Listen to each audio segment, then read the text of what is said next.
and Critical Care Medicine, KGMU. I am Dr. Tanya, and it's my privilege to be your anchor for this morning's scientific program in Hall A, Dr. M.K. Agarwal Hall. To start the morning, we have Symposium 1 on the topic Environment and Asthma. The session will be chaired by Dr. Rajni Srivastava Sir, Senior Consultant Pulmonologist, Dr. Prakash S. Sir, Consultant Pulmonologist, NIT-RD, and Dr. Saurabh Oja Sir, Senior Consultant Pulmonologist at Globe Hospital.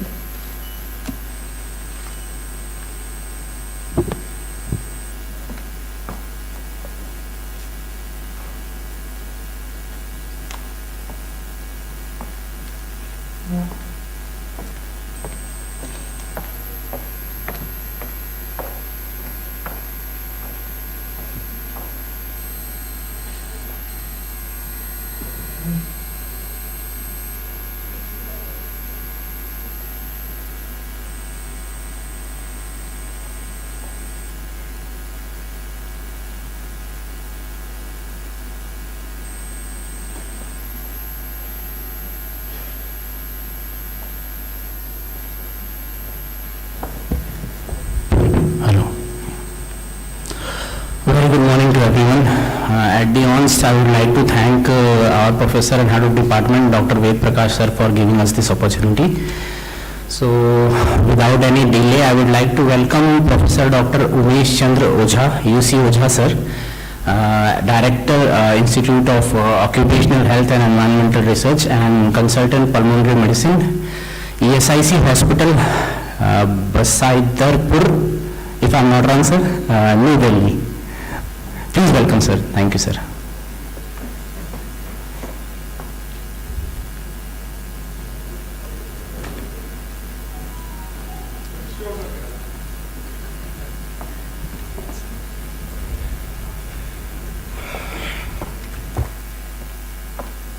पंद्रह या 20 minute चलेगा ना sir?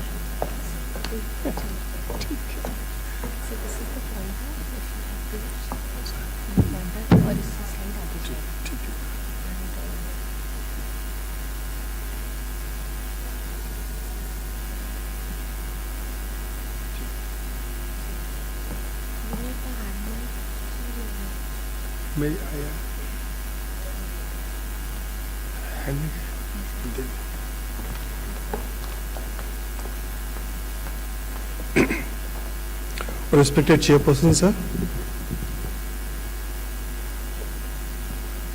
friends in the auditorium, at the outset, my sincere thanks to Professor Prakash and his organization team,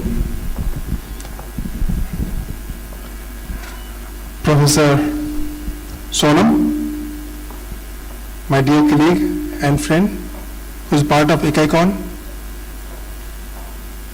and all the dignitaries of the dais, on the dais, and one of our best student, who is Tanya. Compliments Tanya for arranging such a conference. But it is really sad, when the things are in abundance, people forget how to deal with these things. So this hall is empty, it speaks itself. The sad state of affairs for knowledge seekers. But since I have just 15 minutes, I am not going to run through the slides and read the slides, but I prefer to talk to you, interact to you, especially my chairpersons only, and 2 or 3 friends there.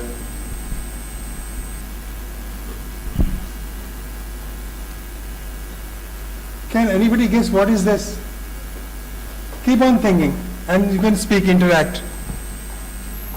Anybody? These are cashew nuts which we all eat. See, the processing of many things on this earth is mind-boggling. If you go into the deep of it, see this lady who is cracking the nuts is endangering her hand. See the smoke. The person who is churning this wheel to burn this charred material, which is nothing but the cashew nut, nuts only. So everything counts in human life, and since we all are exposed to n number of things, so it is not only the cigarette smoke which causes COPD. So my topic is environment and COPD, the emerging insights and advances. Friends, the advance only occurs when your brain starts thinking. This hall itself has n number of ideas to create certain things and to do certain goods, to do certain bads. Fine, I'll tell you how and why.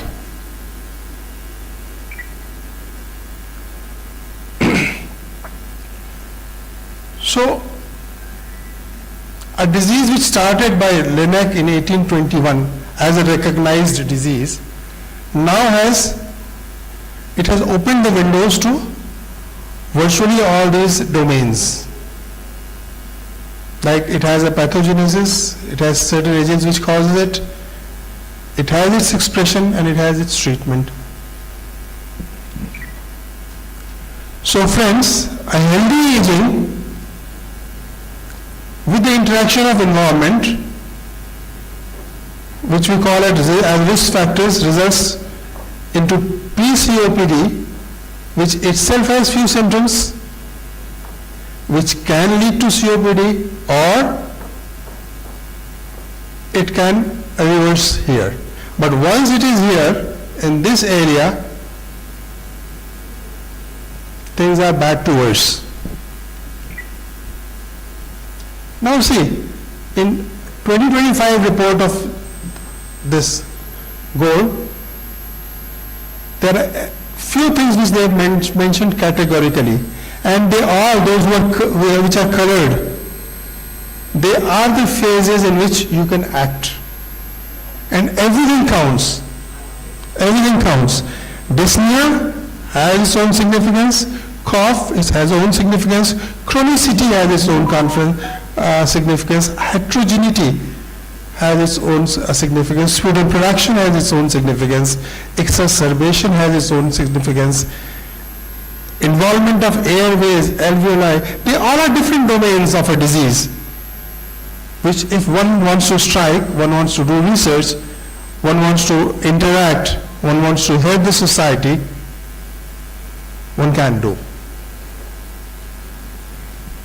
So these are not simple definition which for postgraduates to learn, remember and reproduce in exam.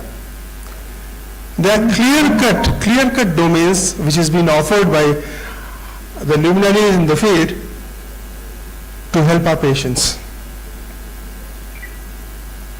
And to add to it, a new definition has started coming up by COPD gene studies.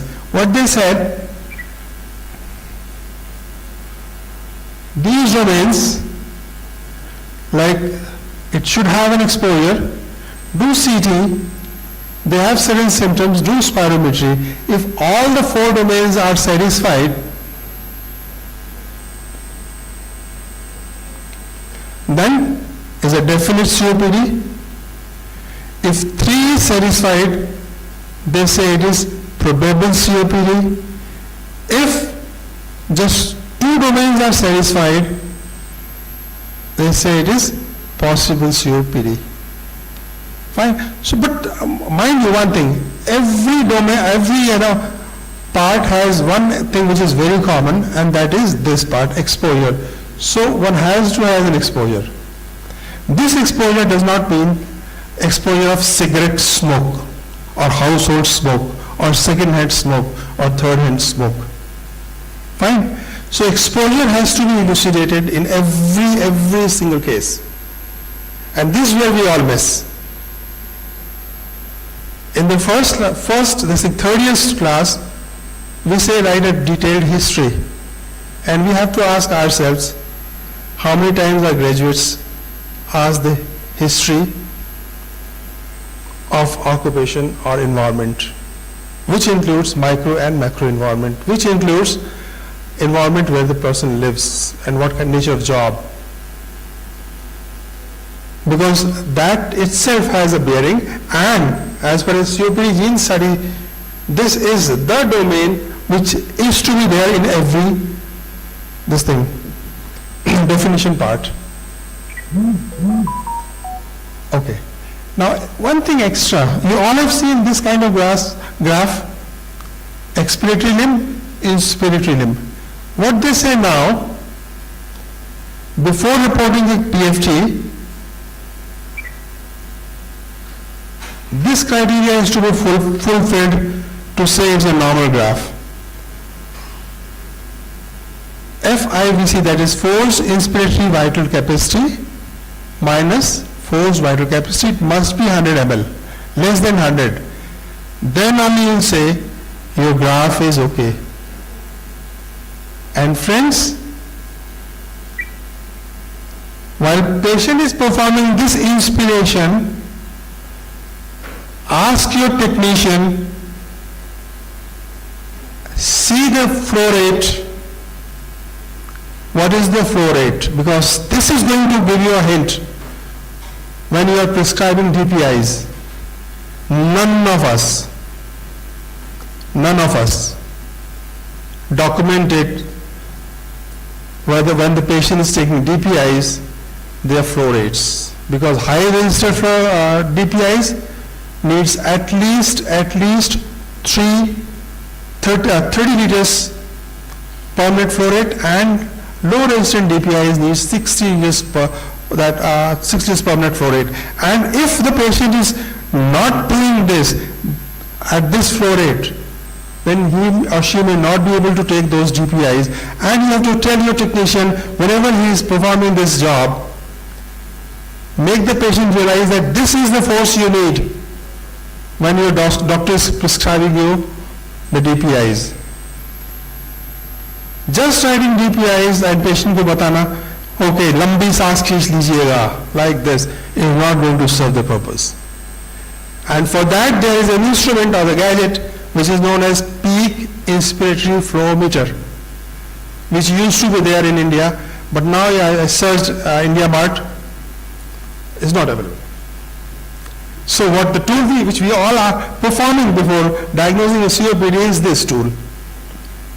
We are utilizing this instrument for diagnosing it, and I feel this is the right time when my technician can guide all the patients कि look, जितनी जोर से आपने अभी सांस खींचा है, इतनी जोर से दवाई के वक्त भी सांस खींचना है, जो डॉक्टर साहब बताएंगे आपको. Simple trick is going to help our patients and scientifically help our patients. And if possible, arrange peak inspiratory flow meter. If you get by luck, nothing like it.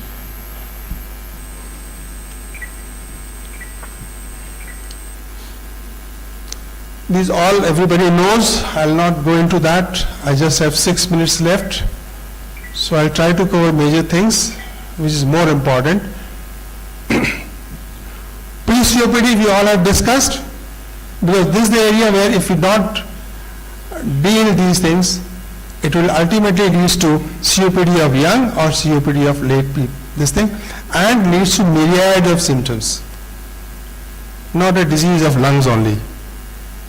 And COPD is, by this time you must have understood, is a disease not only of lungs, it's a disease of the whole body. Every system of the body is getting involved. Biological markers, you must have, by this time you must have learned n number of slides on that, but I'll come to more important thing than this, and that is this. See, a nice article published in Science Advances, PubMed index thing, and Earth is beyond 6 of the 9 planetary boundaries. See, what happens is, we have already transgressed 9 boundaries, suggesting that Earth is now well outside of the safe operating space for humanity. So friends, environment if not being looked after properly, forget about COPD, we may not be able to survive on this earth. So we have to look after our Mother Earth. we have already transgressed these domains. They are going to cross this, and the day we cross this, it's not only COPD, we may lose the humanity. So it's a time for the world to take COPD seriously. Just writing drugs is not sufficient. You have to treat our patients, we all have to treat our patients holistically. Just not only 2 lungs and 1 inhaler and few gadgetries. No. It's a full body looked after like an internist looks his patient. And see, there are multiple intricacies. Epithelial transformation, autoimmunity comes into play, oxidative stress comes into play, protease imbalance occurs, and a whole lot of new omics have started coming. They are all downboarding, you know. So we all have to look. See, at the one end, we are not looking after the history of the patient properly. We are not diagnosing the patient properly. We are not monitoring the inciting agents properly. At the other hand, we are giving the drugs without monitoring it. We do not give, since I ask this question to my residents, if you are nebulizing your patient, how can you say your patient has improved or not? What objective parameters you are registering? If you are giving your bronchodilators to the patient on ventilators, whether this is effective or not, how are you documenting it? Fine. Objectively, because that is where it matters and it counts. Just merely prescribing a drug without documenting its effect is going to cause more harm than good. I'll tell you how. And that's why now the new thing has come up.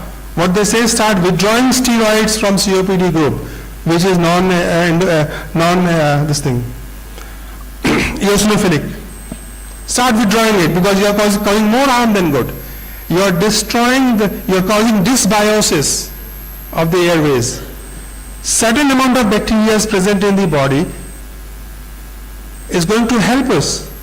And if you segregate them, then they are predominated by 1 or 2 bacteria and they are going to cause more harm than good.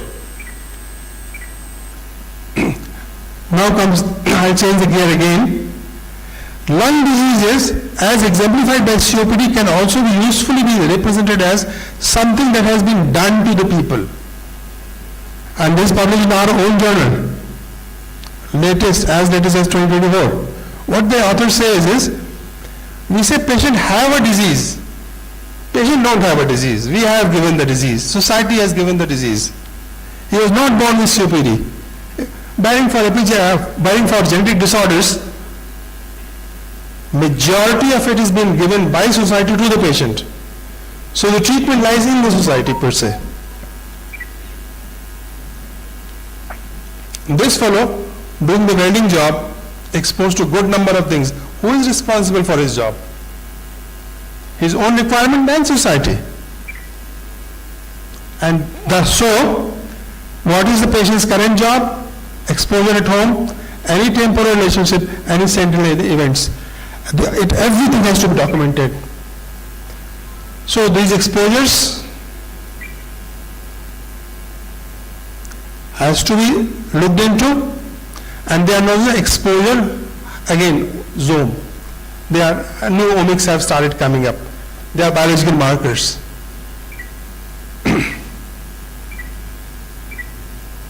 So see, it's not only the disease itself, there are a number of other diseases, comorbidities, which is very commonly associated with this. As these disorders are near in this graph, they all are being proven.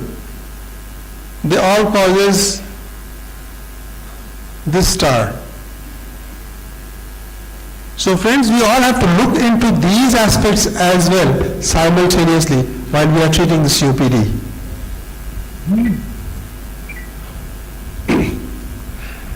Again I am changing the gear, which is very important. So please give me another 3-4 minutes. See, what happens is, there is a fear of possible breathlessness to all COPD patients. There is dyspnea, there is anxiety, it's a vicious circle. And it is causing panic attack in the patient. But no, there is something else going on.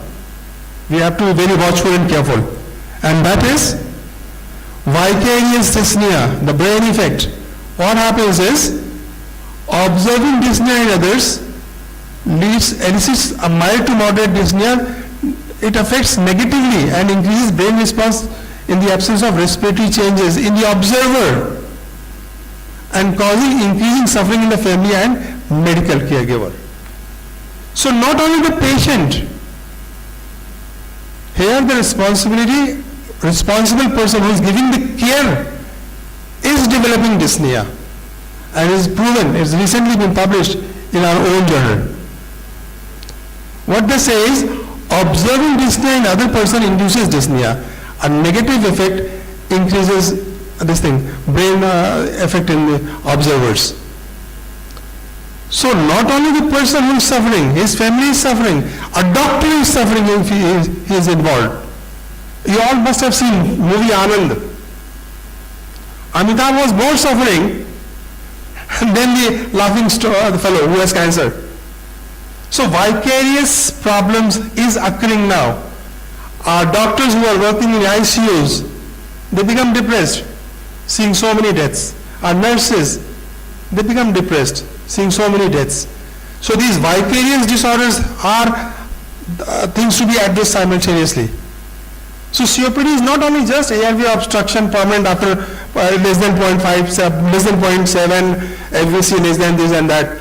Fine, it is there. But it has other things to be looked into simultaneously, and that is where the future of COPD holds. We all have to address all these domains simultaneously.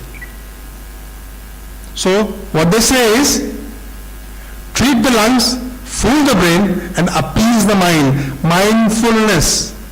Again comes the next domain. Be mindful. Because one is anxious because of death. Friends, dyspnea is worse than pain. Ask those sufferers.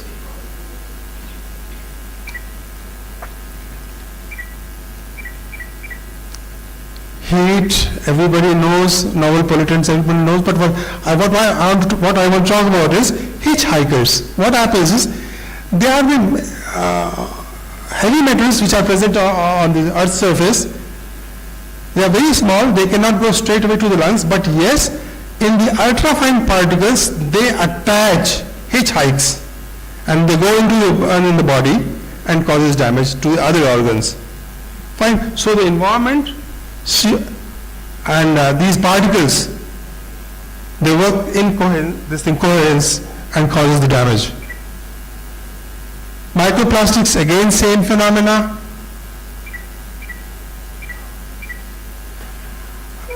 What I want to talk about is this. This probably is the last. I'm sorry I have taken extra time. I'm sorry. My apologies. See, what happens is, we used to think when I was a student, below the glottis or below the vocal cord, everything is sterile. This is an old dogma. But now they say, no, there are n number of bacteria present. With the genomic study they have found out. And when these are present, when you culture them,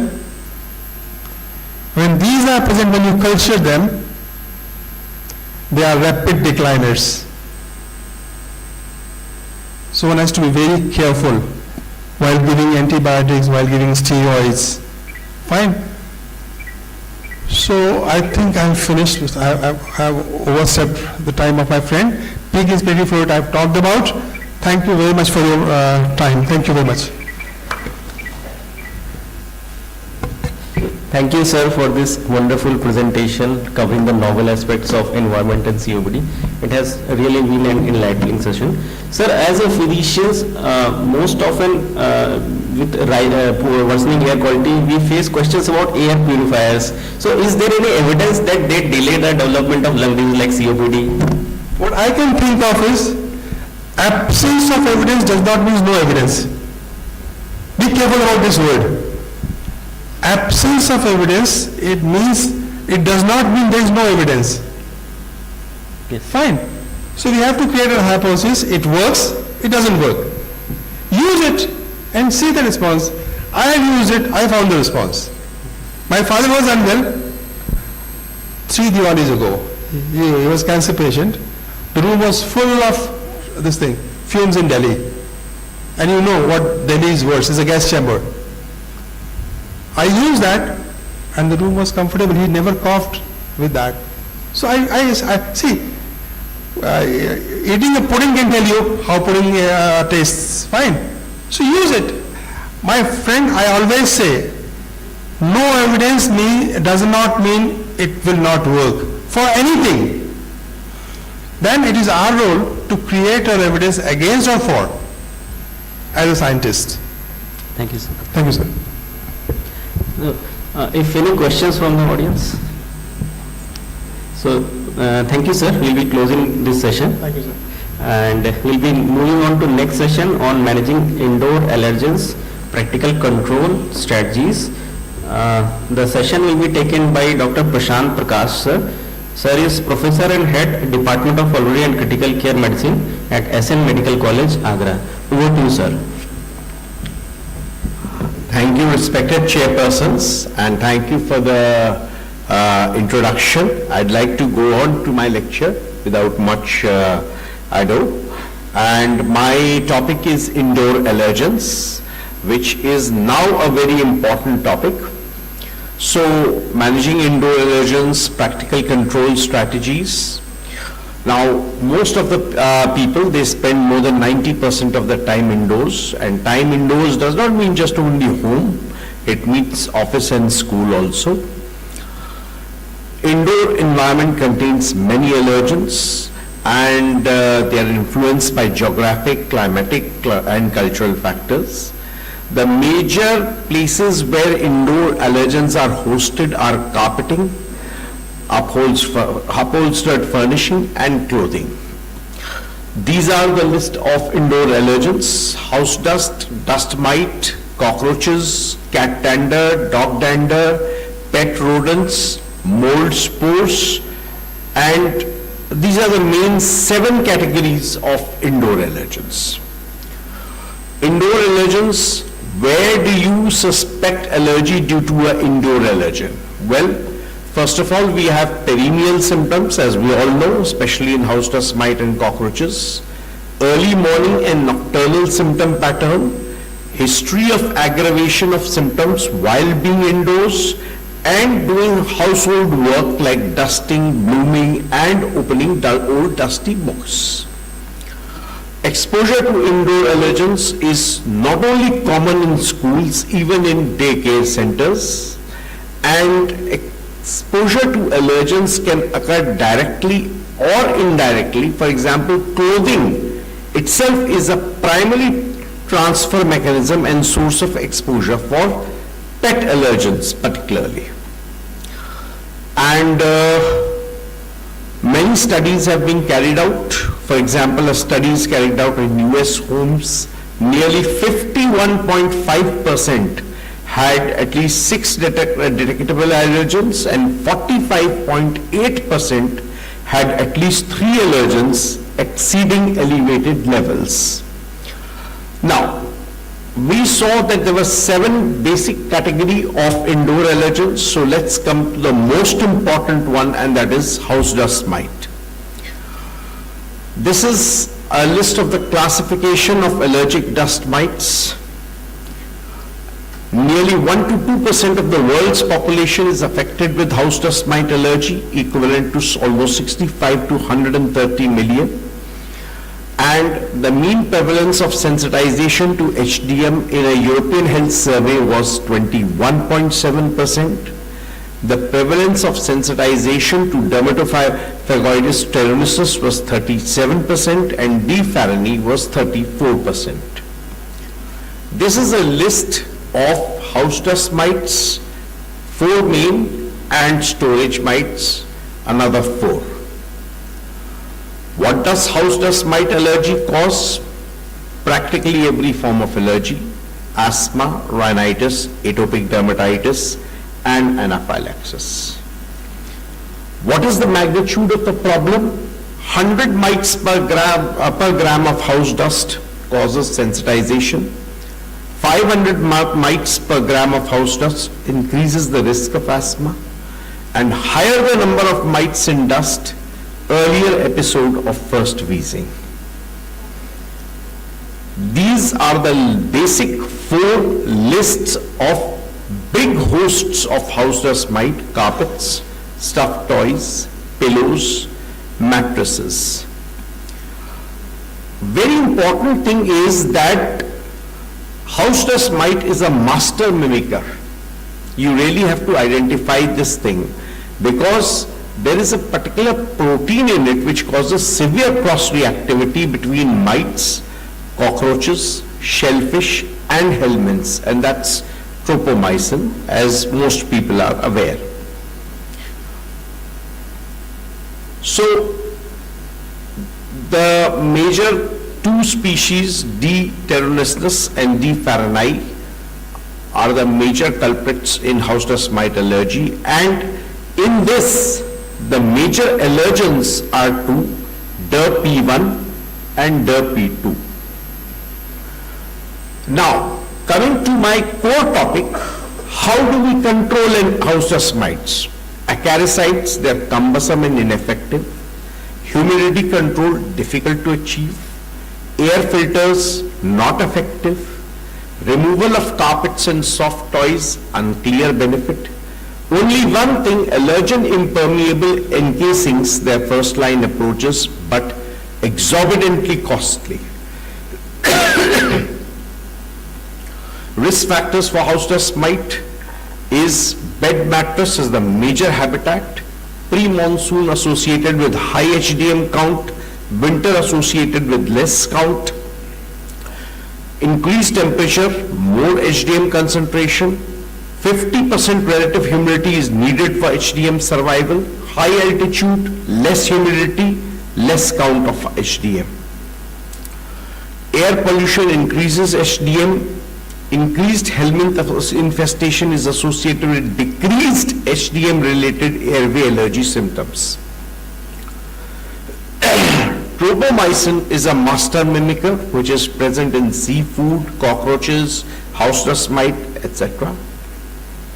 And of course, the dominant genuses causing allergic rhinitis and asthma is Dermatophagoides species.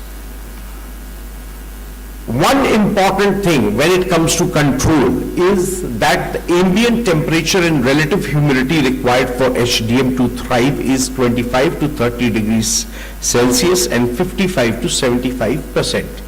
So if you can manage to not reach those levels, which is very difficult, you can probably control house dust mite allergy. Coming to our next indoor allergen, mammalian allergens. They cause everything starting from urticaria, angioedema, contact dermatitis, and anaphylaxis.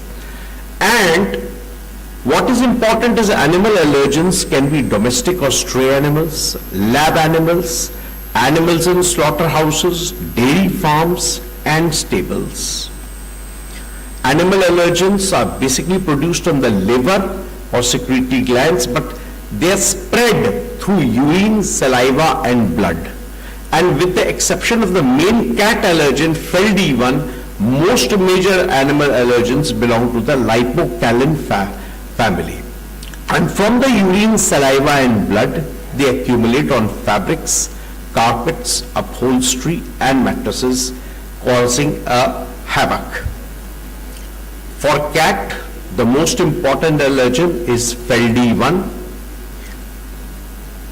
So FeLD1 is one of the most important apart from many others. For dogs, another 4 are very important: CAN F1, CAN F2, CAN F4, and CAN F6, and they are all lipocalins as discussed. CAN F5 is also now recently discovered as a major allergen for dogs. And interestingly, dogs have a very important thing that thanks to the prevalence in Indian households, they are not only present in households having dogs, but 1/3 of households not having dogs also has a lot of dog allergens. Now coming to rodents, both mice and rats, and particular people who are affected by it are physicians and scientists working in pharmaceutical industry, university laboratory and animal facilities, although domestic people are also a lot affected. Urine is the main source of allergic proteins in both mice and rats, the major allergens being mus M1 from mouse and rat N1 from rats. Then third, our category is insect allergens. Now, insects are a very important thing. Insects make 75 to 80% of the total animal species on this planet, and hence their contribution to a worldwide health problem, both indoors, outdoors, at homes and at workplaces.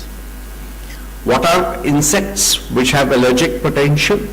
Cockroaches, moths, butterflies, bees, mayflies, caddisflies, flies, fleas, midges, ants and vespids. So many of them. All insect material can cause rhinitis, conjunctivitis, asthma such as wings, scales, saliva, dried fecal material and a host of them. Blah G1 and Blah G2 are two very important insect allergens, particularly found in cockroach. And risk factors for insect allergy, seasonal risk factors such as found in caddisflies, mayflies and midges, perennial due to cockroaches. Lower socioeconomic groups seem to be more affected, and rural and semi-rural suburbs, small towns and cities, every geographic area is affected. Municipal sewage systems and septic tank areas are places which facilitate entry of cockroaches into nearby homes. There are two cockroaches which are most common: German cockroach, Blattera germanica, which is more common in cool and dry climates, and American cockroach, Periplaneta americana, which prefers hot and humid conditions. So if we can control these factors, we may stand a small success in controlling insect allergy. Apart from these, there are some other insects: housefly, occurring in breeding rooms, livestock tables, barns, pharmaceutical industry and workers.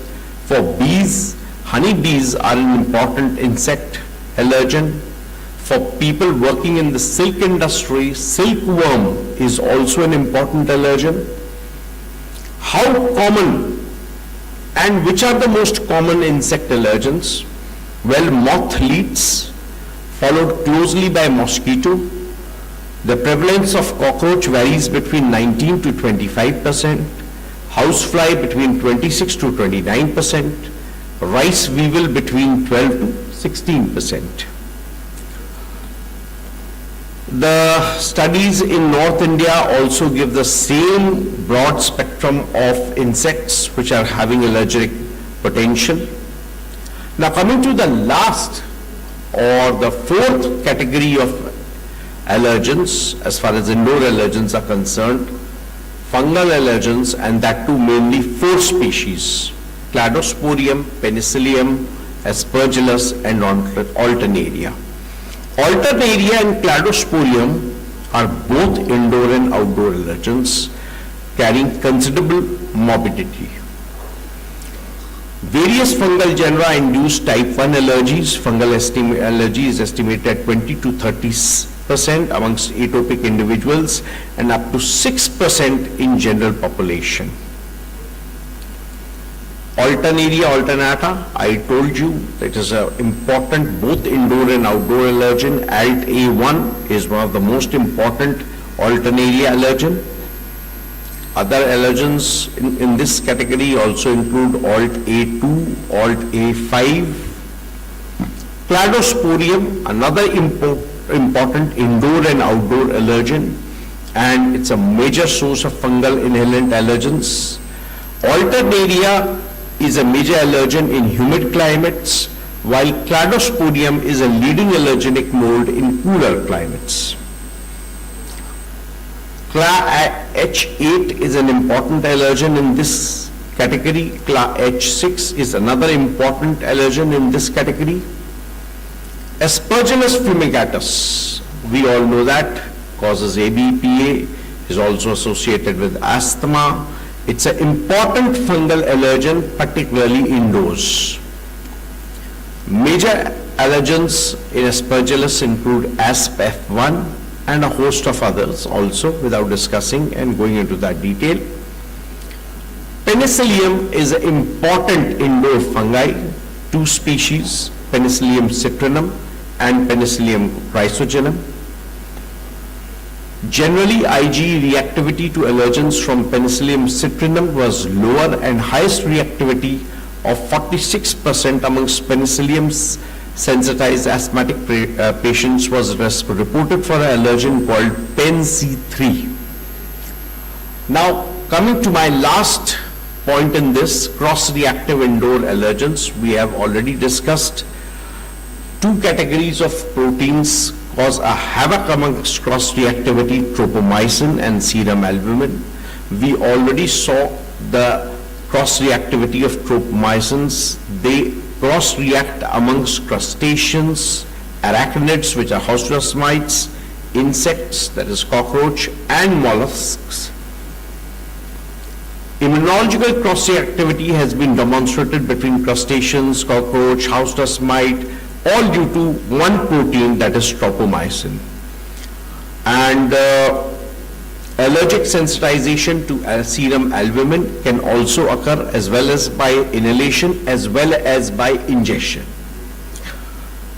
So I think with this covering all the major 4 categories of indoor allergens, I'd like to terminate my talk.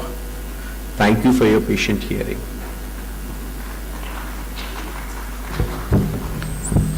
Thank you, sir. That was an enlightening session indeed. Any questions from the House? Yeah, our chairperson has a question. Thank you, sir, for this session. Sir, suppose some patient comes to us who has a history of asthma for last 1 or 2 years and has a pet since last 3 or 4 years. How often should we go for a testing, or should we, because it becomes an emotional issue, if we advise the patient to keep away from pets, it's really become difficult. So how to approach such things? That's a very good question, because I'm a dog lover. I have been taking Montec LC for 35 years. And I will never give up my dog. So you raised a very important point, emotional issues. That is absolutely right. Pet allergy is in itself a very vast topic. So basically I did not cover so much of pet allergy. And pet allergy, mein 2 or 3 things are very important. Pets are a major source of allergens, particularly in atopic individuals. And one more concept needs to be clarified. There's no such thing as hypoallergenic dogs or hypoallergenic pets. That's more of a misnomer from what I know. My knowledge of allergy, I'm more of a newcomer in allergy, but there are no such things as hypoallergenic dogs or hypoallergenic cats. They all cause allergy, and of course anybody who's a dog lover or anybody who's a cat lover will not, it's very difficult for them to give it up. Thank you, sir.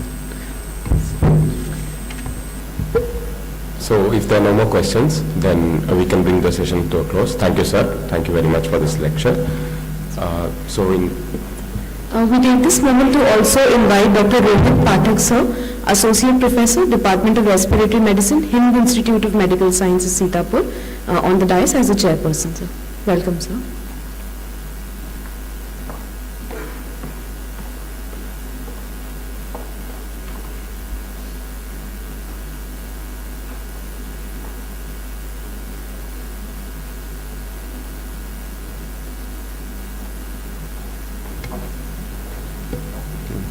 So moving on to the next session, may I invite to the on stage Dr. Zahir Basha, and he's from Mumbai, and his next lecture is going to be on allergen avoidance. Does it really help?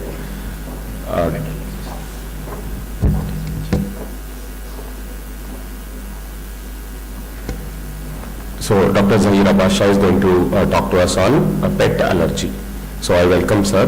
Sir, the dice to you.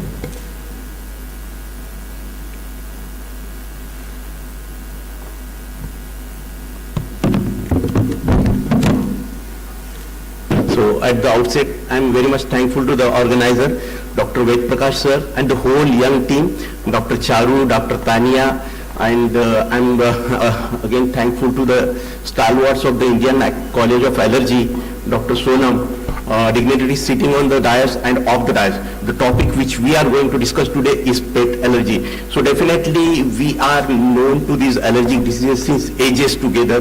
So it is known to human beings since Egyptian era, 3000 BC to 400 BC. And do you know what was the supposed cause during that time? It was supposed that it is caused by demons, foreign gods and spirits. So coming to the prevalence of allergic diseases, if you combine this allergic asthma, allergic rhinitis, food allergies together, it has profoundly increased nowadays. And if you combine all these things, it is 20% in children. And it is a major health concern worldwide, and India is not being an exception for that. And if you combine in all age groups, so the prevalence is 10 to 40%. So prevalence is increasing, and unless and until this epidemic is curbed down, so this will be a huge ticking time bomb, and the cases will be 4 billion by 2050. Now coming to directly on the pet allergies, so it is nothing but the hypersensitivity to animal allergen. Half of my work is made easy by Dr. Prashant sir. I am thankful to him, but I will cover which has not covered. So common pets are the cats, dogs, rodents, birds, and these rabbits are there. So it is seen in the atopic individuals, and the prevalence is 10 to 20%. We are having this Asthma Allergy Foundation of America, and according to that, so 10 to 20% people worldwide, they are having this allergy to cats and dogs only. And this according to the AFA, 7 out of 10 households in the United States, they have these pets as cats and dogs. American Academy of Allergy, Asthma and Immunology, that speaks about this, almost 62% of the US household is having pets. So that is 161 million pets are there that are in the form of these cats and dogs. You will not believe me, even rabbits, guinea pigs, hamster, ferrets, horses can cause allergy symptoms, and the furs of the rats, they contain separate 5 allergen, and the sebaceous gland, they contain another 5 allergen. 1.2% of the US population, their IgE is present, rat-specific IgE is present in their serum, and the people can also be allergic to the animals like birds, parrots, and all these things. Homes with these pets have allergen level 100 times more than those homes without pets. So these are the things. We are having this animal dander, or this hairs are there, this saliva is there. So there is a fad that we are having this, the young children, the young girls, medicos particularly, they are having this Persian cat. So they play with them, they eat with them, and these are producing this hair in the house. So as per this renowned journal, so school is it acts as a transport media. Even though you are not having this pet cat or pet dog, so the transfer of the allergen occurs with the help of this clothing, bags of the students and other utensils. So if you see this slide which was published in Elsevier, so homes without cat, the Feldivan allergen, that is very much low and negligible. In the classroom, the Feldivan level you can see over here, and the homes with cat, the Feldivan level has increased significantly. So dogs we are having CAN-F1, we know this, the culprit allergen is there. Our children, they love the dogs most, they play with them, they eat with them, and they even sleep with them. And the hair production is there, the hairs are there on the beddings and all. So why do we keep the dogs at pets, because we can cope in difficult situations with the help of these dogs, then it is good for the heart, it promotes a healthy lifestyle, it delays in the memory loss, and it can charge your brain. It is said that it charges your frontal cortex. So definitely people are having different answer, different reasoning for this, why they keep the pets. Dr. Prashant sir has already told that. And definitely it is true, and there are least amount of hairs are there, and I know 10 breeds are there and they are having least amount of hair. This Afghan hound is there, Commander is there, Saluki, and so many things, dogs are there. But as sir has mentioned, as he has pointed out, a truly hypoallergenic cat or dog does not exist as per this AFA, Asthma Allergy Foundation of America, because your immune system is reacting to this pet's urine, saliva or dander. Now what does this American Academy speaks about? The truth about pet allergy. No dog is 100% allergenic, hypoallergenic. Even the hairless dogs produce some allergens. So because this dander is the main culprit most of the time, and that is nothing but the dead seal. These pet animals, they leak their hairs themselves, and due to this leaking, there is a transfer of this saliva, and this aerosolized urine is there in the case of rodents or these guinea pigs.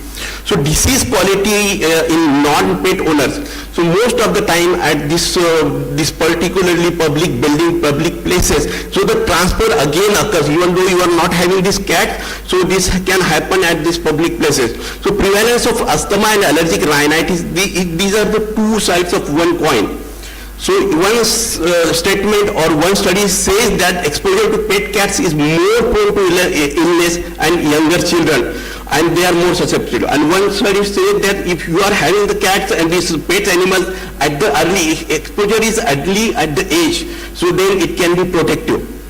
Now we are having this more cosmopolitan, uninvited guest of our, it is 8-leg creature, 3 species are there, 7,000 house dust mite can fit in a single fingernail, 2,000 pellets or these fecal particles are passed during this life cycle, and it is a cosmopolitan this member. So it is a microscopic structure, 3 species are there. You will not believe me, 1 gram of house dust might contain 10,000, 1 gram of house dust contain 10,000 house dust mite, and we come in contact with that. And what are the breeding places? So definitely these fur blankets, carpets are there, tile laminates are there, sofas, couches are there, and these curtains are there, curtain up to these pillow covers, bed sheet covers. These are the main breeding places for this, and wooden upholstery. So these are the things. Now what is the vicious cycle? So when we are sleeping, there is a perspiration, we take inspiration, expiration, and we inspire these fecal particles and the dead body parts of these insects or this house dust mite, and that is inhaled, that causes allergy.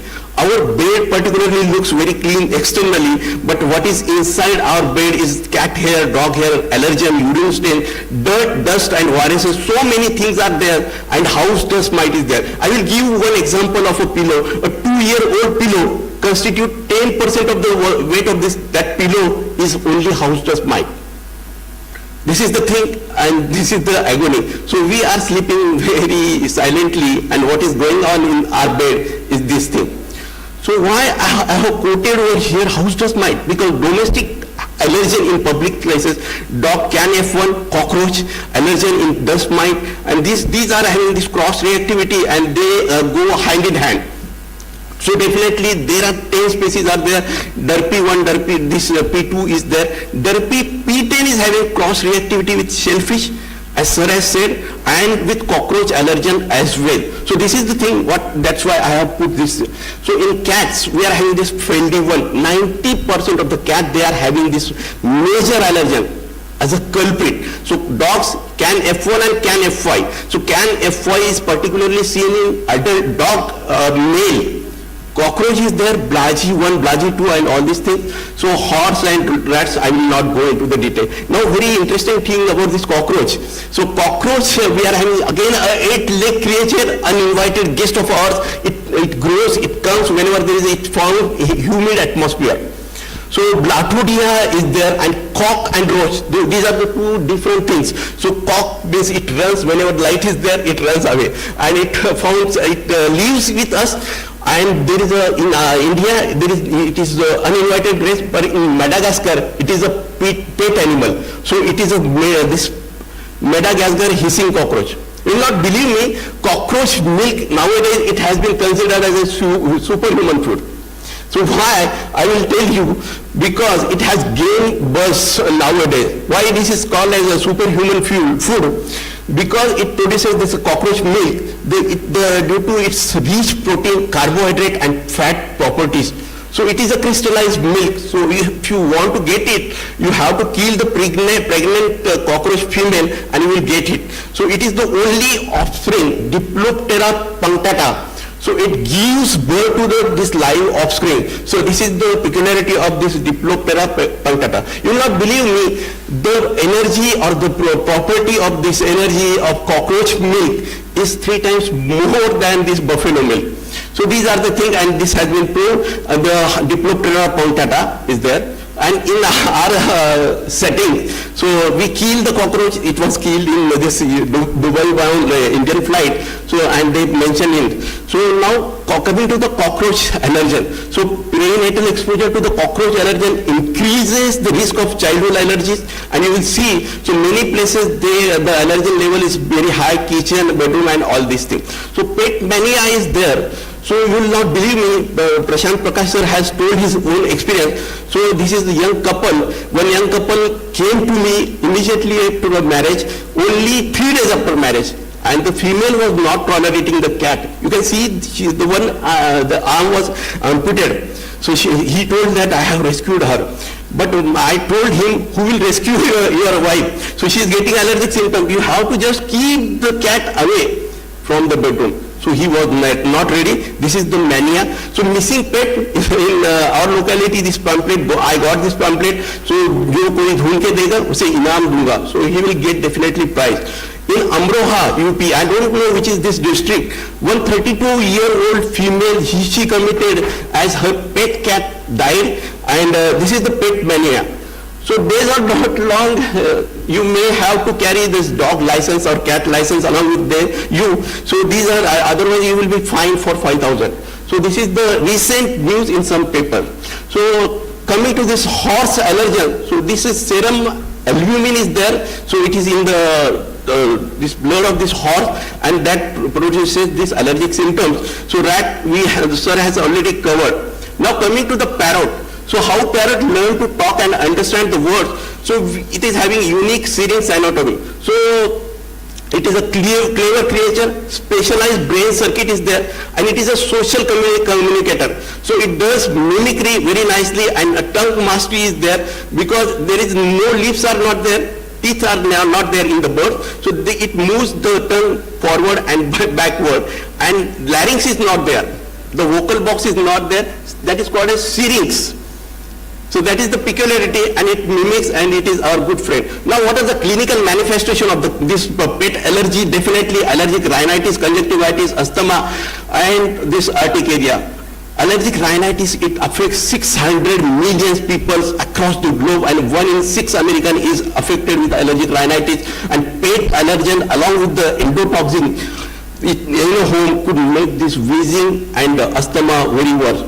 So coming to this, it is IG mediated, no need to tell you what is the diagnosis. Definitely a detailed exposure history, a skin prick testing and other testing can give you the clue about this allergy testing. So human to animal is only one bit slide is there.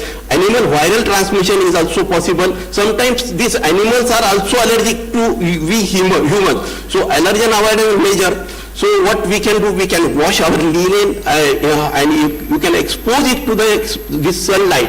Most of the time washing the soft toys will also kill this house dust mite, or you can defreeze them.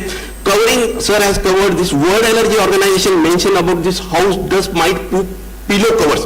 So definitely they are effective, but most of the time it is more costly than your mattresses or pillows. Yes, it is. So what is the benefit? It decreases the symptoms medication score by 46% and it catches the house dust mite. Wet mopping. So this utensils and the surfaces they are studied with the allergens. So in spite of doing dusting, you can do the wet mopping. So that will brilliantly work. I explained to my patients as well. Carpet removal or regular vacuuming, it works, and definitely in our homes also. My wife is having allergic rhinitis and asthma, so most of the time I try to convince her that please remove the carpet, and she agrees to remove me from the home. So vacuuming, so because the females are these carpet lovers, they are very much fond of this carpet. Vacuuming, so will effectively remove the pets if you can. But you cannot remove the pets. You have to wash them, brush your pet often to reduce the fur. Keeping the doors,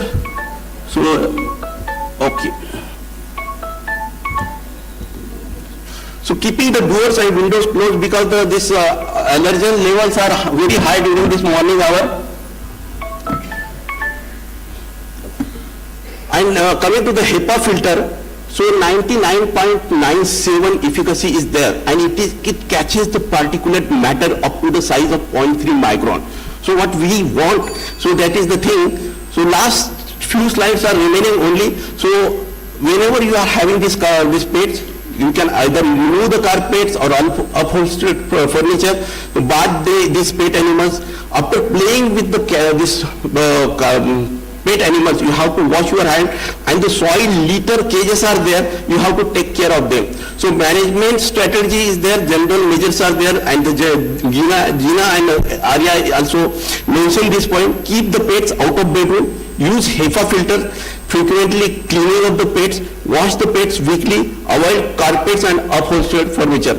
To summarize my talk, pet allergy is a common misunderstood or underdiagnosed thing. So diagnosis definitely on the basis of this detailed and meticulous history, clinical basis, management, avoidance, drugs, immunotherapy. So last but not the least, who I am. So I am a small person from a small town. I hail from a small town which is, and I'm working as a medical professional at a medical college.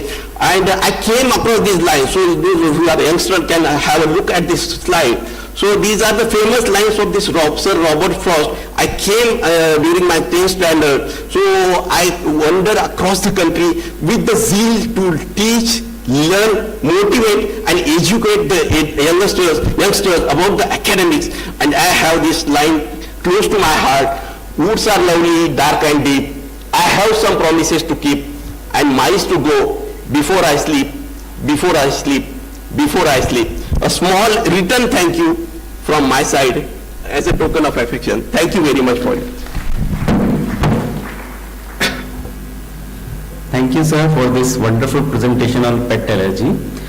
Sir, is there a way we can ascribe the patient's symptoms to pets, because patient may have asthma as a background, many patients develop asthma due to genetic or environmental factors. So how to know these symptoms are due to pets? Should we go for any blood test or just based on history? We can do definitely the skin prick testing. Skin prick testing can pick up whether there is an allergy. And sir, another thing is, in our country most of people have cows and buffaloes. Yes. So do we do testing in that case also, or just dogs and cats? I'm not very much familiar with these cows and all, but I am doing frequently this cat hair, dog hair and all these things. So any patient who has asthma, definitely those other pet animals like horses are there, definitely the human albumin is the main culprit. So and it causes symptoms. So most of the time the hairs are not the real culprit, the dander or the dead skin is the culprit. okay. So any patient who has allergic rhinitis or asthma and has a history of pets, we should always test whether he has a pet allergy or not. Not necessary. You can avoid the allergens. You can keep these pets outside your bedroom. The ideal way is to remove the cat or pet animal. One thing is there about the cat. Even if there is no cat in the house, or even if you remove the cat from the house, the dander or the hairs remains in the house for 3 to 4 months. Yes, 3 to 4 months. Yes. So that's the thing. And when our children, they live with them, they play and even eat with them. So it is very horrible. The hairs are there, and it goes into it becomes respirable. Yes, thank you, sir.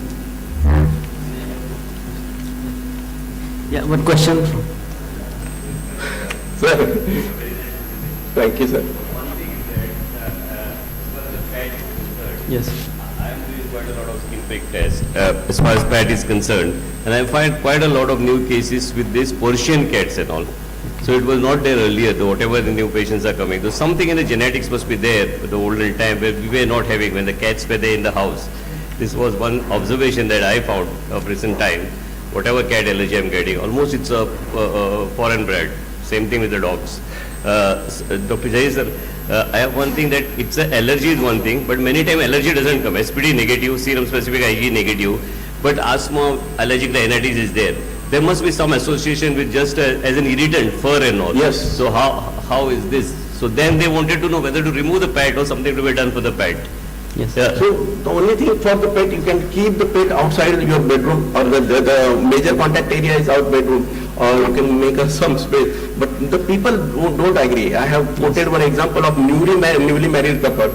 So he was not ready. Yes. So that is the thing. Yes. Thank you, sir. Thank you. Thanks a lot. Thank you, sir, for the wonderful presentation. So we'll be closing this session, and for the next session, we have Dr. Prakash, sir, with us. He'll be speaking on eosinophil in lung diseases, clinical spectrum and diagnostic approach. Dr. Prakash, sir, is having a research interest in TB, lung cancer, pulmonary vascular diseases, fluid diseases, and interventional pulmonology with multiple national and international publications. Over to you, sir.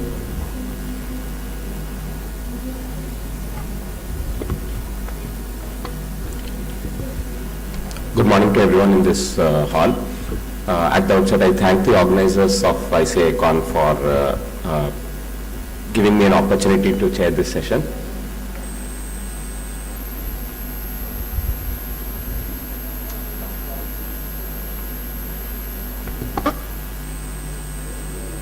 Yes.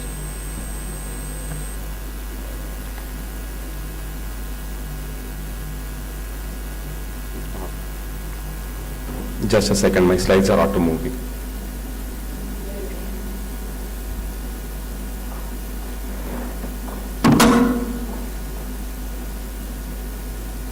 Yeah, now it's okay. Somebody's moving the slide.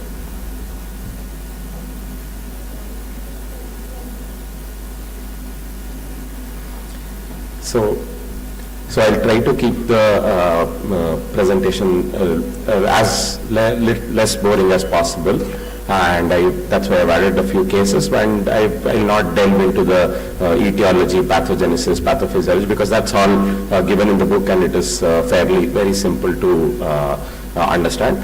So the topic given for me today is eosinophilic pneumonias, a clinical spectrum and a diagnostic approach.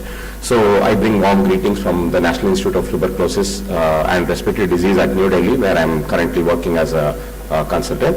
So this is a schema of the presentation. So we'll understand what pattern recognition is. We'll go to the definition, subtypes, etiology and epidemiology, and we'll have a case discussion. I have 4 cases with me, and then we'll conclude the session. So I'm given 15 minutes. I think I'll be able to cover this in about 13. So the first concept I want everyone to grasp is pattern recognition. So suppose I ask anyone, any pulmonologist in this audience, give me the differential diagnosis for bilateral multiple cavitating nodules. So it will take you 2 seconds before you jump on to TB, fungal malignancy, vaginous granulomatosis, or vasculitis and a septic emboly. So how do you know this? Because it's a pattern. Suppose I ask you what are the differential diagnosis for GGOs plus interlobular interstitial septal thickening. So you know it's a crazy, what I'm asking is a crazy paving. So you know it's PAP, PCP, etc., etc., etc. So how do you know this? It's pattern recognition. So also in eosinophilic pneumonias, the most important concept according to me is pattern recognition. And in that specifically, temporality is of paramount importance. So when should you suspect a patient is having eosinophilic pneumonia? So you'll understand this when I come to the cases, but just to brief it up, we should have a detailed exposure review of medications, both over the counter and prescribed by the hospital, history of travel both to endemic areas and of treks or cave exploration, etc., and of inhalational exposures, whether recent smoking history or any vaping or the e-cigarettes which are more popular nowadays. Also signs and symptoms which suggest airway involvement like wheezing, skin rash, nasal or sinus symptoms, and gastrointestinal symptoms. So these are the pattern recognition topics that I'm talking about. We'll get to the detail of this during the case presentation. Okay, so just to briefly define eosinophilic pneumonia. Eosinophilic pneumonia is a heterogeneous group of disorders characterized by blood eosinophilia, which is eosinophil count more than 500, and either ball eosinophilia or a lung biopsy that is showing eosinophilic predominant disease. Eosinophilic lung diseases are very broadly characterized into primary and secondary. Primary where there is no known cause, and secondary where there is a known cause that is causing an eosinophilic pneumonia. Okay, so based on this and this information alone, we will have a brief overview of the cases that we had. Okay, so I'll go to case 1. He is a previously healthy 32-year-old man. So please note the point, previously healthy. He presented to the hospital with a 2-day history of productive cough associated with myalgia and chills. And on examination, he was tachycardic and peripheral cyanosis was there, and he was also febrile and had a saturation of 80%. And this was the ABG, and this was the total leukocyte count. So with this, I think my uncle, your uncle, all our uncles and every pulmonologist in this country would diagnose this as a case of community acquired pneumonia going into, probably leading into ARDS. And of course, every one of us is correct on this point that it is ARDS and it is likely community acquired pneumonia.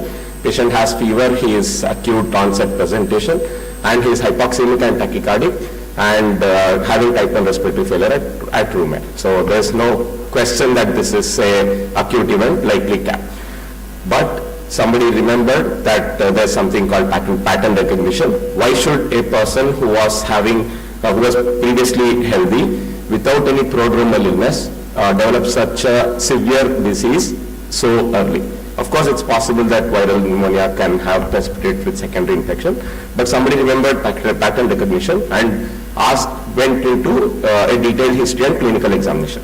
And on history, he worked for 3 years in a poultry farm. He began smoking cigarettes 1 week before the onset of symptoms, about 5 cigarettes a day for the past 7 days.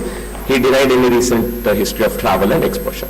So based on this, a CT was done and they went ahead with a BAL, and all infective workup was negative, and a BAL differential was showing 36% of eosinophils. So now, can anyone tell me the diagnosis? It is eosinophilic pneumonia.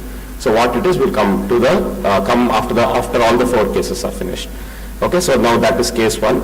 The next case is a 50-year-old male with case of pemphigus vulgaris on chronic corticosteroids for the past 3 years. He presented to us with acute hypoxemic respiratory failure requiring mechanical ventilation, recent history of visit to coastal areas, and he was a never smoker.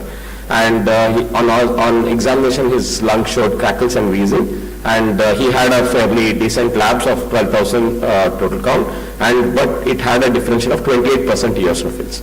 So we went ahead with the X-ray. And since already someone had taught us about pattern recognition, we directly went ahead with a BAL and a transbronchial lung biopsy. And we can see that the transbronchial lung biopsy is showing parasitic infestation. Okay, so that is about the case 2. Then the third case is a 76-year-old male, known diabetic and a chronic alcohol consumer, had a compound fracture of the tibia, and culture showed MRSA, which was being treated with daptomycin. Other medications in his this thing was metformin, enoxaparin, and lorazepam. He had a temperature of 38.2 and stable BP and a heart rate and respiratory rate, but he had a saturation of 89%. And his total count was 11,600 with a normal differential. We did a CT and we performed a bronchoscopy, and the BAL infective workup was all negative. But the only glaring abnormality was that he had 61% eosinophilic differential on the bronchoalveolar lavage cytology. Okay, so that is the third case. And coming to our last case, she's a 50-year-old lady presented with progressive dyspnea, loss of weight, loss of appetite, has had a history of asthma in the past, for which she was on irregular inhaled medications. Her lab showed 45% peripheral eosinophils, the serum total IG of 300, and her ANCA vasculitic workup was negative. And her spirometry also showed an obstructive ventilatory defect. So this was her X-ray and her CT scan. So now, after seeing all these 4 cases, so you now understand why I told the pattern recognition. So pattern recognition and temporality. Okay, they are the most important when it comes to eosinophilic pneumonias, because all the eosinophilic pneumonias are generally a disease of exclusion. So you diagnose them by excluding other diseases. Okay, so coming to case 1, he was a previously healthy adult and had recently started smoking around 5 cigarettes for 1 week, if anyone remembers the history. So that was a case of acute eosinophilic pneumonia. Okay, and acute eosinophilic pneumonia is seen usually in previously healthy, and average age is about 30 years. It's rare in children and it has a slightly male preponderance. That was likely attributed to increased exploration, increased cave exploration, trekking, and outdoor exposure of males in comparison to females, although the pattern is might likely change in the current scenario. And it usually has no prior asthma. It was first described by Davis in the year 1986. Okay, and the pathogenesis is as simple as exposure to some allergen, either outdoor or indoor, triggers a cascade of inflammatory responses leading to acute symptoms. The clinical features usually mimic a acute respiratory event like community-acquired pneumonia or an ARDS, and you have to use all the tools in your repertoire to probably make a diagnosis of eosinophilic pneumonia, acute eosinophilic pneumonia. And an early recognition and early management in AEP patients is very important, because it has a high chance of morbidity and mortality. So the eosinophil, usually there will be no peripheral eosinophilia in the early stage, although at late stage it can develop in an acute eosinophilic pneumonia, and that is one of the differentiating features of AEP with respect to other types of eosinophilic pneumonia, where they also have peripheral blood eosinophilia. So also noteworthy should be, everyone must remember the World Trade Center incident in the US. So once the World Trade Centers were bombed, immediately there was a rise of AEP cases in the vicinity. That was again owing to the building dust, significant building dust exposure. And AEP is also known to be attributed to some drugs, especially daptomycin, etc. Okay, so I've just added the normal Ball eosinophil level and the Ball eosinophil of 3 to 25 watt constellation of diseases that it can encompass. Okay, so coming to the differentials, usually a community-acquired pneumonia or any variation of acute respiratory distress syndrome are a differential for acute eosinophilic pneumonia. Management is systemic corticosteroids, and there is no optimal duration. You just monitor the patient clinically, and it's a clinical decision based on your clinical acumen as to how long you should give the patient steroids. There are no head-to-head clinical trials as to lower duration versus higher duration of steroids in AEP. And there was a clinical trial by Reek, Chin, Cook et al., who studied 2 versus 4 weeks, and they found no difference in symptomatic or radiographic improvement in AEP cases. So coming to the second case, was pretty straightforward. He was a case of pemphigus vulgaris on chronic immunosuppression therapy, and he presented with acute history of wheezing, chest tightness, and worsening respiratory failure. And since it's an immunocompromised host, cough, wheezing, dyspnea, and opacities that progress to ARDS, the most common is a parasitic infestation, which is characterized by peripheral eosinophilia, and diagnosis is usually by demonstration of ova or cyst in the bowel fluid or a transbronchial lung biopsy, which we did. You can also diagnose it by immunoglobulins, IgG of the ELISA, specific to the parasite, like either it may be strongyloides, or it can be ascaris, or it can be any of the nematodes, So, but the treatment is usually cheaper and probably more practical, and we can directly start the patient on either albendazole, thiabendazole or ivermectin, which should take care of all the symptoms. And the case 3, who was having a compound fracture of the tibia, who was on daptomycin and other drugs for his ailment. So that was a case of drug-induced eosinophilic pneumonia. And the US FDA has also issued a black box warning for daptomycin, as it is notorious for causing acute eosinophilic pneumonia. So as we already established in the first few slides, temporality is of paramount importance in diagnosis of an eosinophilic pneumonia. So the fact that somebody had started a new activity, he went on a new expedition, he went on a new, he started e-vaping just a week back, or he started consuming cigarettes a week back. That history is going to clinch your diagnosis. So the fact that this patient was having a compound fracture of the tibia and was on daptomycin, and he presented with respiratory failure with those upper lobe opacities, and which showed 61% eosinophils on a biopsy. So that is what clinched the diagnosis. Otherwise, we would have treated him as a garden variety case of either community-acquired pneumonia or a hospital-acquired infection. Okay, so to sum it up, drug-induced eosinophilic lung disease should have the exposure to a candidate drug in the appropriate time frame, which is what we define temporality as, and an exclusion of infectious causes of eosinophilic pulmonary opacities, which is why we need to do a complete blood count, a BAL total count, and a biopsy. And clinical improvement after cessation of the medications, and recurrence of findings on re-challenge with the drug, and re-challenge is not routinely recommended. Okay, so in our case, daptomycin is a lipopeptide drug which is having a strong link to eosinophilic pneumonia. As I already said, it also has a US FDA warning for development of EP, which was given back in 2010. So I've also added other drugs which are very notorious to cause eosinophilic pneumonia. That is just for your reference. So, and the last case, who was a known asthmatic and who presented with a gradually progressive onset of dyspnea, which was progressive over a few weeks to a few months, also had peripheral eosinophilia and also had a BAL eosinophilia, and a classic photographic negative of pulmonary edema on the CT and a chest X-ray. So that is again it's a spotter on a X-ray and CT. So it suggests either a chronic eosinophilic pneumonia or an organizing pneumonia type of picture. So that was a case of chronic eosinophilic pneumonia. So they are usually progressive over a few weeks to a few months and have a female preponderance.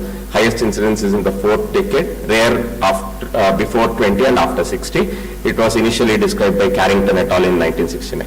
So as I already told, it has BAL eosinophilia and peripheral eosinophilia.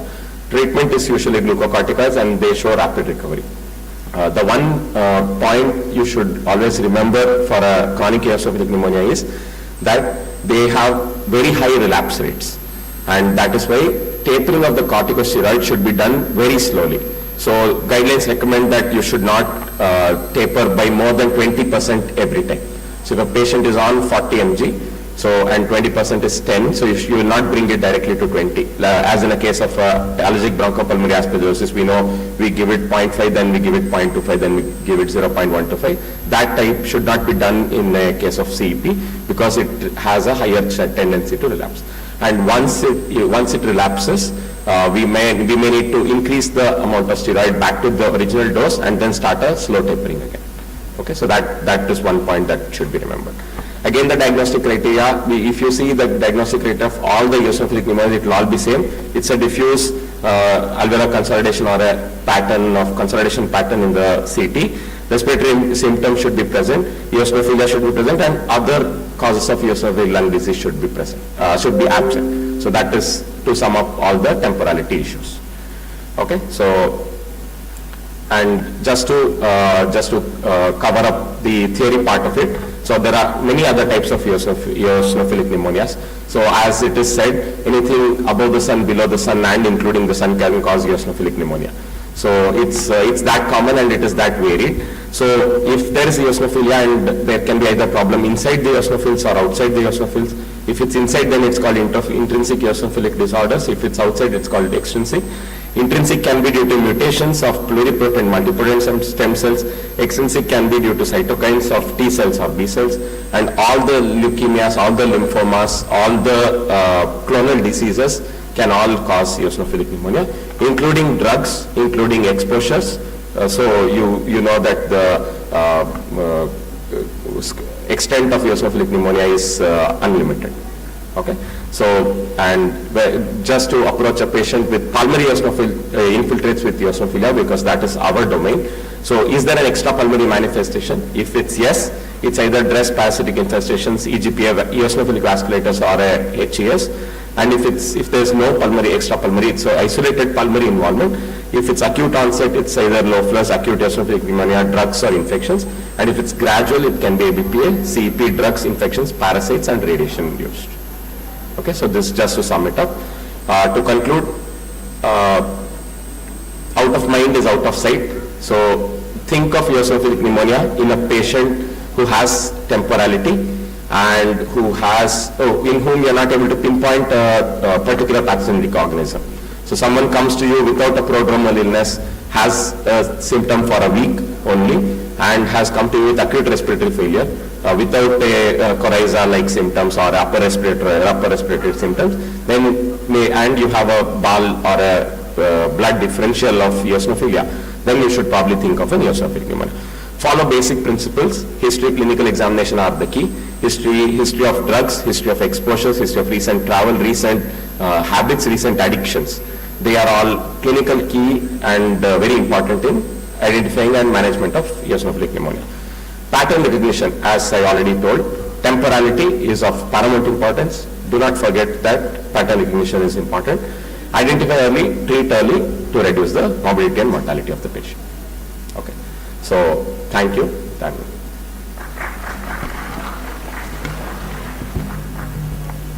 Thank you, sir, for such a nice case-based presentation and clearing the doubts regarding the eosinophilic lung diseases. However, I feel the endemicity of particular disease is also very much important. What we deal with, at least in my setting in a periphery, so what we deal with the tropical pulmonary eosinophilia comes up to the top for the differential diagnosis of eosinophilic lung diseases. So, any questions from the audience? So we can close this session for now. Thank you so much. Thank you.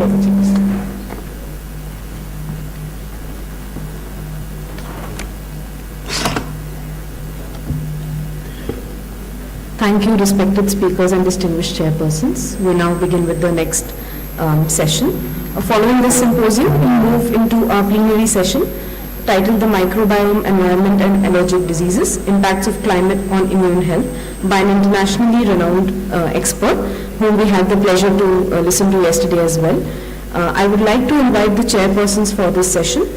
We invite Dr. Suresh Kunwal sir, President ICAAI and Professor in Head Department of Pulmonary Medicine, Mahatma Gandhi Medical College, Jaipur. I would like to invite Dr. Rajendra Prasad sir, Chairman ICAAI, Director, Medical Education and Professor, Department of Respiratory Medicine, Eras Medical College, Lucknow. I would like to invite Dr. U.C. Ojha sir, Professor, Department of Pulmonary Medicine at ESIC Hospital, Basirpur, New Delhi. And I would also like to invite Dr. Sonam Spalvis sir, Associate Professor, Vallabhbhai Patel Chest Institute, New Delhi. Welcome, Chairperson.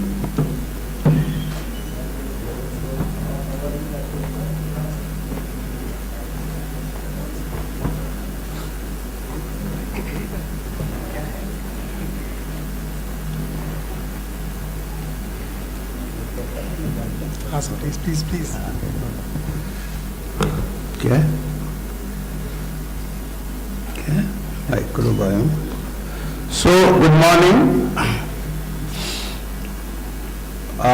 This is a very important session, and this is a plenary session. And we have a speaker, none other than Professor Ruby Pavankar. On my personal note, I know Ruby Pavankar for last, I believe, 25 years. She has been, good morning, Ruby.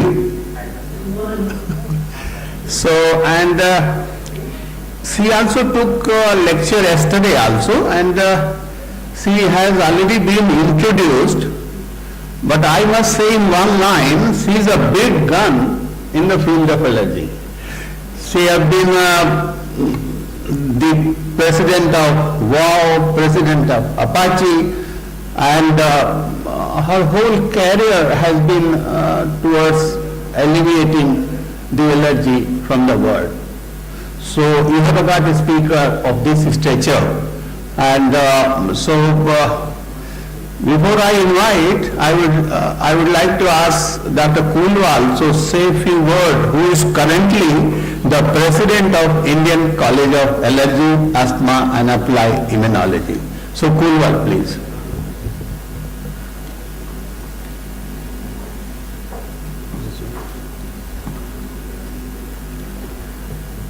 Yeah, good morning, Dr. Ruby.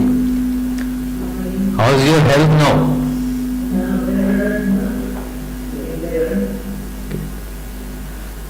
Now, Dr. Ruby will be speaking on the microbiome, environment and allergic disease, impacts of climate on immune health. Ruby, I must tell one more thing. I was when I talked to somebody in India about you, and I said that she was already booked her tickets, and so we talked many times in last 1 month, and she had booked, but unfortunately she has gotten flu. So he told me that probably Japan is now, a lot of people are suffering from flu. Is it true? Yes, we have a rampant of flu in the country. Okay, thank you. Influenza A is also bad gastroenteritis, so Okay. I cancelled my ticket on the day of the flight. I waited till then, hoping if I could recover.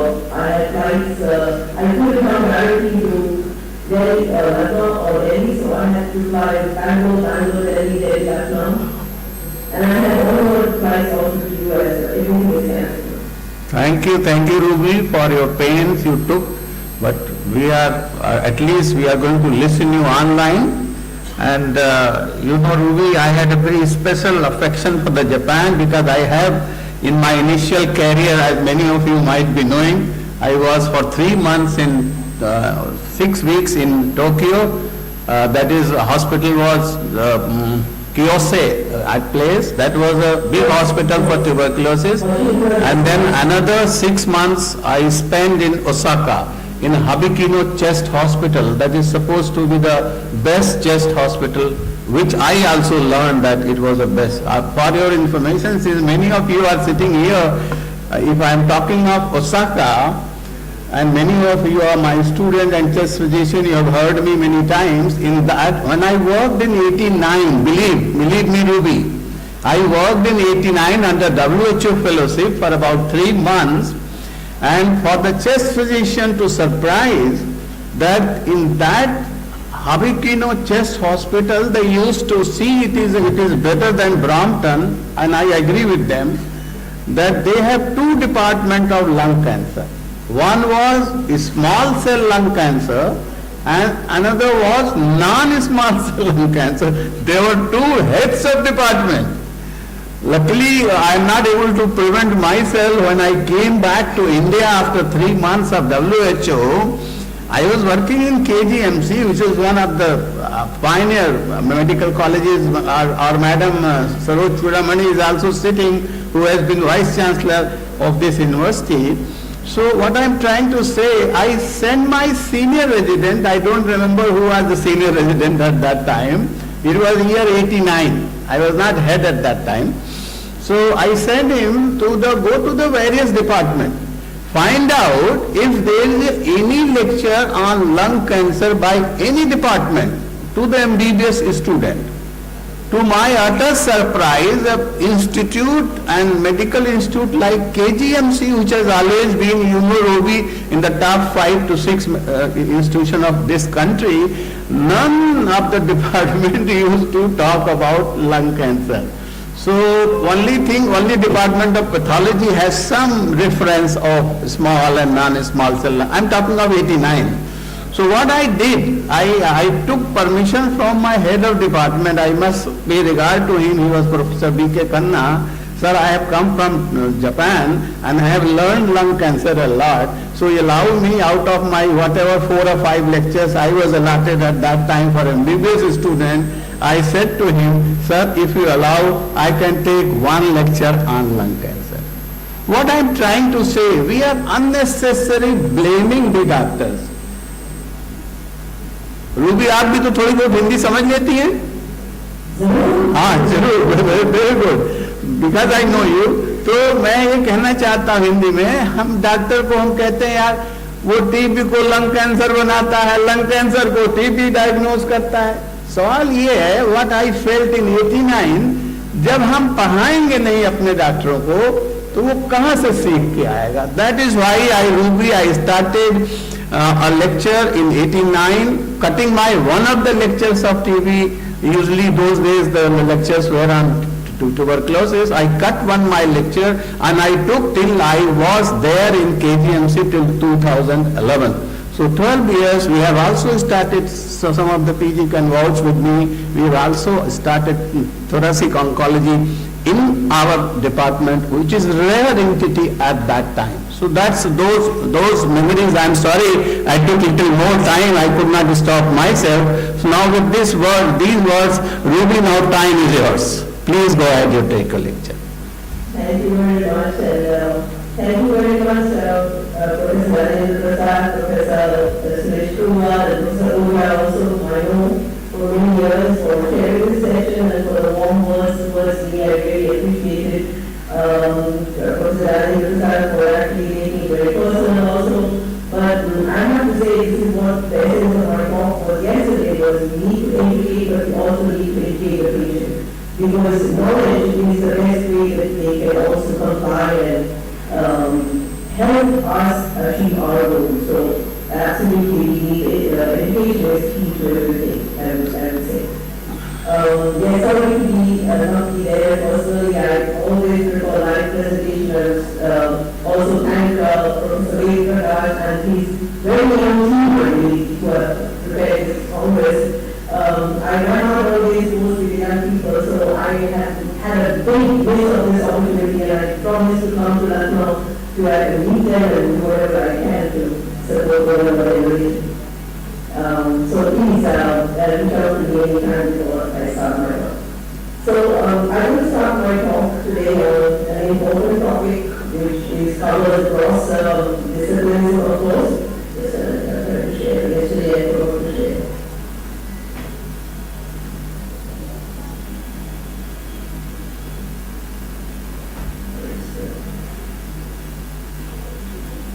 So I will be talking about the microman. I thought actually, so just now also we referred to microman. We had lots of talks this morning on the environment and allergens, and I know there were some talks in the first day on climate and allergies too. So let's try to see what I can bring in addition some information to my talk. As you know, the development of allergic diseases has a variety of factors. Like most of all, it's not to be say genetics, but there are also epigenetics, and there is age and timing, number of siblings, neurological factors, remodeled resident cells, antimicrobial factors, and antiviral factors. But a whole different thing that I would like to highlight that there are few key areas to be metabolic pathways, epigenetics, or the exposome, epithelial barrier, innate and adaptive immune response, and nutrition plays a very, very important role, and the microbiome. So let me take you through a few of these in the next slides. So when you look at the distribution of the bacterial phyla in the human body, it is interesting that you have 39 trillion microbiota, which is more than the number of cells that we have in the human body. And they're different in different organs. Moreover, even within the same organ, like we're talking about the lung, whether it's the trachea or the bronchia or alveoli, the microbiota vary. And the other thing is, depending on how you do your study, how do you get a sample? Is it through lavage? Is it through brushing, or is it a biopsy? Those things also give different characteristics of the microbiota. So when we compare the different studies, it's important not to compare apples and oranges, but make sure that the studies are done with the same methodology and the same location so that we can get consistent results. So why are these microbiota important? Well, these are especially they are very good microbiota, and the microbiota plays an important role, especially in early life, for the first 3 years of life is where the immune system is developing. So the first 3 years of a child influences the microbiome development, and that is very much linked to future disease development. And allergy is the first of the different non-communicable chronic inflammatory diseases that manifest as one of the results being, of course, microbial dysbiosis. So look at this, I mean, the metabolic and immune pathologies like Crohn's disease, ulcerative colitis, cancer, we heard so much about right now, infections, neurodegenerative diseases, so medical, inflammation in general, autoimmunity, allergy, metabolism, metabolic disorders, obesity, insulin resistance, type 2 diabetes, and corporate stress. So a variety of immune-mediated diseases are affected by the dysbiosis that they occur in the microbiome.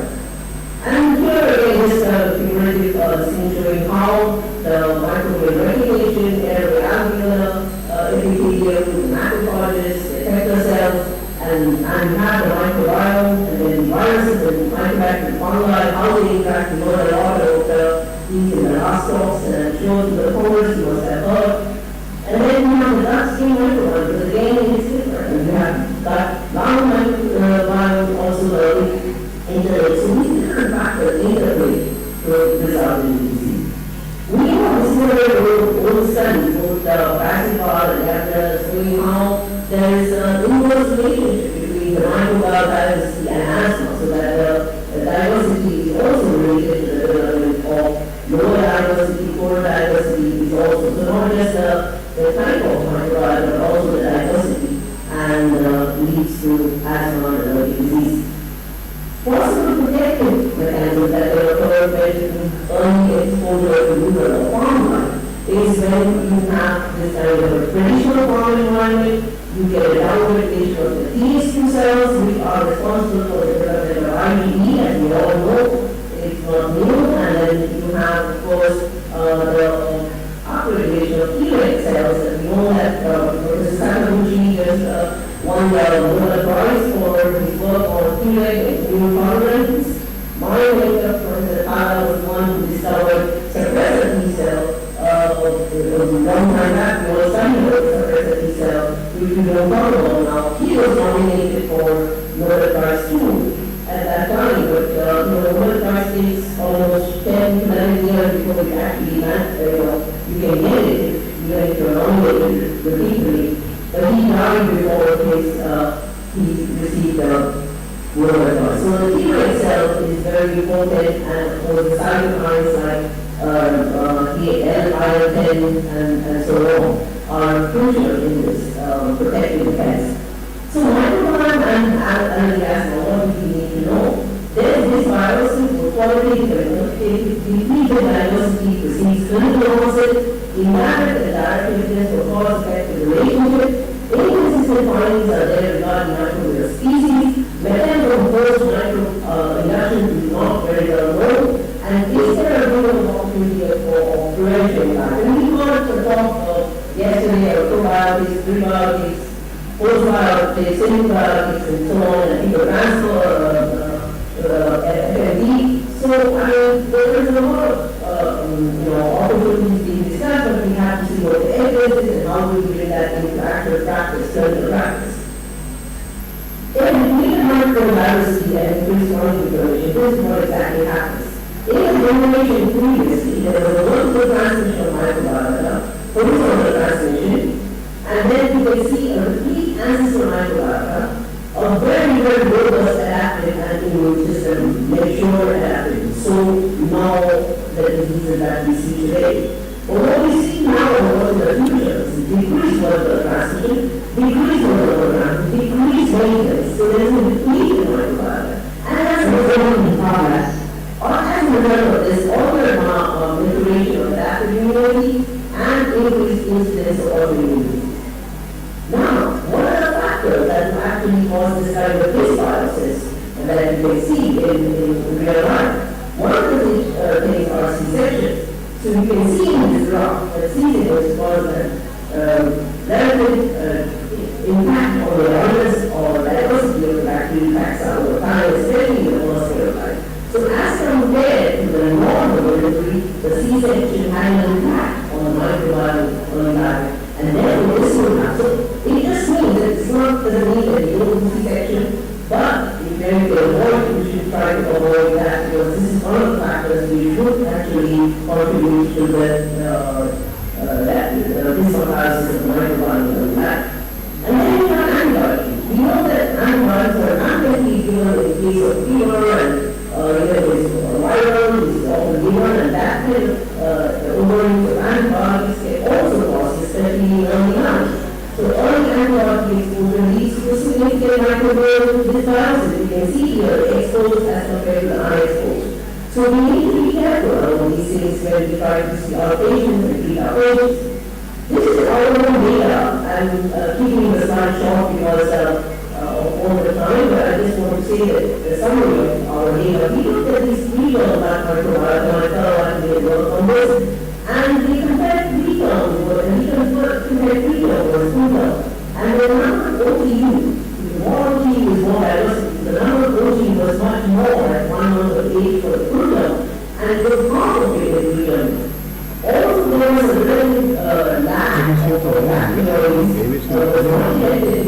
So the good bacteria, the good bacteria, the bacteroids were lower and not detected in the pre-term index. In the early studies of 18 months of age, there was more significant relation with antibiotic and allergy disease. That's also because the number was just 30, we could not have more than 30 in the study. But as they were formula, there was a tendency for these pre-term index with normalization of age and growth. So these were the 2 important factors that caused a reduced biodiversity of bacteria, and there was a relation to allergy disease. Now, moving away from that, we must also look at some of the specific biomarkers signatures. Now, you can see here butyrate. Butyrate is very important, and butyrate, you can see here, and these are food allergy and the respiratory allergy. So those, as compared to healthy controls, food allergy and respiratory allergy children have less butyrate levels. So it's not a good thing. And when you actually combine the two, those who have no respiratory allergy, it's further lower than when you have them as just food allergy or respiratory allergy. So this is moving away from the antibiotic, the C-section, and other factors like farm exposure. Diet is very important. And in a country like India, we're talking about the microbiome. One of the important things that we need to realize that the microbiome will not be the same in North of India, West of India, South of India, East of India, because our diet is different. And depending on the diet, there is a difference in the microbiome. So now studies are needed to understand what is the microbiome factors in different populations in our country. So when we look at early diversity and nutrient production, we can see that if we give a very diet diversity in early life, fish, vegetables, yogurt, and so on, you can see that there is nutrient production, protein production, increase of T cells, and less protein sensitization and more food allergy. And when you look at this food diversity in 6 months and 12 months, again, this is a point I try to address the nutrition part of my talk. Nutrition is very important, and you can see here that if they have good diversity in 6 months or good diversity in 12 months, means 11% reduction and 30% reduction in the development of food allergies. This other study also, for our study, is very important because it was done during the COVID period, looking at the different environmental exposures and dietary factors that contribute to the early life microbiome. So in these actually, the fecal samples were sequenced from infants at 6 and read at 12 months. Questionnaire was done with 16S sequencing, and online questionnaires were done on the environment, healthcare, evaluation, infant health, learning disease and diet, and skin tests were done at 12 and 25 months. 12 and 21 months. And you can see here that the relative abundance of fecal bacteria was higher, which is good, because as I mentioned, we back to good bacteria, and the environmental factors associated was lower, and the abundance of anthropological acid correlated with the earthquake. Correlated plant-based foods during the positively impacted microbiota development, bifidobacteria levels at 6 months and relative balance of butyrate ratios at 12 months were negatively associated with the endocarditis and state rate test positivity. So this is very important, gives us a very important information that we need to have that kind of diet diversity in our life. The prevalence analysis study in 2008 did not increase over pre-pandemic levels. So again, this is also very, very important because it is less exposed to the external environment. And this is another part that I'd like to focus on, is looking at breastfeeding, which is very important. In the gut microbiome for 2027 in Pennsylvania, the Chinese study, and we can, in the Chinese study, and you can see that comparing quantitative advantage was seen in the strain state for utilizing the complex sugars that is milk, basically milk oligosaccharides, and this exemplified the bifidobacterium and bacteria, which are very important and good bacteria, the microbiota or immune. So when you go to any movement, I know there's one to talk on this several of these topics. I'm not going to go on into this, but just trying to highlight what we have in place for possible intervention to elaborate because of respiration microbiome. Equilibrium, prebiotics, which promotes beneficial gut bacteria, FMT replaces gut microbiota with healthy microbiota, dietary approaches, plant-based gut microbiota, and breastfeeding provides essential nutrients for the infant. But all of these have their positives in certain diseases, and yet we have lack of evidence for many diseases, including allergic diseases. I would like to highlight this was done during my presidency of FOM, because I was very keen that we must have guidelines on allergy prevention, and we were doing one also in India, which is very important because our people is so diverse in every way. In our food, in our lifestyle, in our environment, and we are of course getting more industrialized, and so we are actually the center of all allergic diseases or chronic inflammatory non-communicable disease in our region. So we need to try to find evidence for what's successful for our region, what can we do. So in this study, you can see over here that there were 9 cure for eczema. Eczema was the only evidence that where probiotics were impacted and for cholesterol, just no evidence for asthma, no evidence for food allergies or rhinitis. So what the other thing we found out at that time was that it is very straightforward. And this goes back to my talk yesterday about immunotherapy. And again, immunotherapy, I remember highlighting several times that we need to be product studied. The product has to be well studied, we should show evidence, and then we can use it. Because otherwise it's not something that we can use. The same way with probiotics. So the only probiotic that lactobacillus carbon G was studied in more than one and showed evidence for eczema. But several of the others did not have. And as I said, the studies are not done in the same circumstances, the results cannot be compiled. So the recommendation at that time was that, well, probiotics could be used in the third trimester of mothers or in infancy for children at high risk of allergies, basically the intention of preventing eczema to some extent, but otherwise not really so strong for allergy prevention in general. Systematic reviews and meta-analysis are friendly, but again, you need to have the school studies rather than using different strains, but you need to have studies using the same strain, so there is no clear positive recommendation, and many of the ASCA guidelines also don't really strongly support it. So the take-home lesson of this part of our talk is that gut microbiota is a diverse and complex microsystem, thrives in the human body. The microbiota stabilizes with age-free and crucial for the human health of children early life or early life.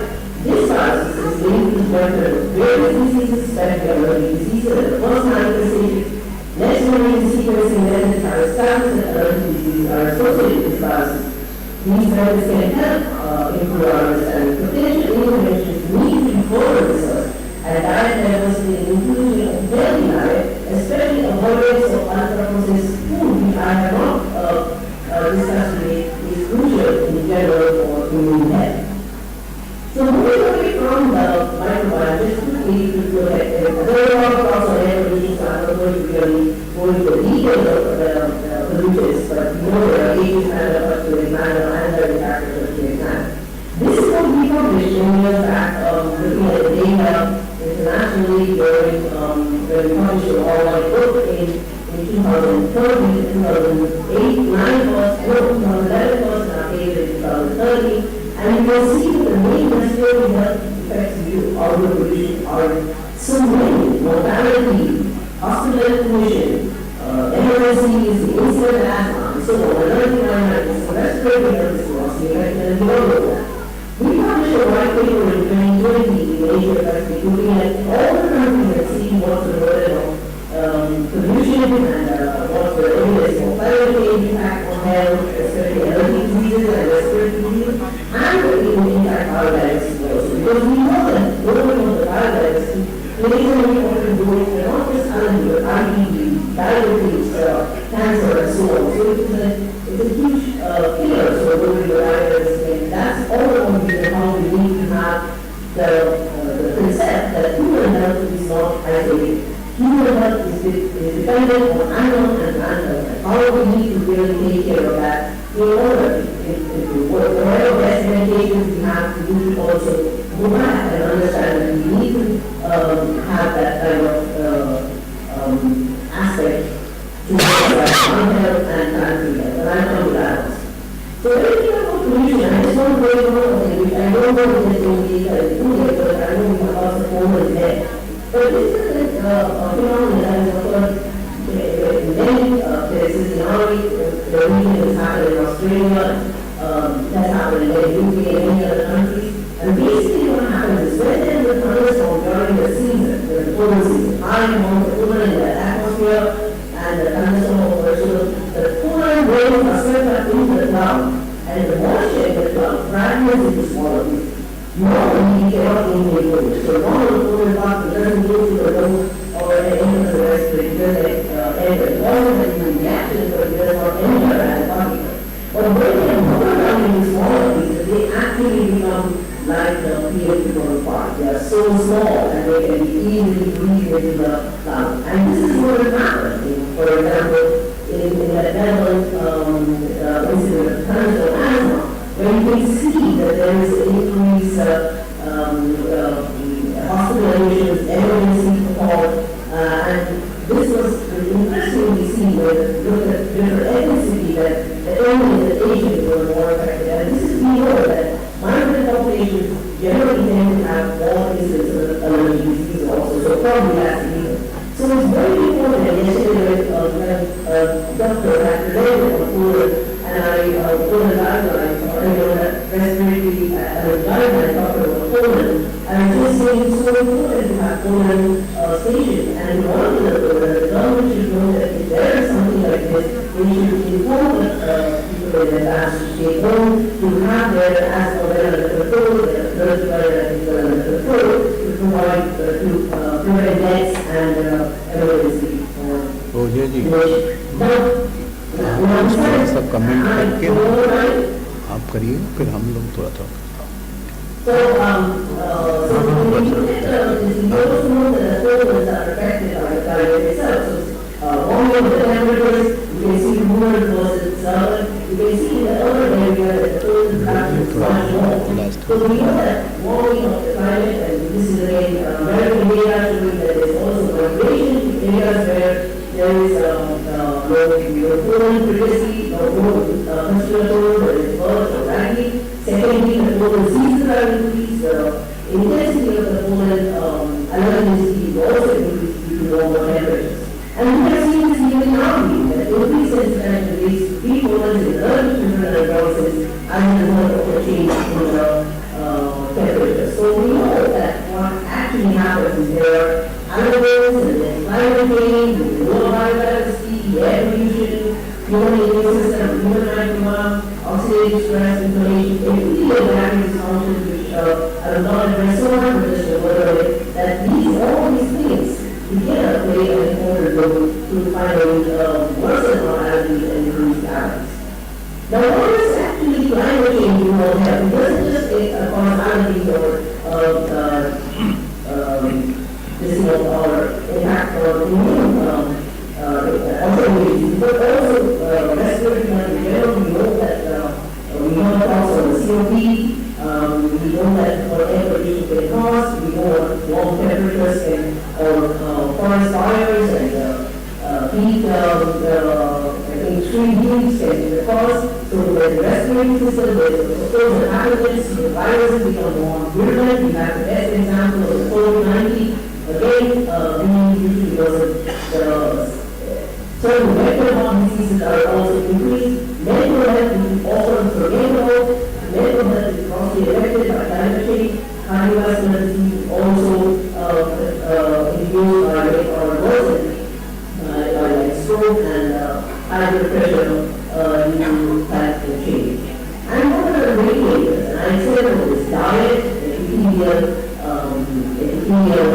cell integrity, and also the microbiome. All these things play an important role to actually protect or prevent the development of this. So we need to have lifestyle changes, so exercise, avoid the existence of antibiotics or certain drugs, smoking, and external air pollution, outdoor air pollution, and of course avoid factors that will cause epithelial barrier dysfunction or because whether it's epithelial barrier or a leaky gut or even epithelial barrier dysfunction in the areas, it can cause actually microbial dysbiosis and then worsen the situation.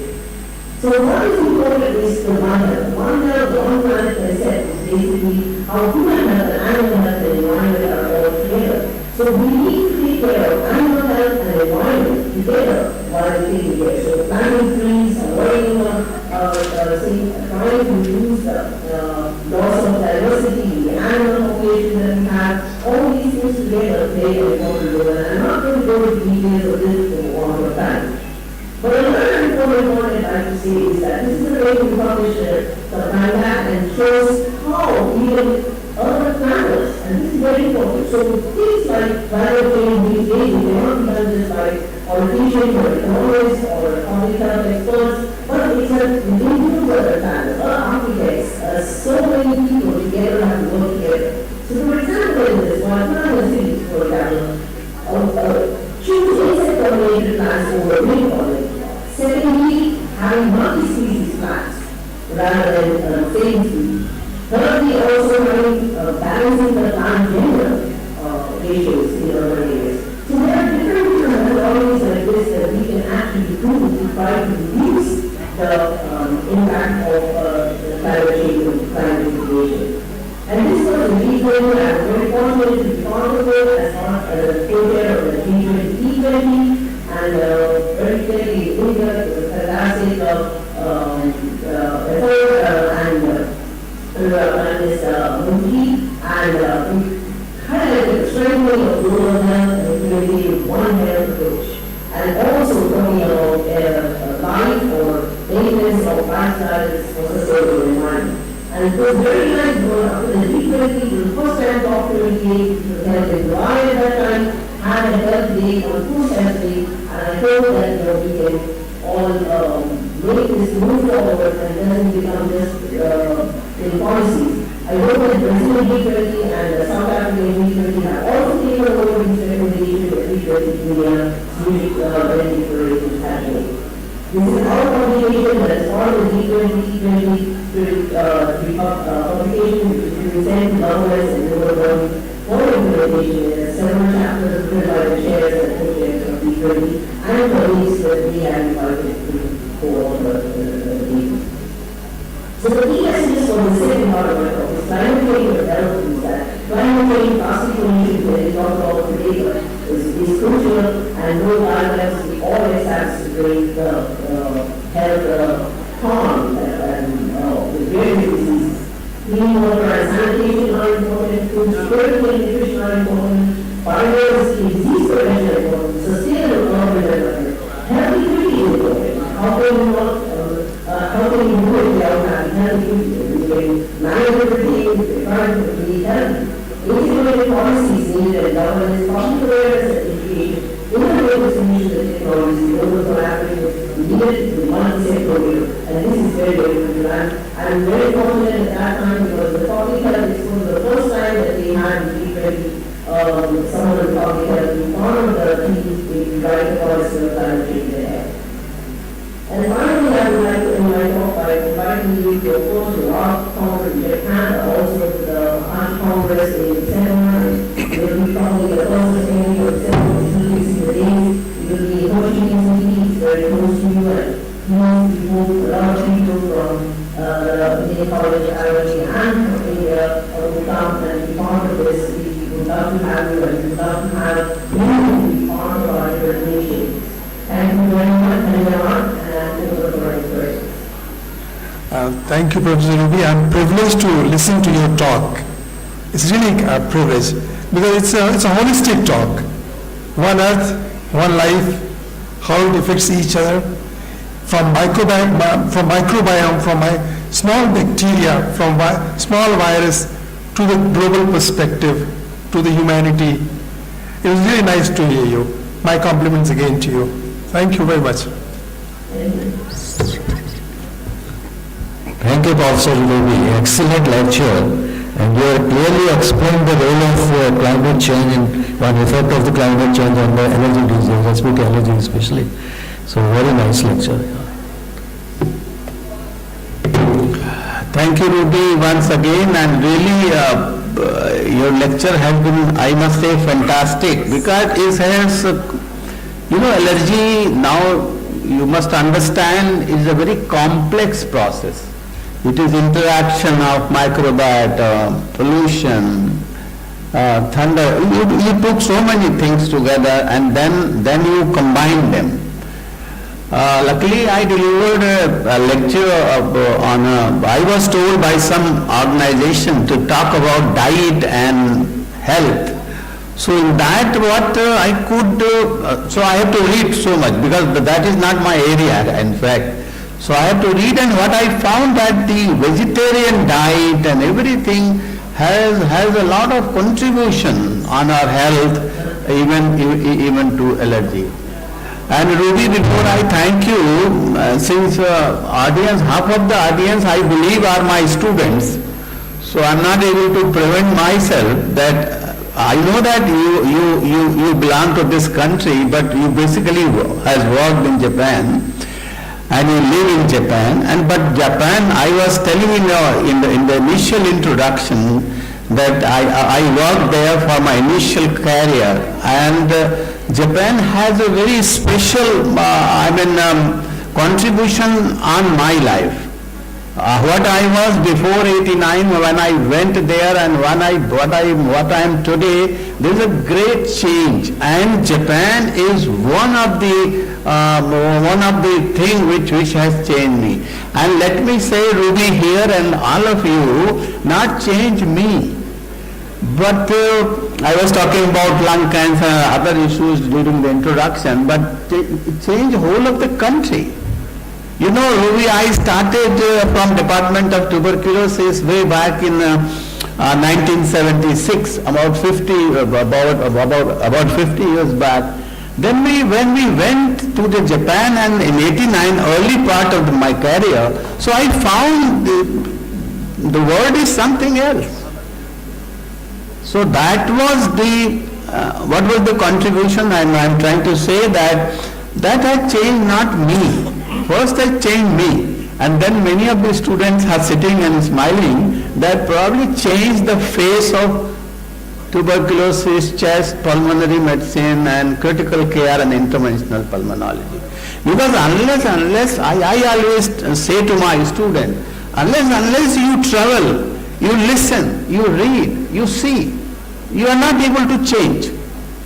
मैं हिंदी में कहता हूँ, आप भी समझती, मैं कह देता, मेरा बेटा इस वक्त प्रोफेसर है मेडिसिन में RML इंस्टीट्यूट में, उससे भी यही बात कहता हूँ, खूब मंडूक में बैठने से काम नहीं चलेगा, है कि सुबह शाम मरीज देख लिया, ये कर लिया, वो कर, that is not all.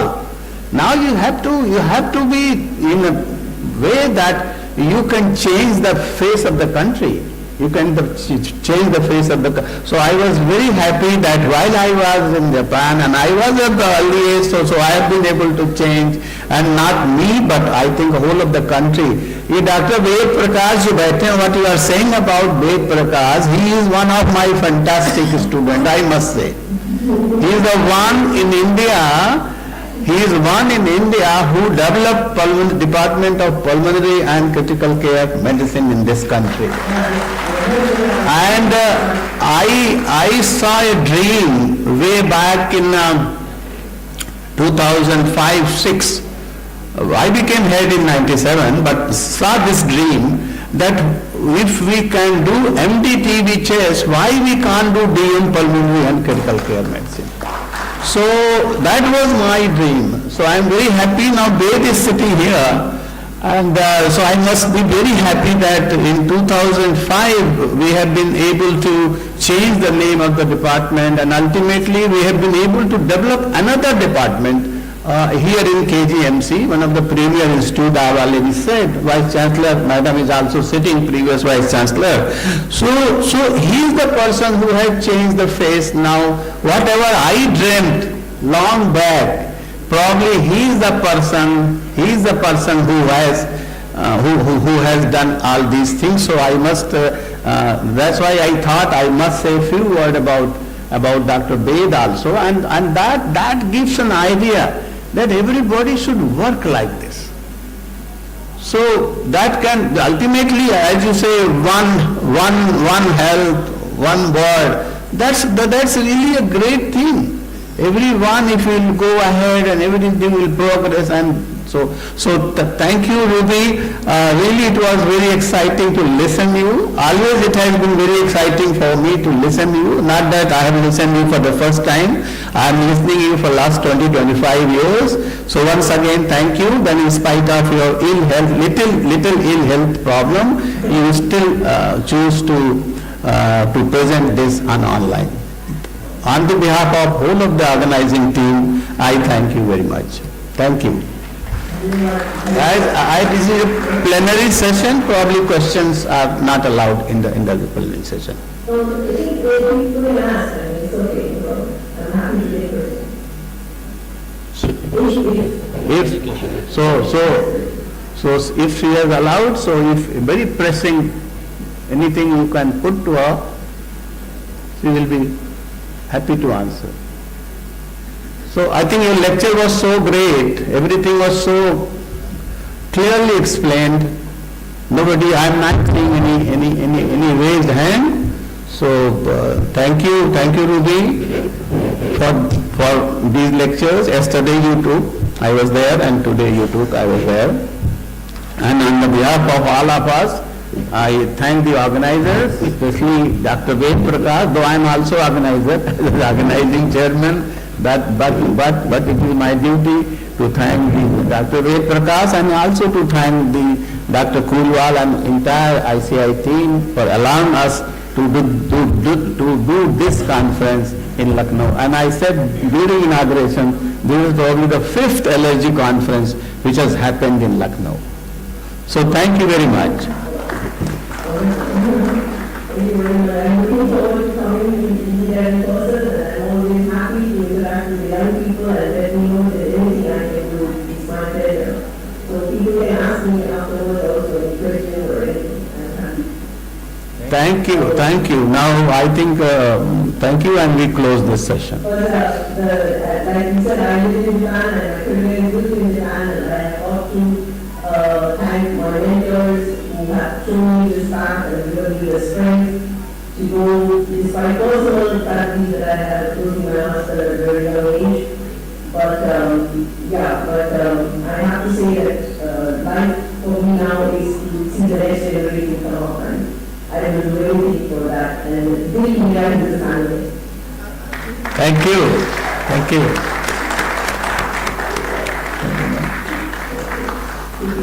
Yes, madam, go ahead.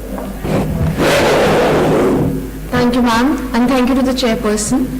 Now we'll move on to our next session. The chairperson for this session are Dr. Gyanin Shukla, sir, Senior Consultant Pulmonologist, Lucknow, Dr. Vikram Gupta, sir, Senior Consultant Pulmonologist from Kanpur, Dr. Prasoon Khan Sir, Professor, Head of Department, Respiratory Medicine, Prasad Institute of Medical Science and Hospital, Lucknow. Dr. Anand Sheel Chaudhary, Senior Consultant, Pulmonologist, Lucknow. And Dr. Rahul Srivastav Sir, Senior Consultant, Pulmonologist, Lucknow.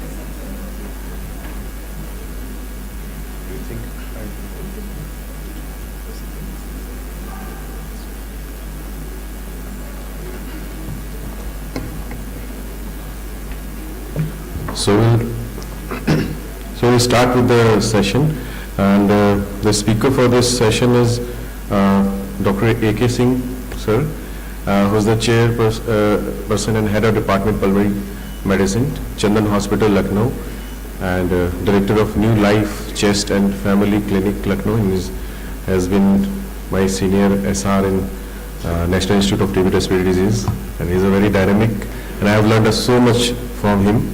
So next wise is from Dr. A.K. Singh, sir. Thank you for the kind introduction. Thank you, organizing team of ICAAICON, and a special thanks to Dr. Ved Prakash for giving me a chance to be a part of it. So I'm going to talk of rethink IL-5, the future of severe asthma. And then we are going to talk of eosinophils, and we are going to look at depletion to precision, and then how to prevent, and if we can put our patients into remission, which is the dream that every doctor has when you treat a patient. I work in capacity of consultant and head at Chandan Hospital, and we have a department which runs a DNP program also. The learning objectives would be that we're going to review the interleukin-5 immunobiology. In asthma, we're going to summarize IL-5 efficacy data. We'll touch a little bit on it because the time is less. And then we are going to explore innovative strategies. When I was MD student, there was the whole concept of IL-5 and TSLP and all those things. And we didn't used to think that this will ever turn into reality. It was all that used to look like more of a research rather than practicality, and now we are practicing it. So time is changing fast. So I'm going to also look into the innovative strategies that are of the future and I'm going to touch upon. So whenever you talk of a topic, it has to be like something that we can apply into our patients. So the case that I'm going to start with is a 32-year-old lady, and she presents to the OPD with complaint of persistent symptom of breathlessness and wheezing. And this is especially during evening and after exercise. And she reports frequent asthma exacerbations, and she is using her rescue inhalers quite often. And whenever the exacerbation comes in, it doesn't go without an oral corticosteroids. And she is optimally using inhaled corticosteroids and a long-acting beta-2 agonist as per the GINA guidelines. Her asthma got diagnosed at the age of 10 with symptoms worsening over a period of time, so it didn't got off as she aged, it didn't get better. She reports allergy to dust mite pollen, has skin rash, hives that sometimes occur during pollen season, and she is using the high dose, a 1600 of budesonide with her formoterol twice daily, and the technique was checked and adherence was good. So she was doing everything, the treating physician was doing everything, but she still was having an uncontrolled asthma, and she was requiring rescue inhalers as well as oral corticosteroids for bursts for the exacerbations that she was having. The lung functions were not that bad. She had a mild airflow limitation. On physical examination, there was audible wheeze, the respiratory rate was elevated, and she had mild skin rash on her arms, which was consistent with allergic eczema. And then the blood eosinophil count was elevated, it was 300, the absolute eosinophilic count was 350, FeNO was high, it was 50 parts per billion. Allergic testing with immunocap was positive for dust mite and pollen.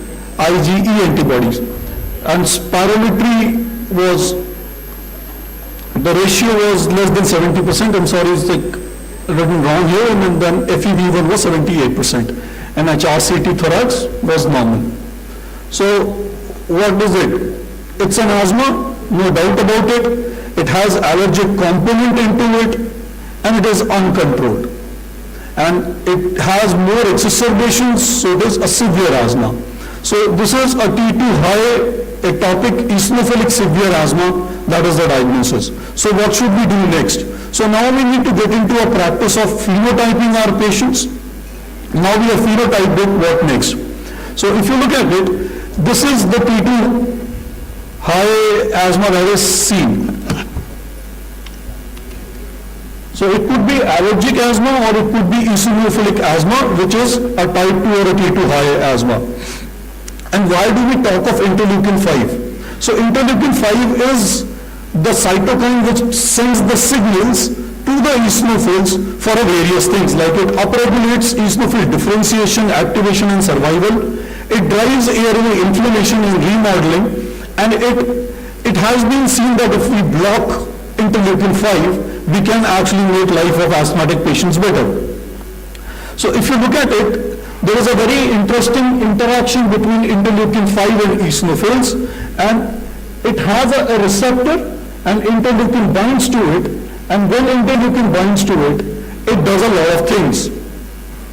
So if you look at it, there are elevated eosinophils which are key markers in severe eosinophilic allergic asthma, and the interleukin 5 comes in, binds to the receptor which is there on eosinophils, and when the eosinophil receptor binds with interleukin 5, it gets activated.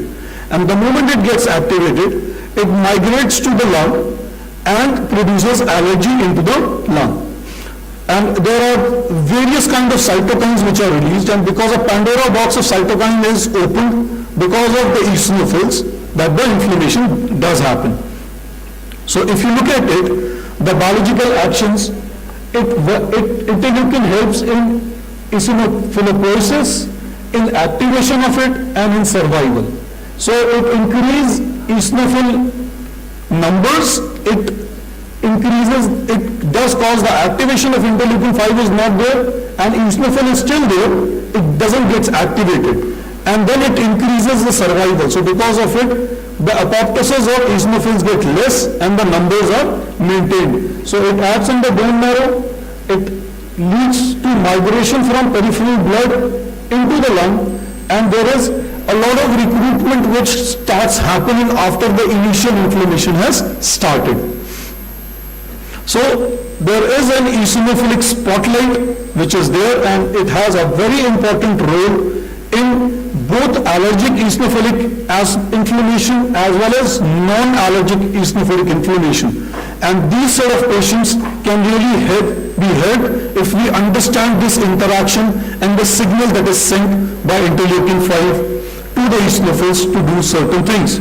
So what we can do is that we can directly inhibit the interleukin 5, all those biologicals that directly bind to the interleukin 5, that is mepolizumab or reslizumab, and makes it available to the eosinophil. So it binds, and the interleukin 5 is not available for the eosinophils. And the second is that if it binds with the receptor which is there on the eosinophil, that is benralizumab, so it does one more action, that it leads to apoptosis. So you see complete depletion of eosinophils with benralizumab and a partial depletion of eosinophils, but they are rendered non-effective because they are not activated, as interleukin 5 is not available with mepolizumab and reslizumab.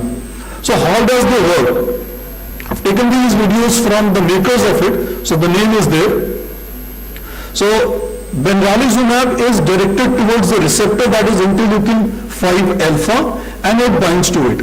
And because the receptor is already bounded by the humanized monoclonal antibody, it is not available for the interleukin 5 to interact and send signals for the various things that happen. And the natural killer cells, because it gets sensitized with that binding with benralizumab, recognizes it more and kills them, and so it is completely depleted. The second is mepolizumab, which is a humanized monoclonal body which is directed towards interleukin-5, and what happens is that when it binds to it, it renders the interleukin-5, though it is present, but it cannot bind to the receptor, and that leads to reduced production, survival, and activation, and migration and recruitment into the lung that leads to reduced. So this is quite a busy slide, so I'm going to say not to look at all the things, but just focus on certain things, that we can use Nepali in more than 6 years, Bengali in more than 12 years, that is the approval. The dose is 100 mics subcutaneous every 4 weeks, and with Bengali it is a little different, 30 mics every 4 weeks for first 3 doses, and then every 8 weeks.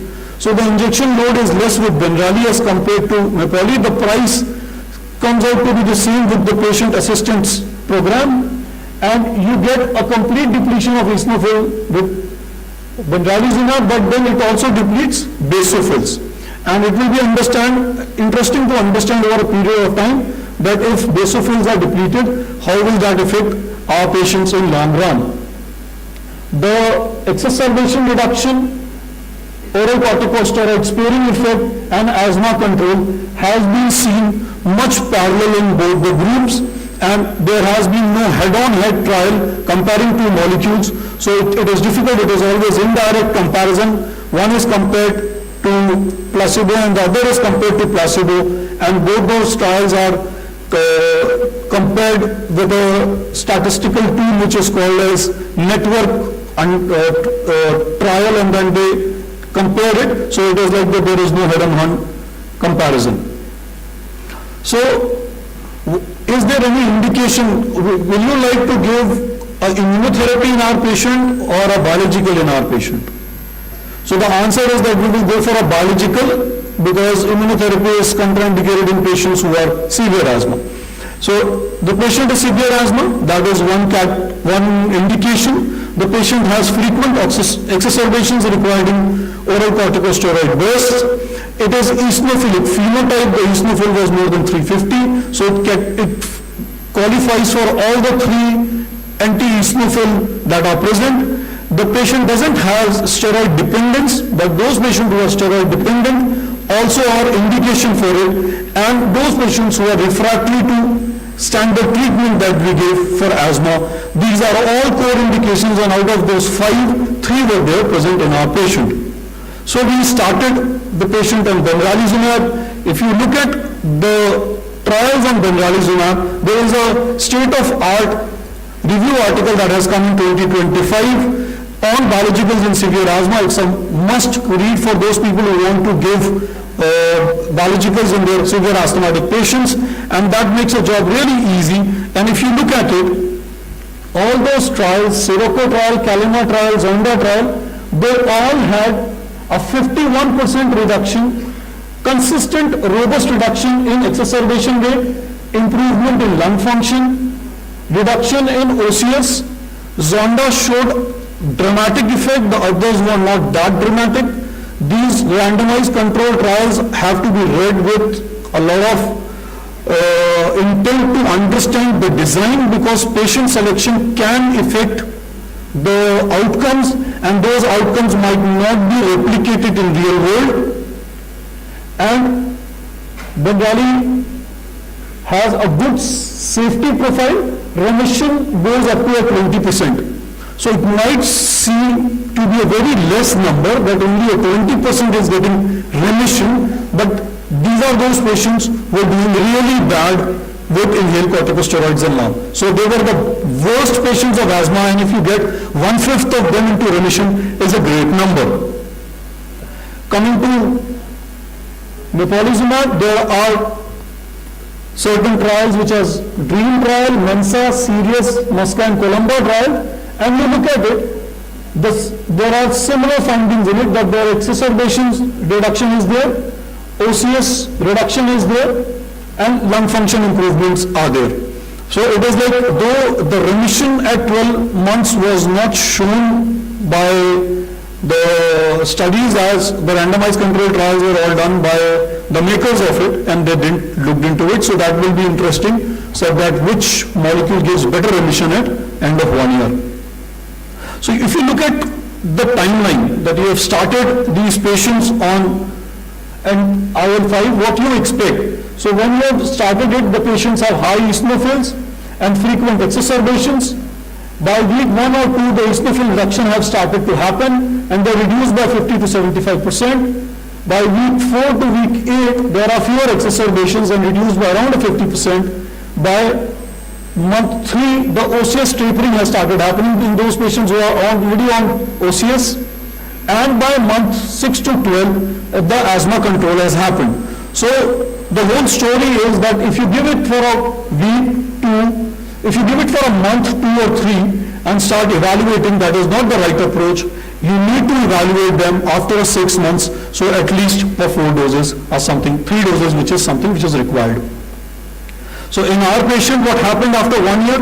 The symptom control was achieved, lung functions improved, the medication use, there was no corticosteroid burst which was required after 1 year. The inflammation marker eosinophil was completely depleted, and FeNO got to a normal level. And quality of life, of course, improved with it. So if I put the whole synopsis, my patient was suffering from uncontrolled, severe, atopic, eosinophilic bronchial asthma, and the biologicals made her achieve clinical remission, restored lung functions, and symptom control. And this was very consistent with the trial evidence, which showed around a 66 to 92% remission after 1 year of benzodiazepine therapy in such patients who had higher the eosinophil levels, better the results are. But then there is a caveat to it, and the caveat is that there are limitations and gaps in interleukin-5 biologicals that are available. There are certain non-responders who are having higher eosinophils, so not all our patients will respond to it, and the phenotypes are difficult, and true remission is seen only in 1/5 of the patient.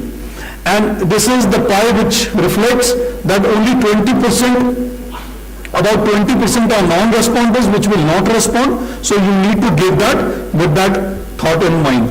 So these are the clinical studies. I'm going to skip that, and then coming to precision biomarkers, the future, beyond eosinophils, FeNO, periostin, and sputum is something that we are already seeing. Interestingly, we need to, our microbiologists and pathologists need to evolve and evaluate our sputum samples for eosinophils. That's something that we expect from other fraternity.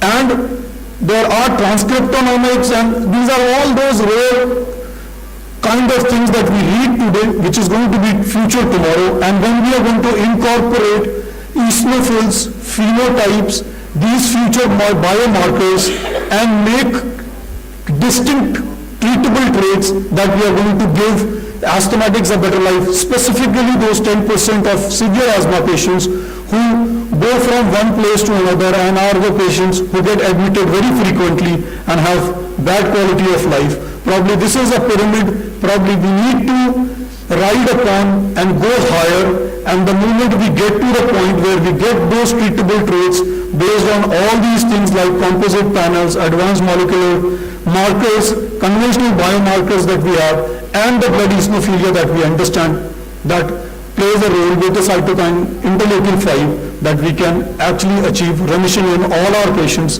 which we dream about in our asthmatic patients. Thank you so very much for your patient listening.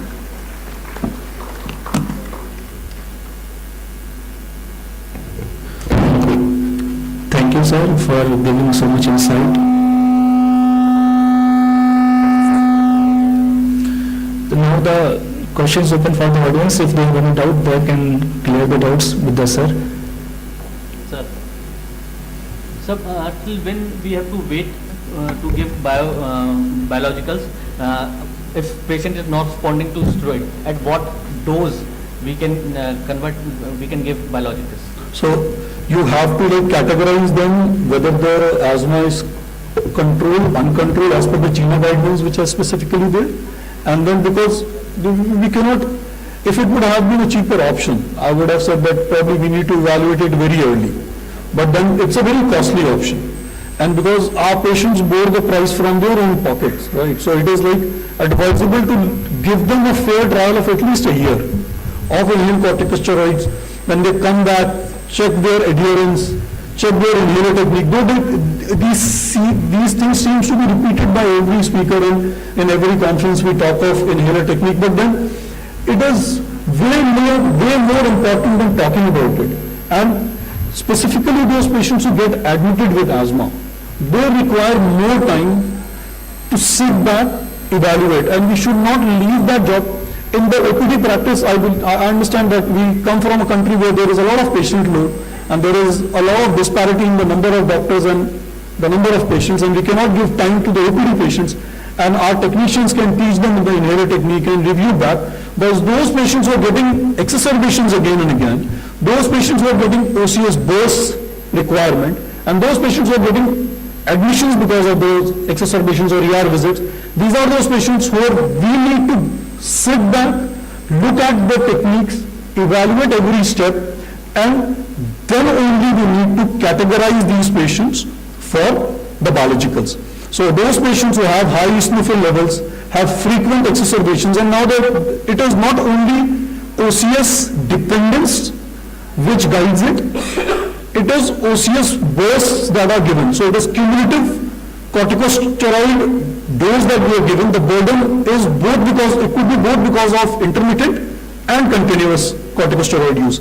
So these patients need to be categorized. So if you look at the GINA guidelines and the uncontrolled part of it, then, and I would take it a little longer than the GINA guidelines uncontrolled part, and I will probably wait for a year or so before putting them on biologicals. That is how I do it.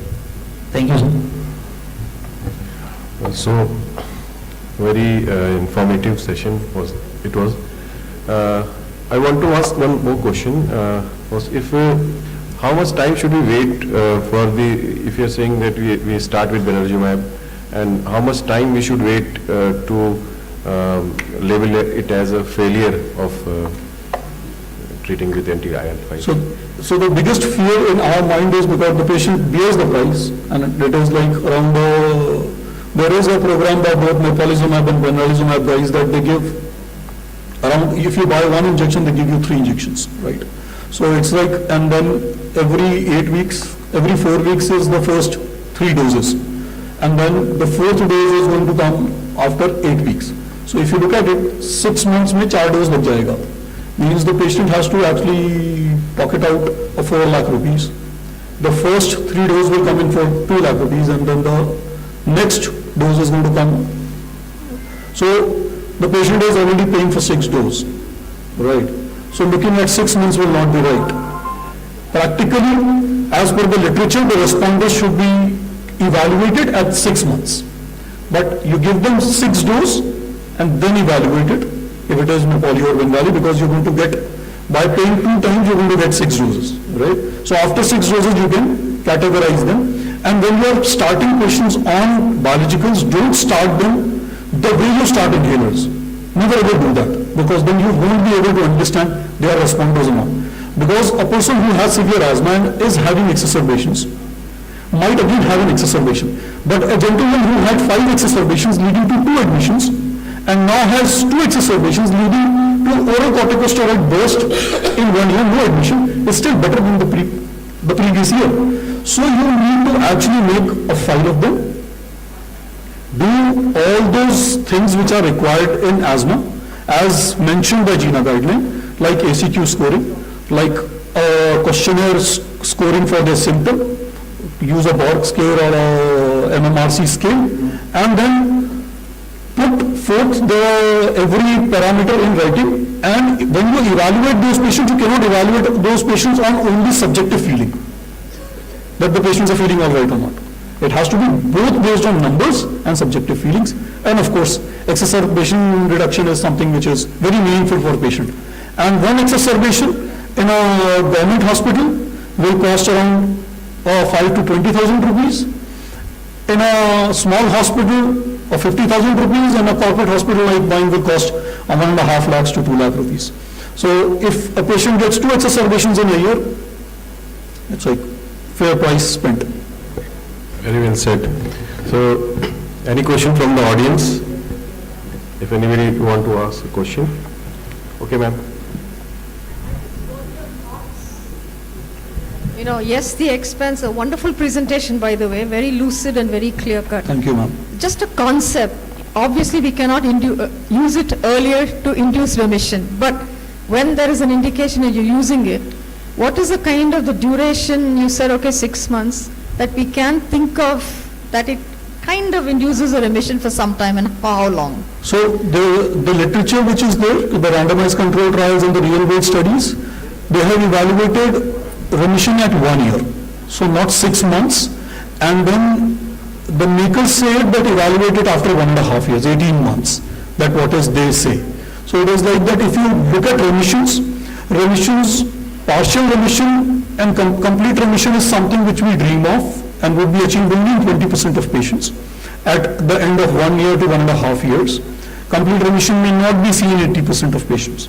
But yes, exacerbation frequency has been reduced very nicely, and oral corticosteroid dependent patients have actually moved on from oral corticosteroid dependence to a state where they are managed with inhalers with ICS LABA. So I think the session can be closed. So wonderful session and wonderful insight about the IL-5, anti-IL-5. Thank you. Thank you so much.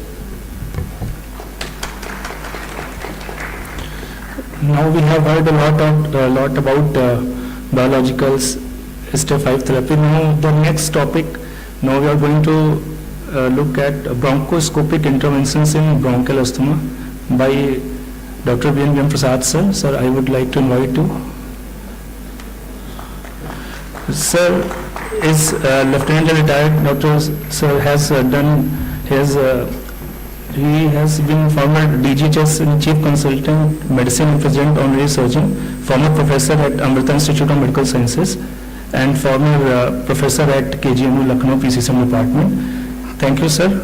So you can proceed with your talk. Good afternoon, everybody. First of all, I'm being honored here to present bronchoscopic interventions in bronchial asthma. Thanks to Dr. Ved Prakash and of course the Governing Council of this allergy institution, I must tell you, because this has been there for so many years. I've been associated with them for around 3 decades. So I'm really honored. I attended the last conference also. It is always motivating and inspiring to me because asthma is one disease where you are tested at every level, whether it's a pathogenesis, whether the phenotypes or the endotypes, and that is where this is much more perplexing. And bronchoscopy, as you know, has been used for almost more than now, you can say that 50 years, because ICAAICON actually started in 1970. Fiber optic bronchoscopy, and that has given insight into the pathogenesis of bronchial asthma. At the time, we were not aware of actually what causes, the problem of bronchial asthma, and that's the inflammation. The biopsy and all the studies to bronchoscopy, and of course before that the postmortem studies has given us that asthma is a chronic inflammatory disease, and the area of obstruction is caused by several factors, including the edema, the inflammation, and also hypertrophy and hyperplasia of the muscles. So there are several factors. Now, our way to approach bronchial asthma has been bronchodilators initially, but then it extended to the anti-inflammatory drugs, and thereafter we have, different modes of administering these anti-inflammatory drugs and also the bronchodilators. And subsequently, the biologists came into the scene. Then some wise person thought that if the muscle plays an important role in the bronchial obstruction in certain phenotypes, why can't we address these muscles? That is how the bronchial thermoplasty came into the picture in the diagnosis, in the management of bronchial asthma. Otherwise, the bronchoscopy has been used as a therapeutic modality in severe, what you call the status asthmaticus, when there is extensive mucus plugging, and also in certain subsets of bronchial asthma, which is complicated, of course, by ABPA, where again the bronchoscopy has got a tremendous role to play from a therapeutic point of view. But the problem with bronchoscopy is that you are inducing every inflammation, and it may make the matter worse. But you have to play with the fire sometimes to bring the desired result, and that is how the bronchial thermoplasty actually came into the scene. The experimentation was done in dogs, and they found that by administering certain regulated electric current into the segments of the bronchus, you can actually cause atrophy and decrease in the muscle mass. So that was the initial study that took place somewhere in 2004. Then it was applied to the human beings, and excellent results came in terms of the outcome. In fact, it is better than the mepolizumab trial and omalizumab trials. In fact, the effect was long-lasting. It lasted for 5 years, 10 years. Whereas the previous speaker told you that when you give mepolizumab, you may not be able to have the sustained effect. Only 20% may have the sustained effect. So that's a fundamental difference. That means theoretically, this bronchoscopy intervention has a tremendous potential. Whether it's been exploited fully, that's a matter of discussion. I have to move the slides here.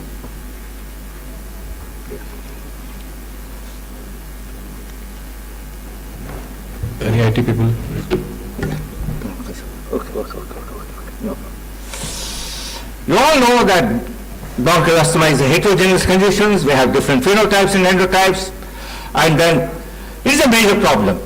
And you all know the ICAAICON studies, and in India also is a major issue, and we have significant number of patients who have very severe asthma. And in fact, it drains all our resources. The healthcare cost is quite a bit. This was bronchial thermoplasty was started as an add-on procedure. So if you actually look at the endobronchial biopsy, you find that there is hypertrophy of the airway smooth muscles, more severe asthma, greater degree of smooth muscle hypertrophy. And then it also undergoes remodeling. There is cellular hypertrophy, hyperplasia, angiogenesis, extracellular matrix formation, increased smooth muscle mass leading to airway obstruction. There is a collagen deposition also. Now, as I told you, bronchoscopy has been used for removing mucus plugs, and of course as a novel procedure of debulking bronchial muscles, and COPD it has got wide applications, whether it is application of endobronchial walls or biological polymers or bronchoscopy approaches to the targeted lung denervation. So it has a wide application.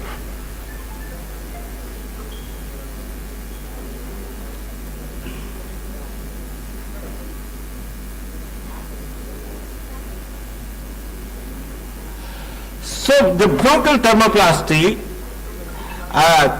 came into practical reality because the allied bronchial thermoplasty system was developed by Boston Scientific, and it has got basically a radio frequency catheter and a controller. You can see a controller here, and you have got a radio frequency RF catheter. RF catheter is inserted to the working channel of the flexible bronchoscope, and then of course the electric energy is delivered, and then to the area that is selected, and at a particular frequency it has got a penetrating effect. It does not actually cause the tissue, the superficial damage, and you can achieve the controlled destruction of the muscle. So there is an inbuilt mechanism in the operation so that you can overcome certain problems with the delivery of the energy and how much of joules of energy has to be administered, the tissue temperature, and all those length of administration. All these factors can be addressed. Even if there is some problem approach, but there is an inbuilt mechanism to see that those complications do not occur. There is a safety mechanism in place. Now, the catheter can fit into an air space of 3 millimeters. In fact, you can do bronchial thermoplasty in segmental bronchus of a diameter of 2 to 10 millimeters. So, the major problem in bronchial asthma is the muscle bulk in the, you can say the larger airways and the medium-sized airways. The smaller airways, they do not have that much of muscle mass also. Of course, the smaller airways, they contribute to the resistance, particularly so in COPD. But in bronchial asthma, specifically those inflammatory conditions, it involves basically the larger and the medium-sized airways. So therefore, theoretically also, this procedure looks very exciting, and it has also produced good results. The fundamental issue is that the catheter has to be advanced to the distal airways as much as possible, and then if you want to achieve that, the working channel should be small. It is 2 millimeter. So this 2 millimeter channel, working channel, through that you pass the catheter, you select the distal segment. And then thereafter, it has got markers on the catheters, and you can actually, go to the distal point, then withdraw the catheter, 5 millimeter, and complete that particular segment. So we have a structured way of actually doing bronchoscopy, bronchial thermoplasty. So now, see, each activation targets 5 millimeter section of the bronchus between 2 to 10 millimeters in diameter. The sequence of treatment begins in the peripheral bronchus, moving proximally. A given airway is treated only once. 3 breathing sessions, a gap has to be established because that will prevent the exacerbation provoking asthma. So that is why we have to keep a gap of 3 weeks. It's a stepwise approach. In the first session, you involve the right lower lobe. In the second session, after 3 weeks, you go to the left lower lobe, and thereafter you actually target the bilateral upper lobe. The right middle lobe is not targeted because it can lead to bronchial stenosis and also middle lobe syndrome. But then the subsequent studies have shown that if we have done the bronchoplasty in the right lower lobe, it has got an additive effect in the right middle lobe. It can produce certain changes in 70% of cases. So it has some advantages. Maybe is a collateral ventilation, maybe some other mechanism by which this may produce this effect. Now, before we do this procedure, a thorough examination of the bronchial tree is extremely important. Airway clearance is extremely important. And then, of course, you have to do anti-inflammatory drugs. You have to do prednisolone for 3 days. And you have to continue for next 2 days after the procedure. So, we have to go to the distalmost portion, then the catheter is open, and it's like a basket. The basket is open. There should be close contact with the mucous membrane, and then of course you deliver the required energy. Then you withdraw the catheter and complete the process. Now, so each session takes about 30 to 45 minutes. It is done under general anesthesia because if you want to achieve the precise delivery of the electric current, I think then there should not be any cough, there should not be any the displacement of the catheter. So that's the reason why it should be done under complete sedation and general anesthesia. So that is the only problem with this procedure. It is almost like a surgical intervention. So we have adequate data to tell that it is much more effective than even biologics if you select the patient properly. And in terms of quality of care, quality of life, and then in terms of the need for medication, exacerbation, hospital visits, hospitalization, in fact, there is dramatic decrease in this incidence. There is no doubt about that. The year 1 trial, that is a passerby intervention trial. So that has shown that there is not much improvement as far as the spirometry is concerned. There was not much. But then subsequent studies by the year 2 trial and then research trial shown that there is definitely even improvement in the spirometry. And there is not only a sham effect, initially they thought there is a sham effect and a placebo effect. But that placebo effect is also not, there is a better response also over the placebo effect. That means not only produce a placebo effect, but much more than that. That's the point I want to convey. So, it's a large volume. It is the initial trial was actually not blinded one, but subsequent studies it was blinded one. They have also included the sham group as this one they treated. They found that there was definitely increase in the quality of life score, and then asthma control was far better. The use of desperate medication was much fewer, and then there is improvement in the FEV1 values also. And these effects lasted long, 5 years, 10 years, and hardly any cases of complications. One of the complications that we envisage with these cases is bronchiectasis, bronchial stenosis. Those complications were not there. Whatever the problem that was faced, it is basically because there was some procedural errors, or number 2, that there could be, immediate exacerbation, that is in first few days after the procedure. Otherwise, long-lasting effect was not there in terms of complications. So we have a real-world data. In fact, it was approved by FDA, then they opened up a registry in North America, and they found that it was an open-label, multi-center 5-year observational study. It was conducted in 31 centers, and they found that definitely whatever the A1 and A2 and then of course research trials have shown, so the same thing has been validated by this real-world data. And then of course there was Australian registry, there was a French registry and European registry that also contributed to the findings of these earlier trials.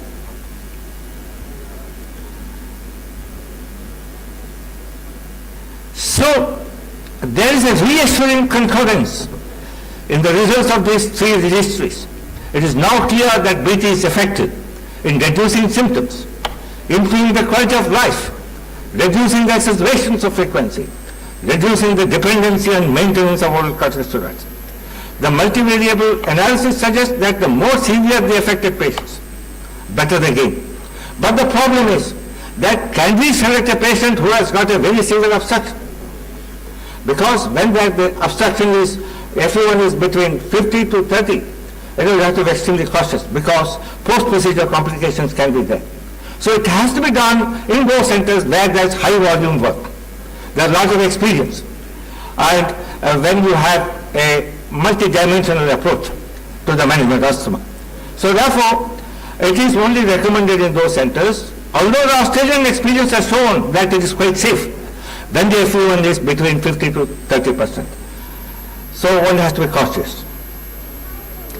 Now, what is important is that this procedure has given insight into the mechanism of the bronchial obstruction, where the muscle plays an important role. So, various studies have consistently proved that by reducing the smooth muscle mass, so that can be achieved histologically, it can be achieved by clinical improvement, and it can be demonstrated by body plethysmography, and also by OCT, and by CT scan imaging.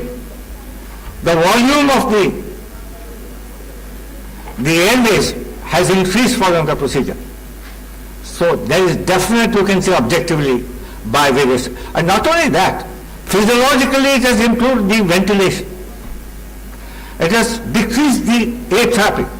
So final outcome is not only the reducing the mass, the muscle mass, but the physiological benefit.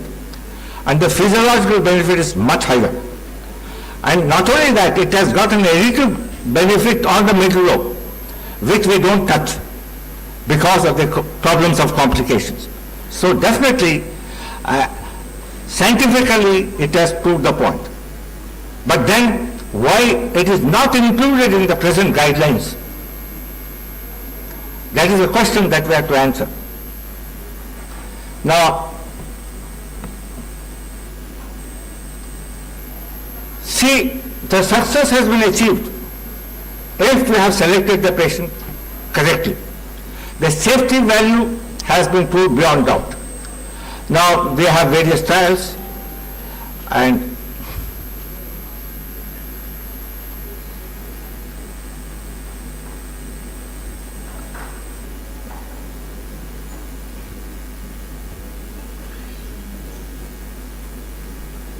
I think there's mix-up of slides.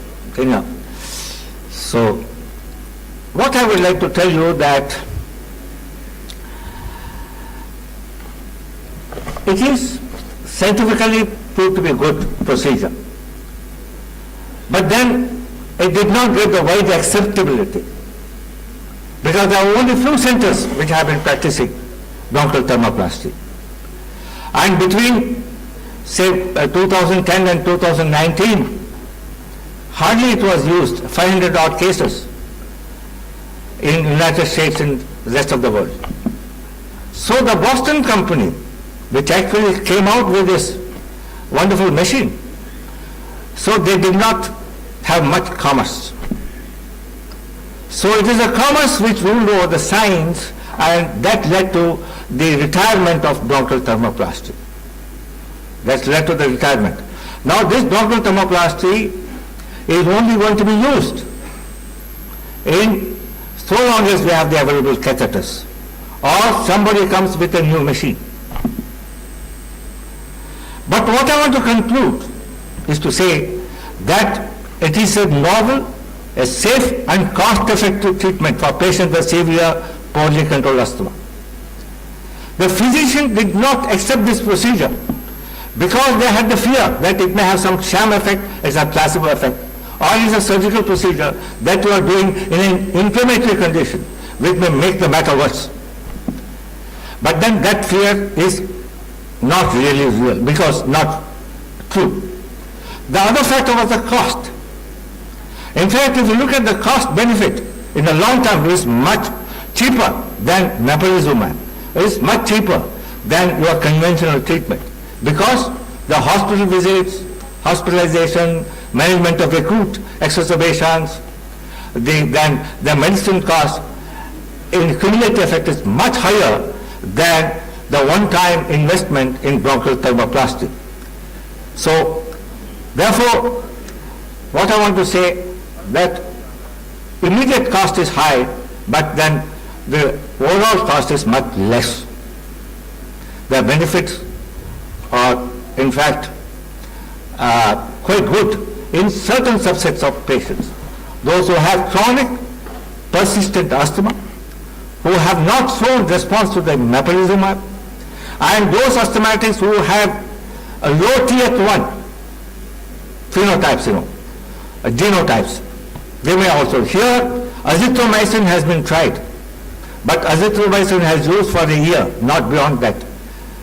So here you have a long-lasting effect, and the studies have shown, especially the Australian studies have shown that it is better than mepolizumab, and also it is better than these immunomodulators.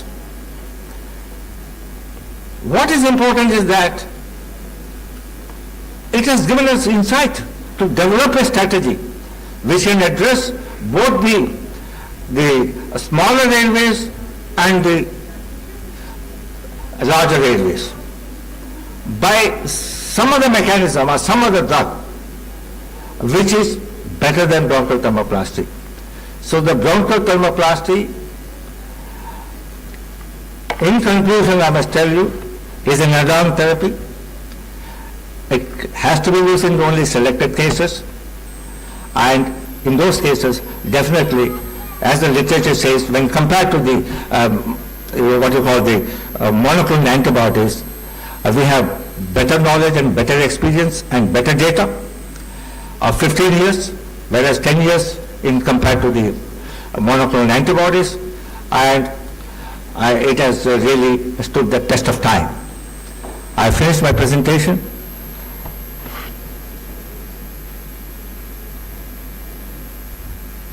Thank you, sir. That was a wonderful presentation. You explained every aspect of bronchoscopic thermoplasty. Sir, there is one question. Can I ask, sir? Please. So is it recommended for non-eosinophilic or eosinophilic bronchial asthma? Because I went to Coimbatore, there Patabi sir was doing, and he told me that it is more preferred in eosinophilic. Non-eosinophilic, sorry, non-eosinophilic. So is it? Please understand that eosinophilic inflammation is very difficult to control. And when you do the procedures, the post-procedure complications will be much higher, number one. And secondly, we have a targeted therapy for eosinophilic asthma. Fine, we have mepolizumab, benralizumab, and so many other drugs that we have today, so that we can address them. Only thing is the long-term effects. Okay. And then, immediate cost is not much. So therefore, and then why the bronchial thermoplasty has come down in terms of numbers, it is basically because of the biologics. And the biologics have the advantage of acting at every level. Distal airways, proximal airways. And bronchial inflammation leads to three things. Hypertrophy, hyperplasia of muscle is not the major factor in eosinophilic asthma. It is an inflammatory exudate, the toxic chemicals which are released, which are responsible for the severity of bronchial asthma. Whereas hypertrophy hyperplasia of muscles occurs when there is some chronic stimulation. We don't know which phenotypes, endotypes that we have. That has to be identified. You must have heard about Reed's index. What is Reed's index? Sorry, sir. You have no. You see, this is a ratio of the muscle mass to the cross section of the airways, right? When the Reed's index is 0.08, that is a hallmark feature of the hypertrophy, hyperplasia of the airways, right? So we have to identify those who have a thick muscle mass. But what is the problem with the destruction of the muscle mass? You see, somebody had a brilliant idea. They told that this muscle mass is rudimentary as far as the respiratory system is concerned. It is a muscle which matters a lot, which actually regulates the ventilation, which regulates everything. Understood? The regional ventilation, everything depends upon the balance between the circulation and the ventilation. So that is extremely important. Whether it is the smooth muscles in the the vessels or it is in the airways, they are equally important. So therefore, let us not get into this theory that the muscles don't have much role to play. In the gastrointestinal system, it is extremely important. That is somebody's hypothesis. Muscles are very important. When there is a muscle destruction, the most important problem that we get is bronchiectasis. And bronchiectasis can lead to all the complications. They can get secondary infections, Chase syndrome. The other point I want to convey is that are we very sure that we are not causing the mucosal damage? When you give the radio frequency at a particular this one, okay, it is supposed to go deeper and cause a destruction. But then it will have some effect, right? So when you are exposed to some ultraviolet radiation, when you look at the sun, it not only damages the retina, but it also damages certain. Okay, it will have some effect. So it has to traverse the distance. So there is a lot of thinking about it, but what is extremely important is that it has given us a concept of airway remodeling. Okay, and its important role in bronchial obstruction and how to address that. So we have gone into an era beyond bronchial thermoplasty. We have not condemned it. In fact, it has given us more stimulus to get into something better than this. And patient service is extremely important.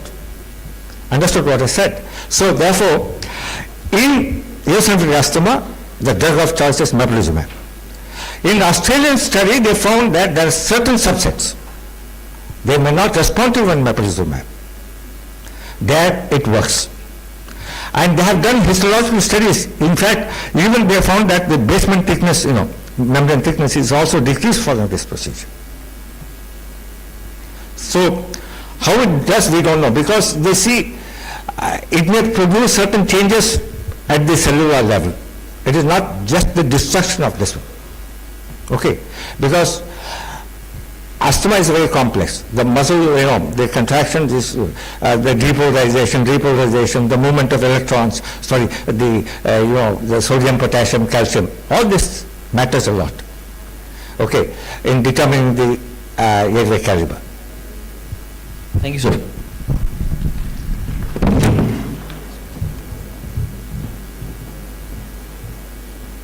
May I invite Dr. Ashok Kumar Singh, sir, for next presentation, a series of drug-induced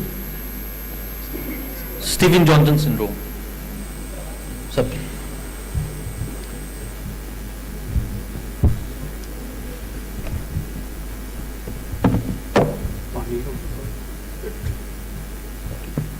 So very good afternoon, everyone. At the outset, I would like to thank to Dr. Dept for this kind invitation and changing my session from yesterday, because yesterday I was suffering with very bad upper respiratory tract infection. So I will finish my talk within 15 minutes. I'm talking a little bit different with the routine practice of allergy. Here I can change the slide. So I will be talking about drug-induced Stevens-Johnson syndrome. My talk is basically based on more of observation for the last 15 years. So Stevens-Johnson syndrome by definition is a severe mucocutaneous hypersensitivity reaction characterized by epidermal necrosis and detachment involve less than 10% of area. If it is more than 10%, this is called as toxic epidermal necrosis. Area between 10 to 30%, it is called as overlap syndrome. If the disease is associated with the systemic involvement and eosinophilia, this is called a DRESS syndrome. So this is very, very important for every clinician, because everybody is writing medications and any medication can lead to the side effect, although the disease is very rare, but sometimes it is unprecedented complication, and this is the dreaded complication. So who is the culprit? Which drug can cause? In literature it is mentioned, these are the drugs which are most important cause of the Stevens-Johnson syndrome. The one is anti-epileptic, that is carbamazepine, lamotrigine, and this phenytoin. Other drugs like antibiotics, any antibiotic can cause Stevens-Johnson syndromes, but sulfur drugs and quinolones, they are the most important culprit, and sometimes patients simply the paracetamol or the cumulflane can cause Stevens-Johnson syndromes. What happened? What is the probable mechanism in this? This is basically type 4 hypersensitivity reaction mediated by CD8 cell. And activation of the CD8 cells lead to the production of granulysin, which is the most important enzymes responsible for development of this syndrome. So I'm not going to discuss the pathophysiology, because we all are the clinicians, we should understand how to diagnose this disease, how to manage these patients, rather going into the detail of pathogenesis. So clinical feature, there is no fully established diagnostic modality for diagnosing the Stevens-Johnson syndrome or TRAN. Most of the patients, they present like an upper respiratory tract infections. After taking the medications, they have the throat irritations, or there may be a little bit of fever and the myalgia. And then their appearance of the skin lesion, and most of the time it is erythematous macules occurs on the abdomen, on the chest, or in the palm, what we call the targetoid lesions, and then ultimately converted into the bulla. And there is a mucous involvement. I will discuss the later on. And sometimes in 10% patients, there is systemic involvement leading to a lot of complications. So diagnosis of Stevens-Johnson syndrome can be made with the history of intake, clinical finding, and the skin biopsy. Sometimes it is needed. Otherwise, in most of the conditions, we can make the diagnosis clinically. And most important difference in diagnosis of Stevens-Johnson syndrome is erythema multiforme major, bullous pemphigoid, which is an immunological disease, drug rest, and eosinophilia. So smart clinician, a skilled clinician can make the diagnosis early. How he can make the diagnosis? If there is any lesion on the palm after taking the drug, or there is itching of the medial canthus of the eyes, means your patient is having hypersensitivity reaction, which may be the first sign of Dept syndrome. So a smart clinician can make the diagnosis in the early stage. And remember, these are the three important signs by which you can make the diagnosis in a very early stage. So these are the first three signs: the target lesion at the palm, and mucosal ulceration, which is multiple and painful, and second, if there is itching of the medial canthus of the eye, suspect your patient is going to develop Dept syndrome. A smart clinician can make a diagnosis here, because the treatment of this entity is just stop the offending drug. That is the only treatment which is available. Otherwise, patient can have the progressive disease, can develop the excoriation of his skin and blistering formation all over the body. So these are the other lesions which we can see in this patient depending upon the severity of the disease. One is what we call as targetoid lesion. These are the pathognomonic sign of Dept syndrome. If somebody is having this lesion after taking the drug, think about your patient is going to develop Dept syndrome. And this is a very pathognomonic sign again, a case of Dept syndrome. If you give the little bit pressure over the skin, there will be peeling, just like an onion. So without pain, the skin will peel off. This is called as Nikolsky sign. This is very, very classical for case of Dept syndrome. So when the patient, this is large study, Euroscar study, one of the largest study in the field of Dept syndrome. What they are saying that most of the patients they develop Dept syndrome in the second week of the consumption of the culprit drug. But some drug like Receptran, even the patient can develop this syndrome within 24 hours. So I am presenting this data of the last near about 15 years, which I have collected and I presented in some of the conferences. It is unpublished data. It is not a study, it is an observation study for the last 15 years. And I have collected the data from 2009 to 2023. And in our medical ICU, we have not published the data anywhere. It is just for the teaching purpose and to make an awareness among the people, among the physicians, that any drug can lead to the development of Dept syndrome. And the mortality is near about 35%. Remember, in my observation, in my study, the most common drug was carbamazepine, phenytoin, allopurinol, Septran, moxifloxacin. Even a single tablet of the combiflin can lead to the development of Dept syndrome. So remember this list. This is the most common drug. Many times the carbamazepine is written for the post-herpetic neuralgia or backache. And third is the patient develops Dept syndrome. So these are the few photographs of my patients which I have managed in my ICU. I have taken the permission from the patient and attendants just to share the photographs to you. I am not presenting any data of the patient who expired with this disease. I am presenting the data only of the patient who survived, and I am taking the permission from the patients and attendant as well. So these are the few cases. So this was a lady. She is having the backache, and the clinician has written carbamazepine for the pain. She has taken only for 5 days, and she developed this full-blown Dept syndrome. So the lesions may be present in very early stage, only the palm or it is eye or the face. But most of the patients who are admitted in my medical ICU, I am presenting this. So you can see how the disease has progressed. The complete excoriation, complete peeling of the skin all over the body. And most of the patients recovered within 6 weeks. So this is the first case. This is the second case. Somebody has given the combiflin tablet for the viral fever. See, the young girl, about the 16 years. And third day she developed these complications, what we call as Dept syndrome. And she was admitted in my intensive care unit. We have managed this patient for 3 weeks in intensive care unit. Ultimately she survived.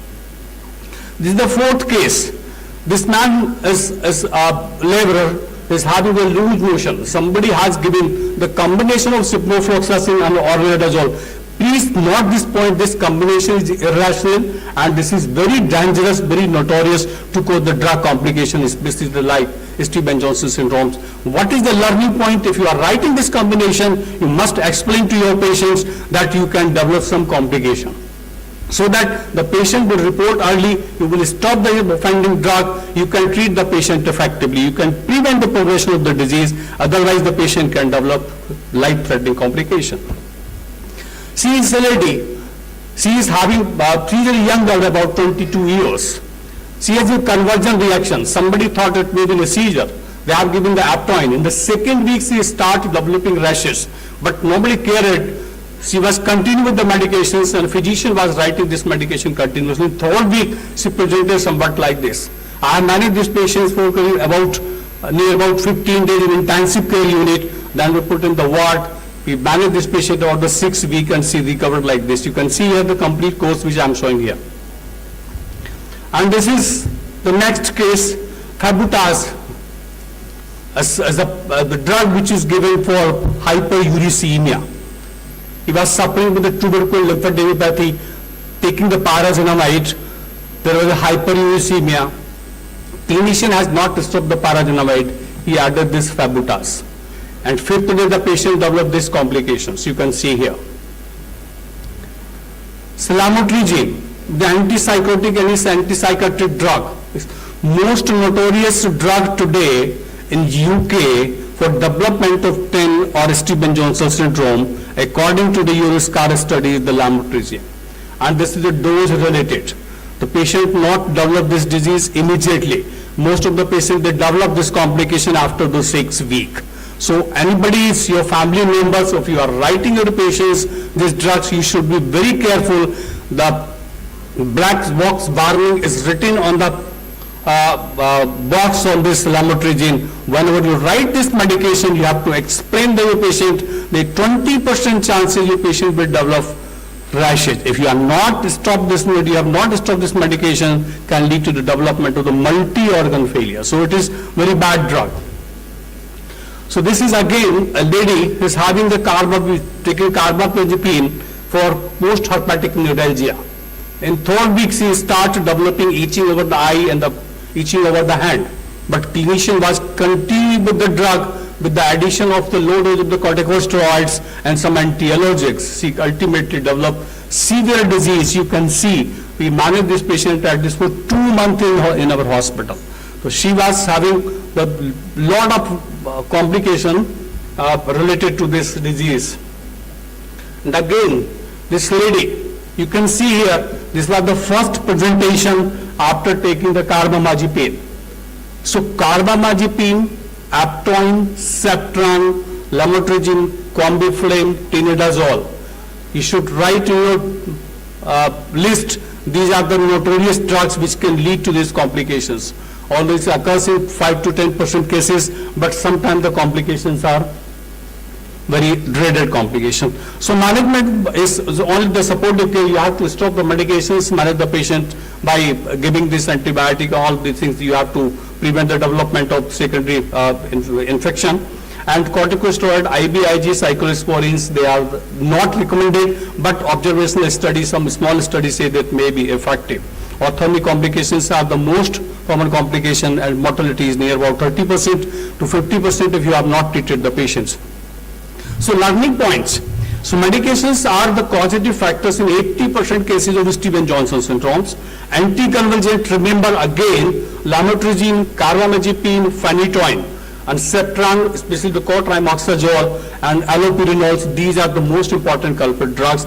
Early diagnosis is the only treatment. You stop the medication, your patient will improve.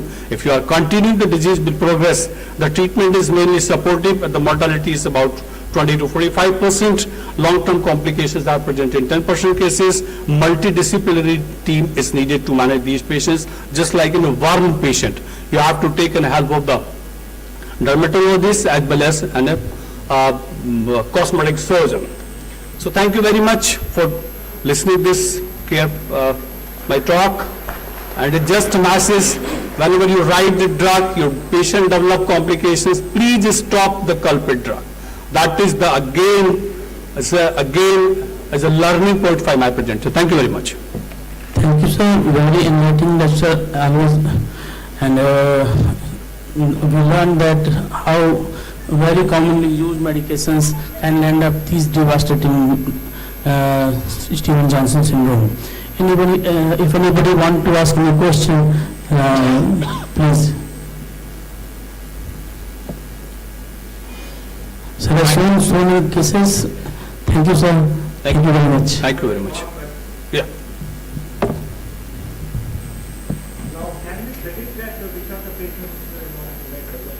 So the question is, can we predict the toxicity of these drugs? No. But if you do genetic analysis, these patients have HLA-B27 high probability, and some of more variants of HLA which can predict these are the possibility in these patients. Plus, in somebody has the family history of the same group of complications, only then you can predict. Otherwise, there is no criteria on which you can suspect that this patient is going to develop the Stevens-Johnson syndrome by the drug.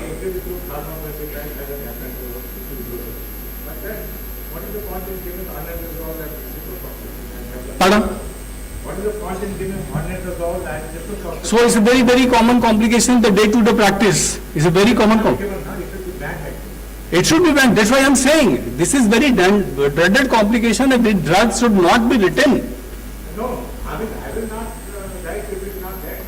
So it is, I mean, it is not my job, it is the government job. This drug is freely available everywhere, and everybody is writing in the lower GI tract infection.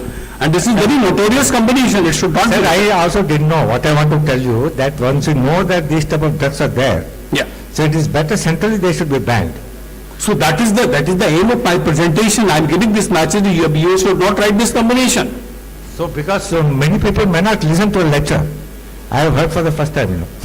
So what I can do more than nothing can be done.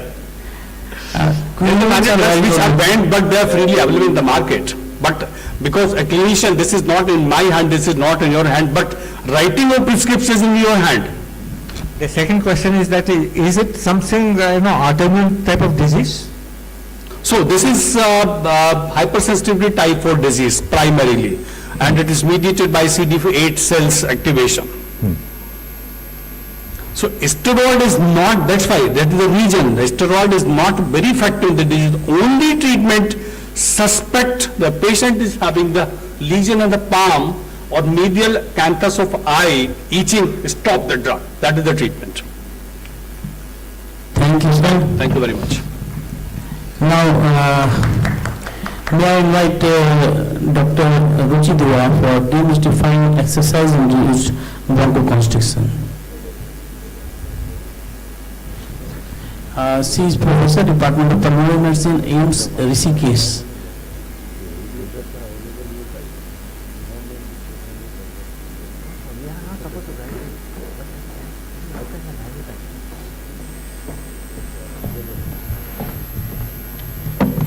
A very good afternoon to all of you.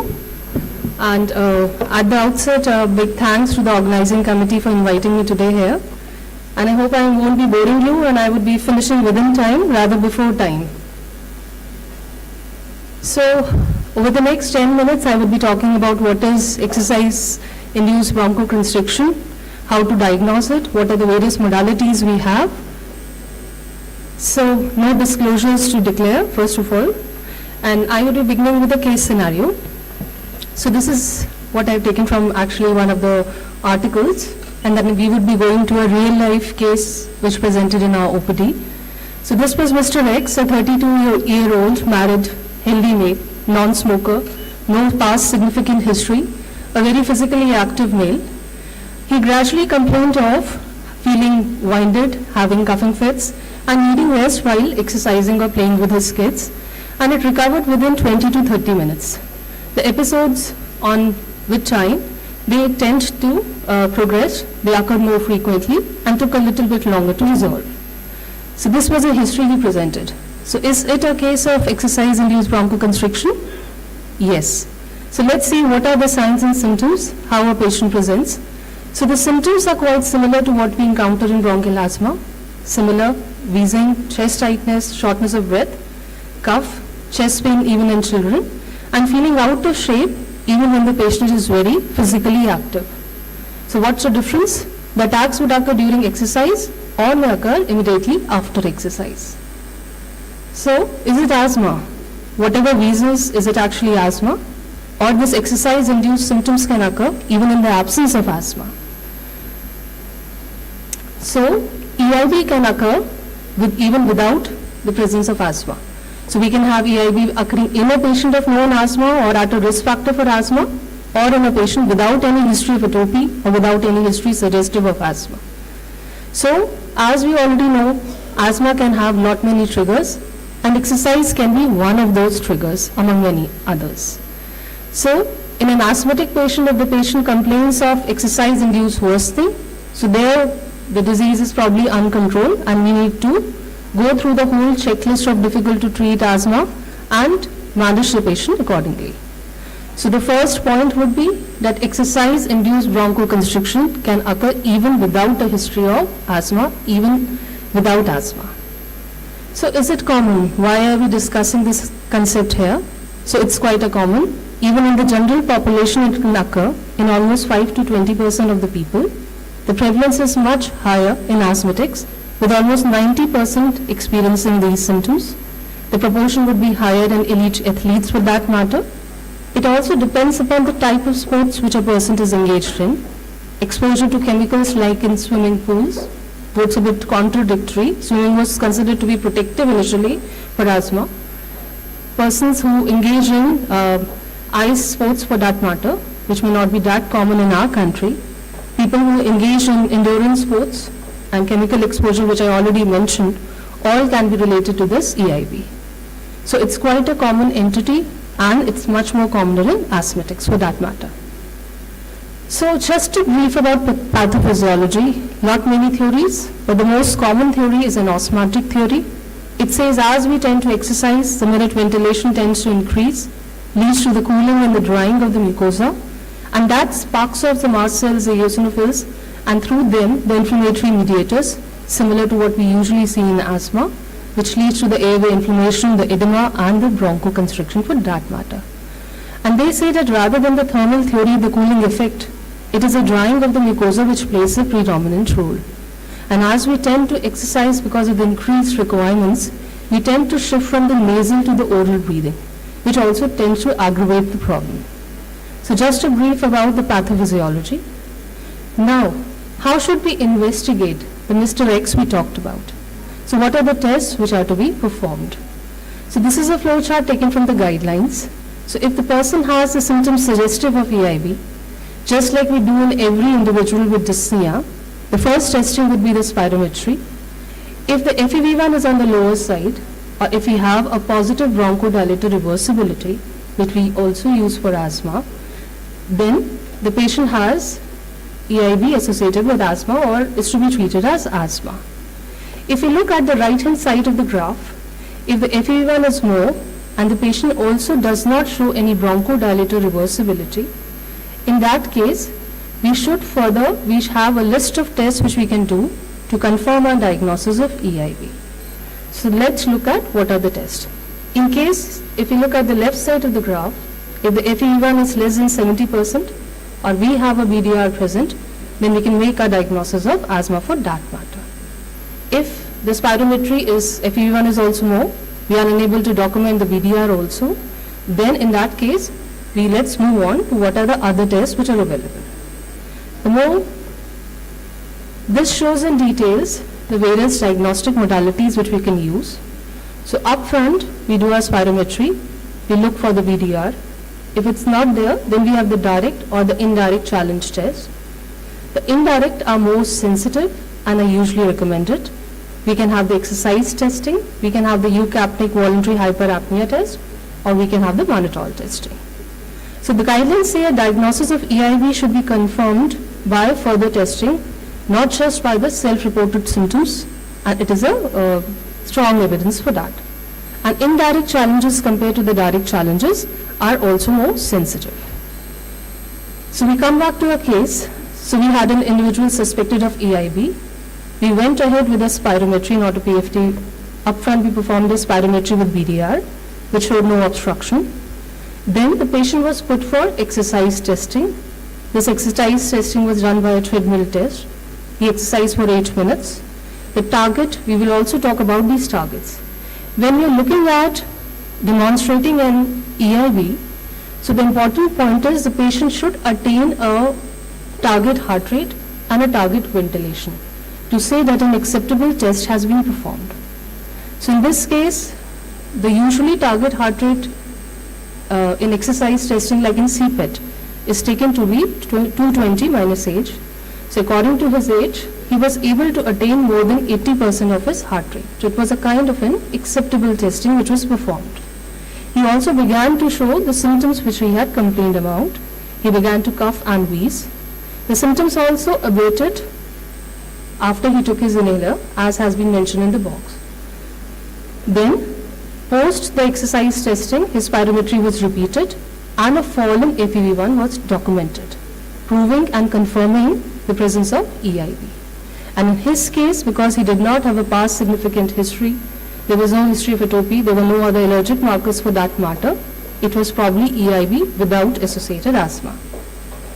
So this is a case from our OPDs, a 19-year-old female without any previous history of atopy for that matter. History was not suggestive of asthma, complaining of exercise-induced symptoms. So this was a baseline, just like we discussed in the algorithm. We performed a baseline spirometry. So pre and post, there was no significant change. The FEV1 value, if you can see, is more than the 70%. And we went ahead with an exercise testing to document a EIB. So this, we have a cardiopulmonary exercise testing facility at our center. It's not a treadmill based, it's a cycle ergometry based, so both can be used. So we subjected the patient to this exercise testing. This is a 9-channel plot which was generated, which is outside the purview of this presentation.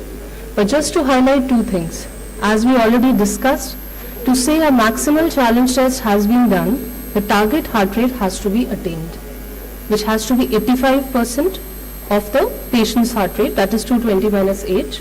And second, the ventilation should be 60% of his predicted maximum voluntary ventilation. So if you can look at the top, the MVV has been displayed. So, and the VE stands for the patient's ventilation. So 80, more than 80 was the patient's maximum voluntary ventilation, and the patient was able to attain almost 60% of the target ventilation. And the heart rate attained also, if you look at the lower cardiovascular parameters, if they are clear, were also almost 90% of predicted was attained. So this was a maximal exercise challenge test. So 2 things to be kept in mind when you're subjecting your patient to the exercise testing. The target should be attained to actually label it. So then this was a post-exercise spirometry, 5, 10, 15 and 30 minutes. The spirometry loops were repeated. And if you look at the FEV1 values, which are more than 2 liters, they have dropped to around 1.84. This was more than a 10% change, which is needed for saying that it is in fact EIB. So the criteria for saying is a fall in FEV1 of 10%. We also say a cutoff of 15% from the baseline. Then what about other indirect testing? So we have an equipment for this EVH, an expensive one. We don't have it at our center currently. Recommended for elite athletes and proving EIB in those. So this is a eucapnic voluntary hyperapnea testing equipment. There the patient breathes in 5% carbon dioxide medical grade air mixture, and after doing this, after a few minutes of breathing in that mixture, then the spirometry is repeated and you can have that whether the FEV1 is falling within the range or not. So this equipment is commercially available. We don't have it at our center currently, but it is recommended usually for elite athletes. So can field test. Now each of every one of us is not going to have a CPET or a EVH testing equipment, which is not even recommended for the normal individuals. So what can field test be used? Can you just ask your patient to run for 6 to 8 minutes and see whether the FEV1 is falling? So it has been used, yes, but you have to remember just 2 things. That patient should attain a heart rate of at least 85% of maximum, or 95% in case of children, and the maximum voluntary ventilation should be at least 60% when the person is doing it. So this can be recreated in the field conditions also, because both the equipments may not be available at all centers. So what about, there's also a grading of severity. So we talked about how a drop in FEV1 of 10% from the baseline pre-testing can be used as a diagnostic criteria. So this is a grading severity. So if it is within 10 to 25% fall, it can be a mild, and 25 to 50 can be the next grade, and more than 50 can be the next grading. So how to treat? The treatment is quite similar to asthma with one major difference. Over the last few years, GINA guidelines have downgraded the recommendation for SABAs in asthma, and it has relied more on combinations of ICS with LABA or ICS-SABA combinations, depending upon the track 1 or the track 2. But for exercise-induced bronchoconstriction, SABA remains one of the mainstay, and it has a main role. So it is to be given before exercise like we used to recommend it previously, but it would usually lead to tolerance over time. If the patient has, like a child who would be doing multiple episodes of exercise in a day, LTRS can be a reasonable therapy in use. Similar to a management in asthma, ICS-LABA combination or ICS-SABA can be used. There was not much recommendation for LAMA, but I came across a recent review, not recent exactly, 5 years back, which said that LAMAs also can be used, though the literature backing that is still lacking. Non-pharmacological interventions, very important. Just giving a simple advice to your patients to have a warm-up period can help in preventing development of EIB. So a good point to tell your patients. Nasal breathing, face masks, avoiding high pollution times can be another. Dietary factors have no definite role. They have been there for quite a long time, and antihistaminics, eophilins, and oral beta-2 agonists are not effective. Most importantly, exercise is good in spite of EIB, though your patient, our target would be to control and mitigate it. So I would skip this, and are there any mimickers? Yes, there are. Laryngeal dysfunction, which can be seen by doing a laryngoscopy during exercise. How would that be done on site? Even I am not sure. Then other testing can be done like CPET I've already talked about. You can have exercise-induced anaphylaxis, and a full PFT and other testing can help you decide whether it is any of the mimicking condition. So just to conclude, it's a common disorder, not only in asthmatics, can occur even in patients without asthma. Then just like you do in every patient coming to you with dyspnea, you upfront perform a spirometry, that is to be done. If it shows a normal levels of FEV1 without BDR, exercise challenge tests can be done for reaching the diagnosis, or rather they should be done. Remember, whatever exercise testing you are trying to do, if it is even a simple field exercise testing, you should try to attain the target heart rate and the ventilation limits. There are newer and expensive machines on the block. Treatment is similar to asthma, with SABA still having a role, and a pre-exercise warm-up is an effective strategy for its prevention, and which can be easily advised to our patients. So these are the references, and we do have guidelines, though not updated ones. And thank you once again to the organizing team and to the audience for your patient hearing. Thank you. So thank you, ma'am, for such an enlightening to talk about the exercise-induced bronchoconstriction, and you told everything about it. And is there any question from the audience? You can just ask.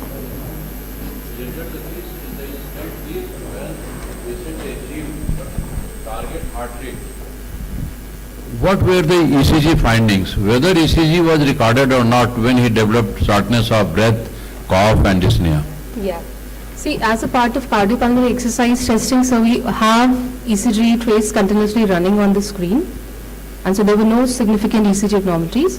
In part of CPET, we have the oxygen uptake values, we have the VCO2 monitoring, we have the ECG trace running simultaneously, the saturation, the blood pressure. All these variables are measured as a part of CPET. ECG were normal, huh? Yes. Okay, thank you.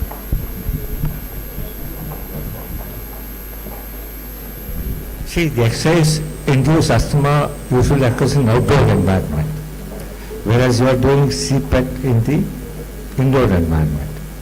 And then they have also found that when you do certain types of exercises, you may not have the exercise-induced asthma. Suppose you are doing swimming in a warm conditions, you may not get the exercise-induced asthma. Suppose you do the lower limb exercise, you may not get it. Suppose you do exercise in hypoxic conditions like high altitude, you may not have it. So therefore, I think to determine that exercise is an important factor and also how to avoid certain type of exercise, I think our approach has to be correct. So now, when we do CPET, is it the right exercise for the airways? I will absolutely agree, sir. It would be difficult. Because you see, after all, it causes the bronchospasm. And this bronchospasm occurs because of changes in the osmolality, number one. Okay, change the osmolality is the one. When the cold air gets inside, there's some degree of dehydration. So many other factors will play an important role. Therefore, we have to select the right exercise, number one. I would absolutely agree with this point, sir. Yeah. But just like to add one or two things. Well, taking back the patient to where or which environment he was exercising may be a difficult thing. So we try to recreate what's the next best. And what the guideline says that it should be done while breathing dry medical air, how possible it would be. Though it's said that field test or in-lab testing both can be done. So, and regarding your point regarding swimming, so initially it was said that in swimming because the air is humidified, the risk is less. But there have been studies like there was, I remember distinctly a study from Britain, who said that, which reported that swimming is not protected because of the chlorinated pools and all, risk can even be higher. But the evidence regarding that is still not clear. There have been conflicting studies regarding that. And yes, different kinds of sports can have different risk of EID for that matter. Thank you. Okay. Thank you, and thank you for such a wonderful talk. Thank you. So now we come to the last talk, last but not the least.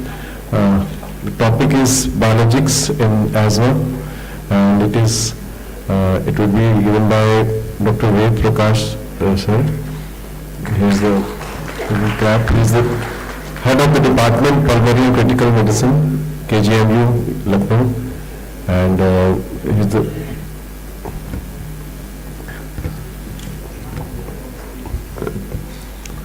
okay, sir. Thank you, chairpersons. So we are proceeding towards the valedictory function, towards the end of this conference organized here for 4 days.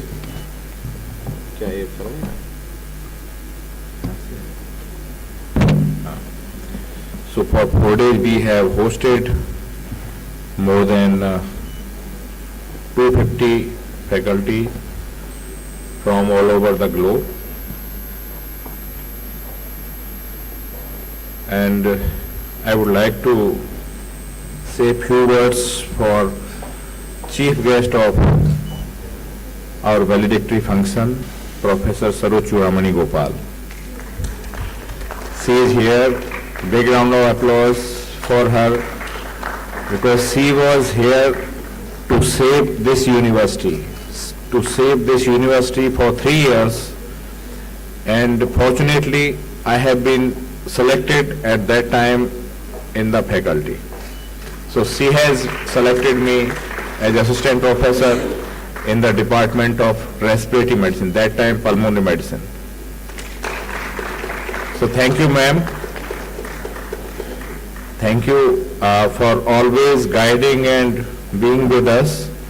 And जो भी हम लोग आज इस university में बड़ी buildings देख रहे हैं, वो सारा डेवलपमेंट जो हमारी शताब्दी बिल्डिंग्स हैं, चाहे कलाम सेंटर है, सबकी नींव मैडम ने रखवाई, सारे प्रोजेक्ट्स मैडम ने सैंक्शन करवा के लाई गवर्नमेंट से. So thank you, ma'am, for shaping the future of KGMU. Thank you once again.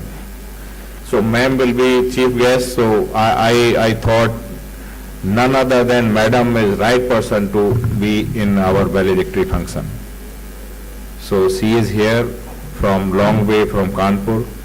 So thank you for coming. So we are approaching towards the end, and my topic is biologicals in asthma, and there is much more overlap, I can say. Dr. A.K. Singh has taken many things in detail, manner, so I will touch the biologicals in asthma.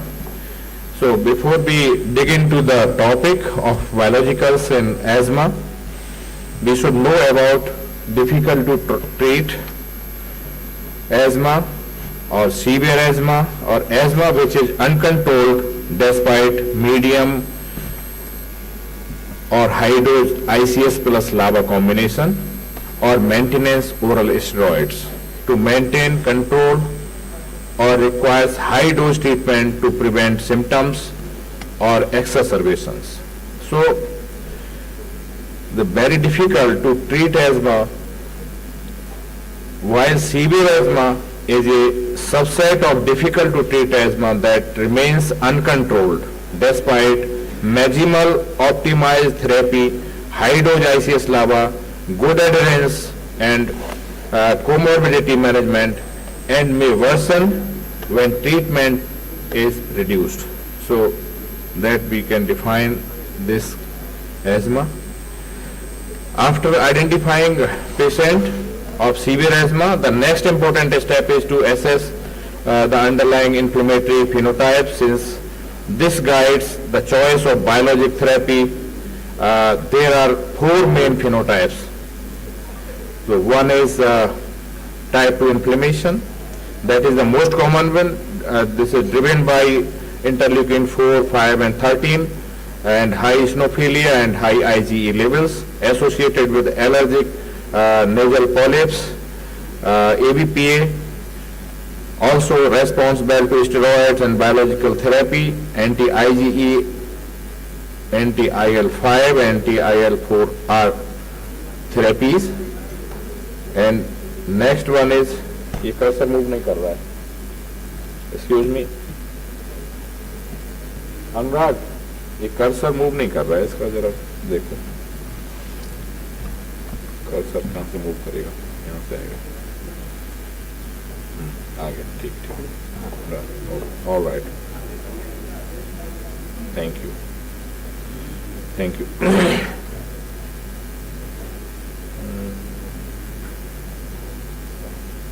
Yes. So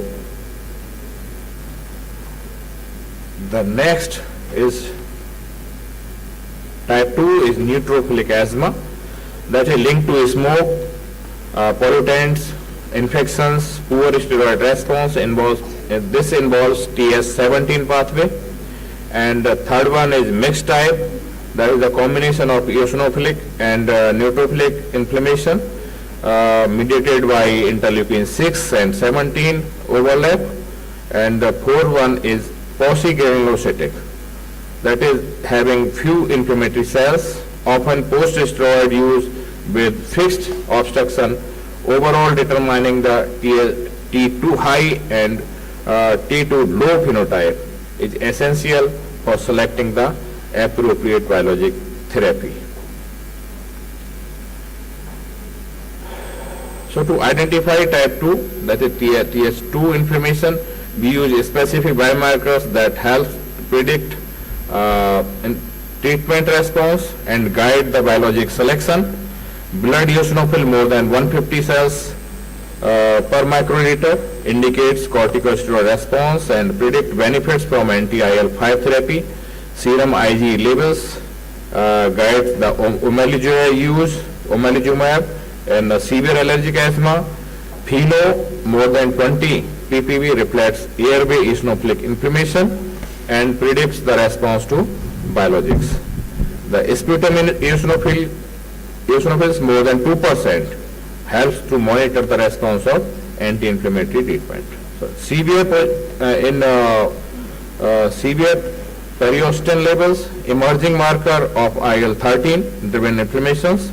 And if these biomarkers remain elevated despite high dose of ICS or oral steroids, it suggests refractory type 2 inflammation, where biologic therapy should be considered.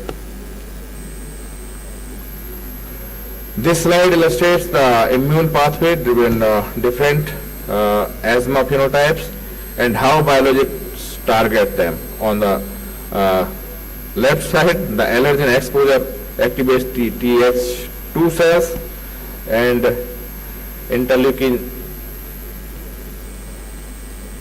ILC2. ये excuse me.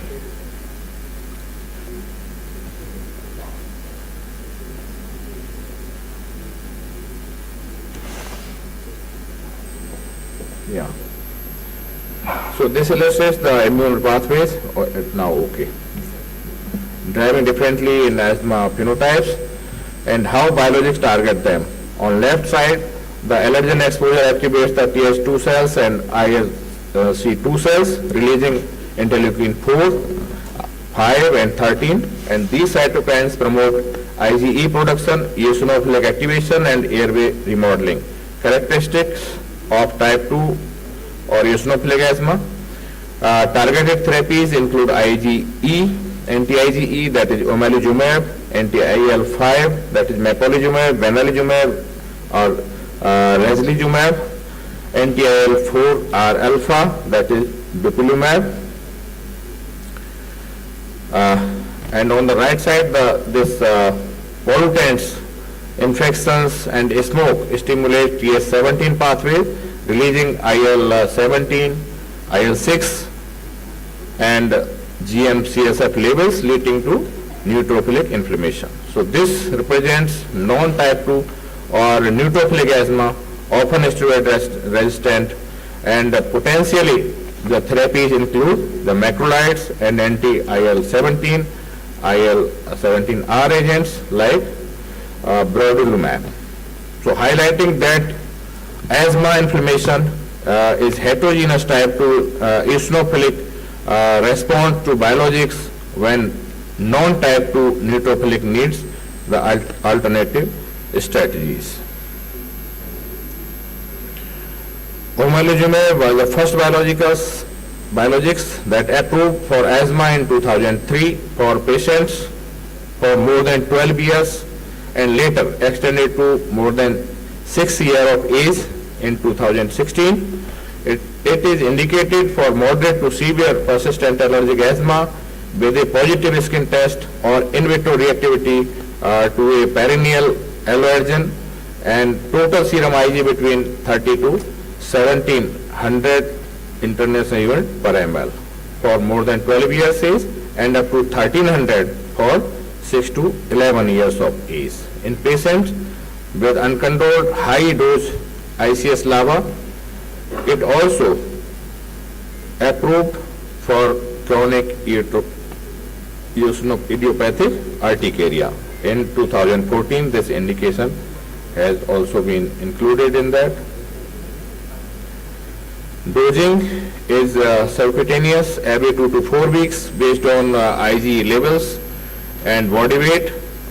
The predictor of response, the baseline IgE level does not predict the treatment response. Benefit depends more on disease phenotype and allergic sensitization.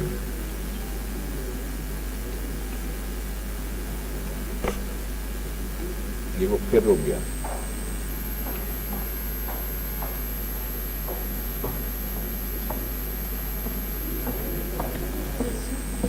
Not moving. Right?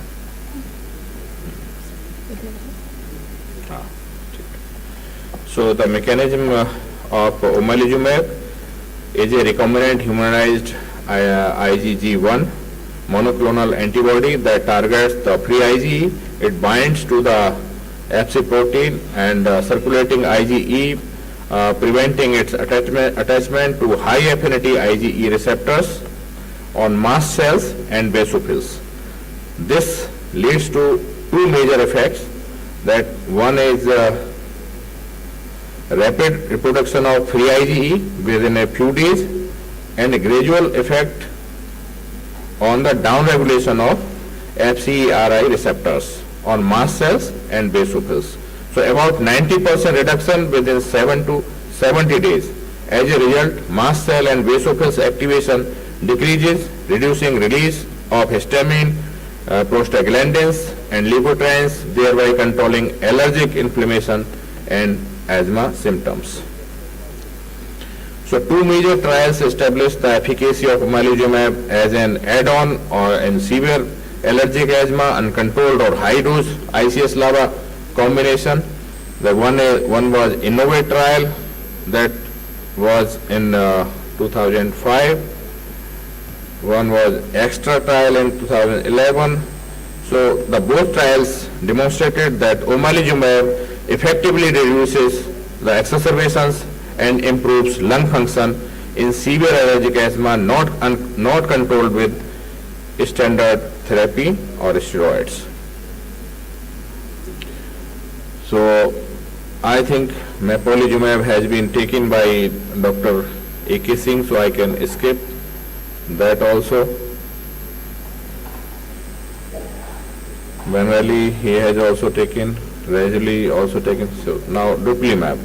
So dupilumab is a fully human monoclonal antibody that blocks the shared receptor for IL-4 and IL-13, key cytokines driving type 2 inflammation by inhibiting both IL-4 and 13 signaling, and it reduces the airway eosinophils and mucus production and inflammation.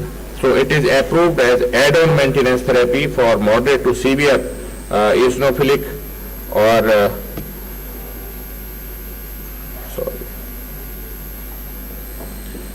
eosinophilic or steroid-dependent asthma for more than 12 years of age, as well as for atopic dermatitis, chronic rhinosinusitis with nasal polyposis.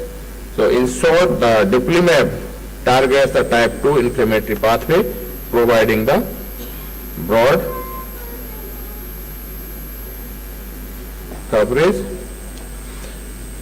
So these are some newer biologics target upstream epithelial cytokines that initiate the type 2 inflammation, that is tezepelumab blocks the TSLP as a key epithelial cytokine activating multiple inflammatory pathways shown in the Navigator and Destination trials to reduce exacerbations across all phenotypes.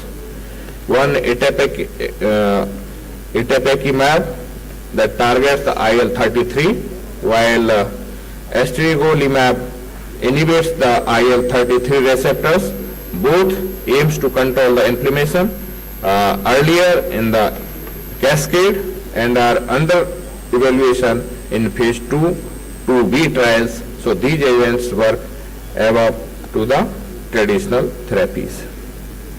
The tezepelumab, approved by the US FDA in 2021, is the first biologic targeting thymic stromal lymphopoietin, that is TSLP, and upstream epithelial cytokine that drives multiple inflammatory pathways.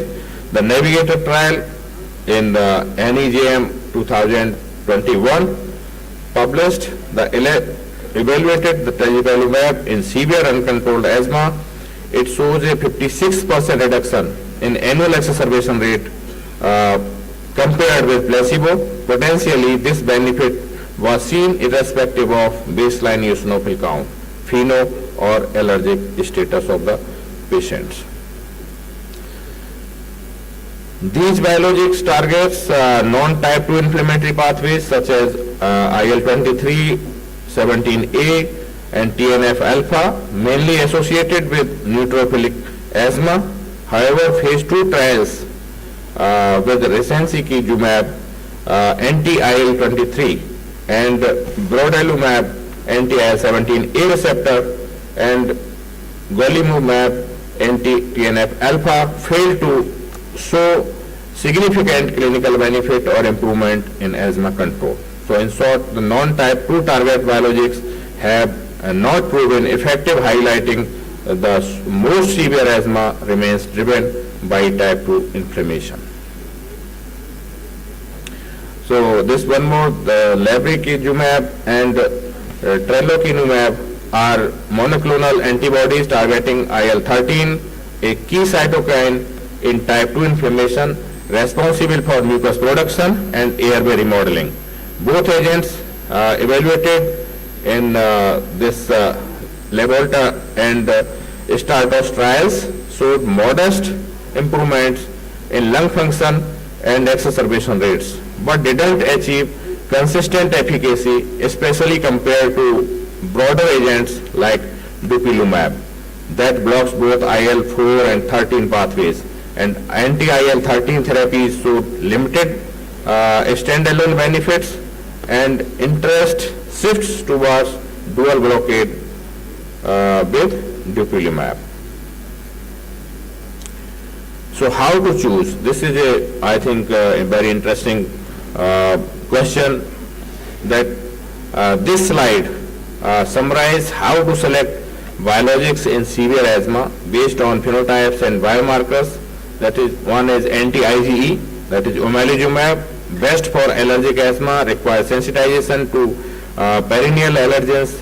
Typically in younger patients, the key marker is total IgE.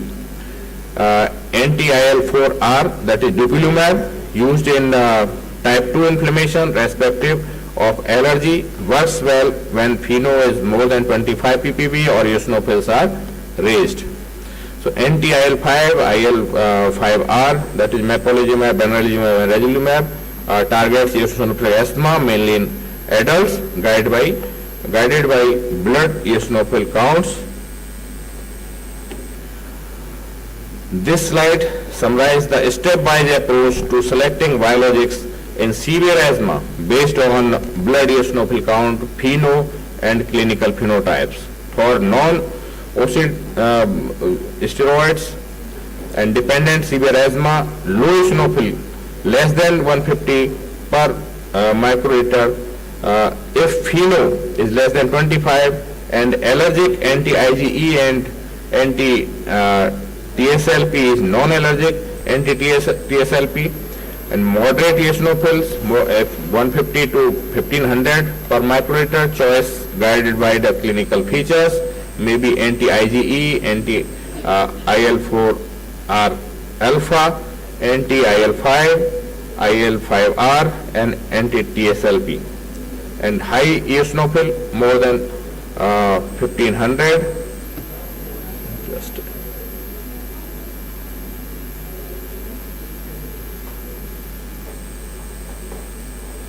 this cursor is not moving. This is text. See, again stuck.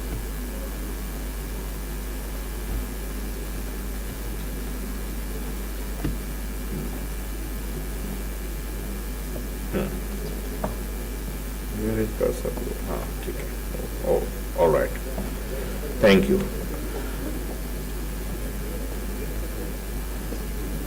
So the high eosinophils, more than 1500 per microliter, rules out secondary causes.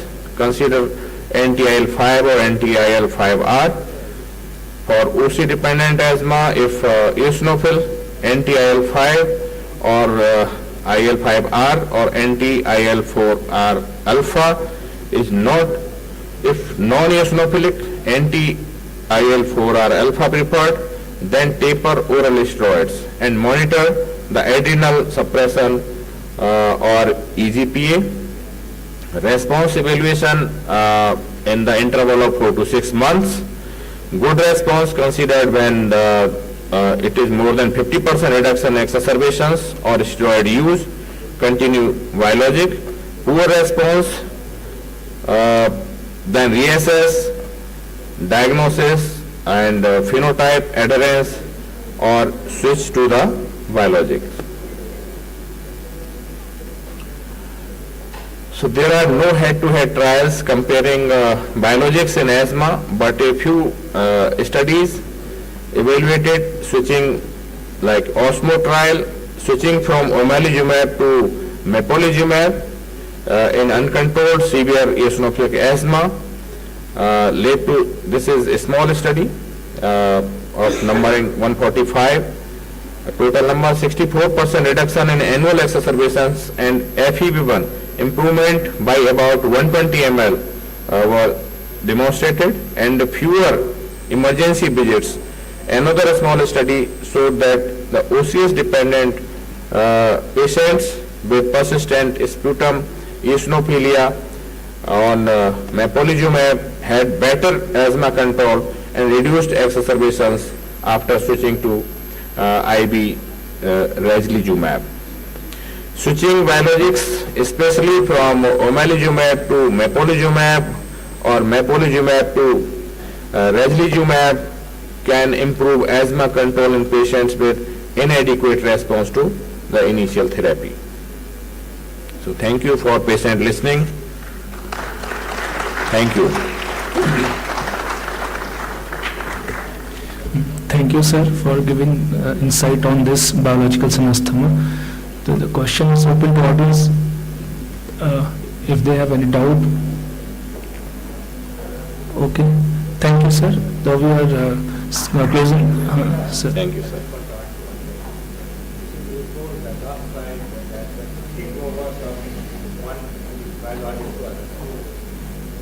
When we select actually, biologists, it's for the specific, pathways. Yeah. See whether it is medical condition, yourself condition, or where the interleukin 13 is involved, 4 is involved, 5 is involved, and of course, the other low, lymphocytic, but here, given asthma. So, how can we figure out now what is that? When we have no response, when response is poor, then if we are giving Omalizumab and patient is not responding, so we can reassess the diagnosis also and reassess the status of the patient and the severity of the symptoms. And if we consider to change to Dupilumab, then we have to look into that the pathways involved and some additional information if we are missing something. So we need to reassess the patient and try to switch to another therapy for better response to the patients.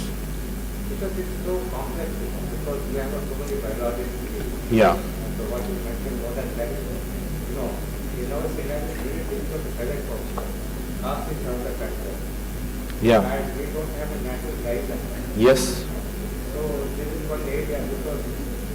Yeah, Dupilumab is costing 1 lakh for a while and used for twice a week, so 2 lakhs per week therapy. So that is costing much higher, and I think we are waiting for, because in Indian scenario, you know better that such a high cost cannot be borne by our population. So we are waiting for getting the cheaper medicines in future, and the scenario may be changed in near future. So fingers are crossed. Thank you. So we are already getting late, so we are closing this session. Thank you. Thank you. Thank you, Chairperson. Thank you all. Thank you very much.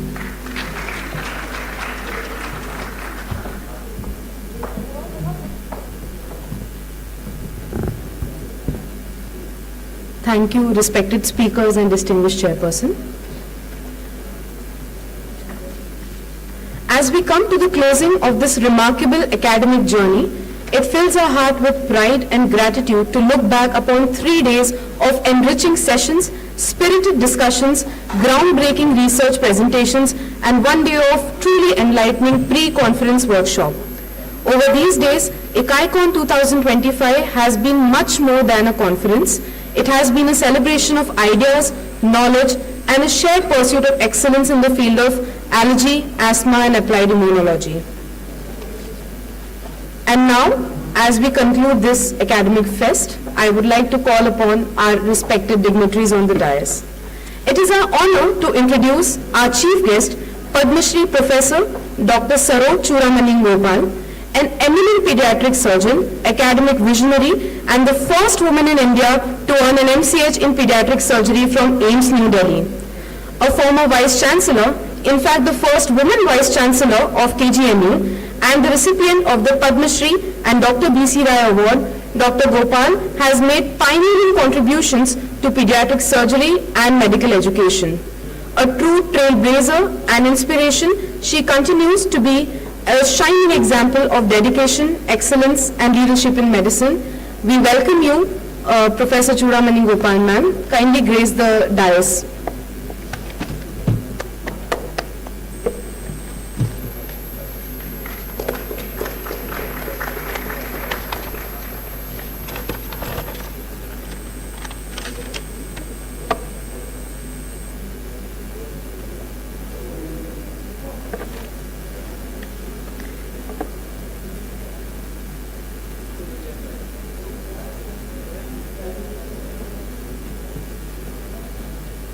I would also like this moment to invite our dignitaries and essential part of the family of ICAI. I would like to invite Dr. Suresh Kulwal sir, President ICAI, on the dais. I would also like to invite Professor Dr. Rajendra Prasad sir, Chairman ICAI.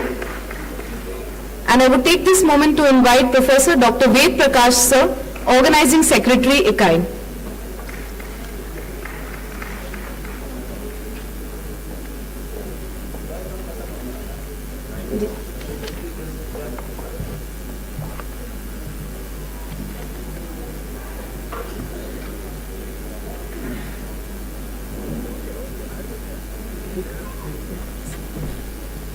Sorry, I am Dr. V.K. Jain from Jaipur. I have already had the privilege to call Dr. Manju because he is the force behind this conference. So I will call on dais also. So we should see all because of her commitment and permission to do it, because this this celebration and this really so cannot be so much good. So Dr. Manju ji, आइए please. उनके लिए तालियां बजाइए.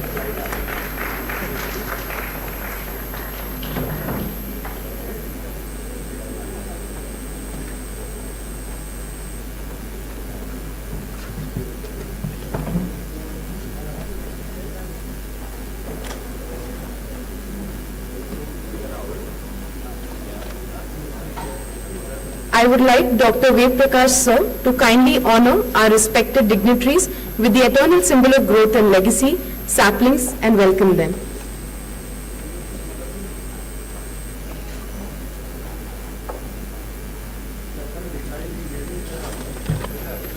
Professor Dr. Chudamani ma'am.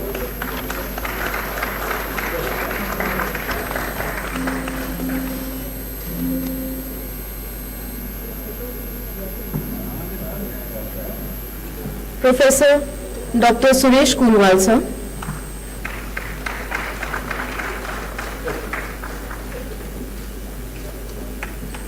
Professor Dr. Rajendra Prasad sir. I would also like to invite Dr. Sachin Kumar sir, Assistant Professor in Department of Pulmonary Critical Care Medicine, KGMU, to felicitate sir with a token of appreciation, a sapling. Kindly felicitate Manju ma'am.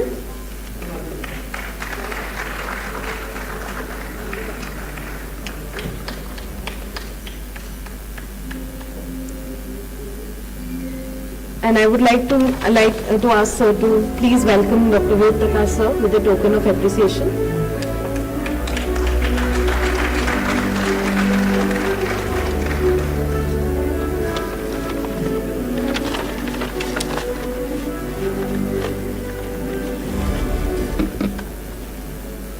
And now, as we come to concluding this academic fest, we move on to one of the most awaited moments, the award ceremony, recognizing the finest minds whose work stood out in oral paper presentations and posters.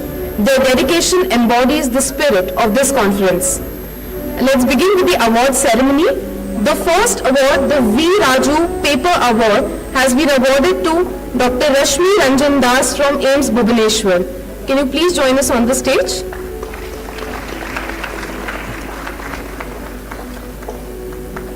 I would like our respected chief guest to kindly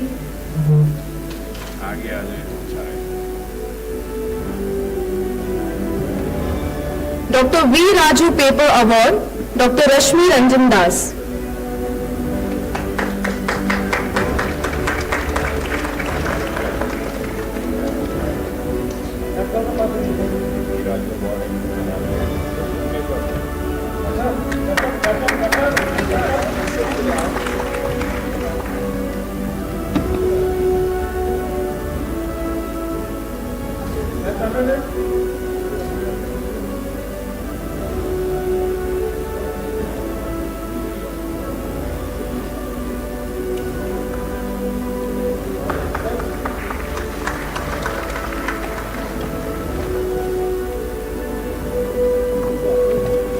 The UCB ICAAI Award has been awarded to Dr. Shubhra Srivastav ma'am from KGMU Lucknow.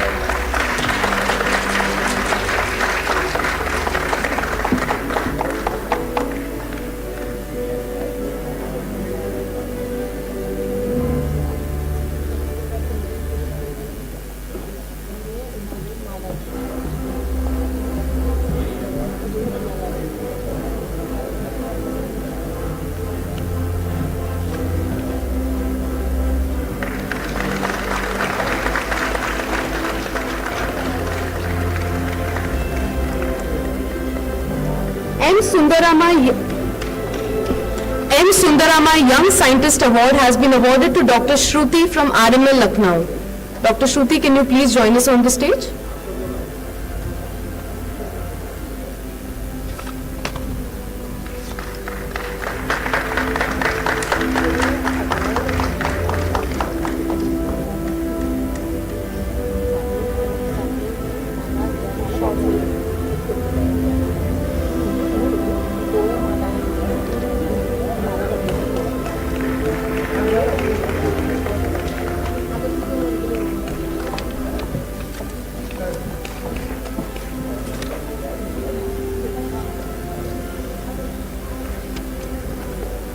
Best Free Paper Award was awarded to Dr. Gaurav Kumar from SNMC Agra, but unfortunately he could not join us today. The first prize in poster presentation goes to Dr. Saif Rahman from Sher-e Kashmir.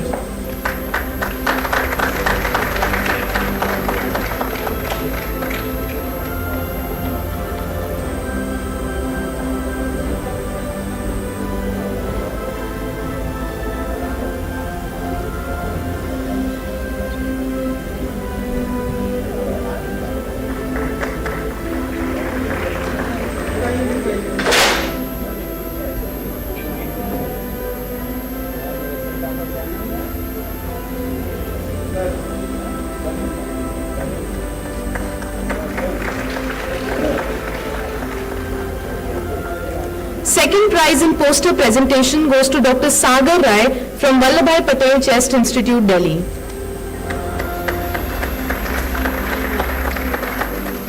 Unfortunately, he could not join us today. The third prize in poster presentation is a tie. It is tied between Dr. Harsh Yadav from AIIMS Gorakhpur and Dr. Pratyush Srivastav from T.S. Mishra Medical College, Lucknow.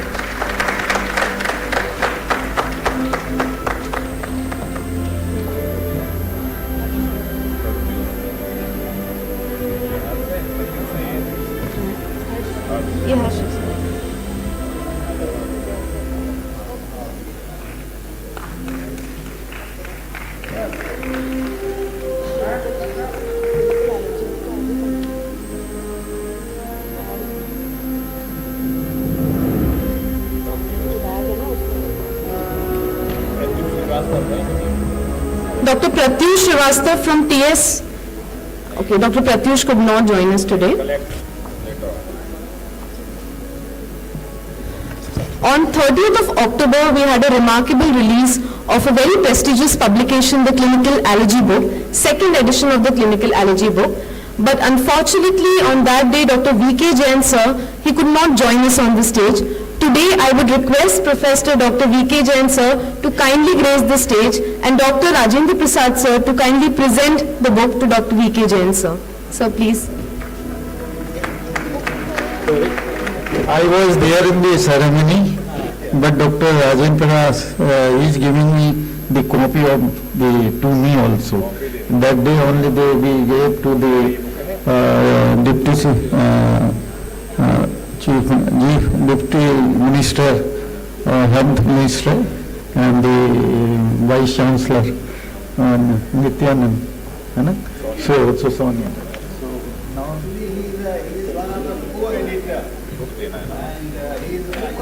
Most of you know that he is not senior.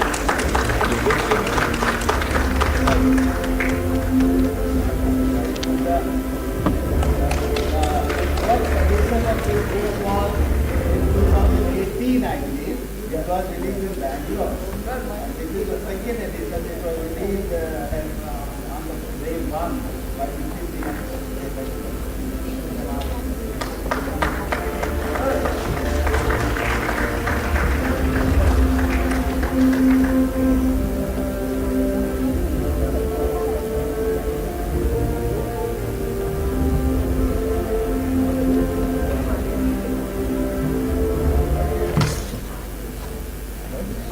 In a moment of heartfelt admiration and respect, Dr. V.K. Jain sir has got something for us to felicitate Dr. Ved sir and Dr. Rajendra Prasad sir.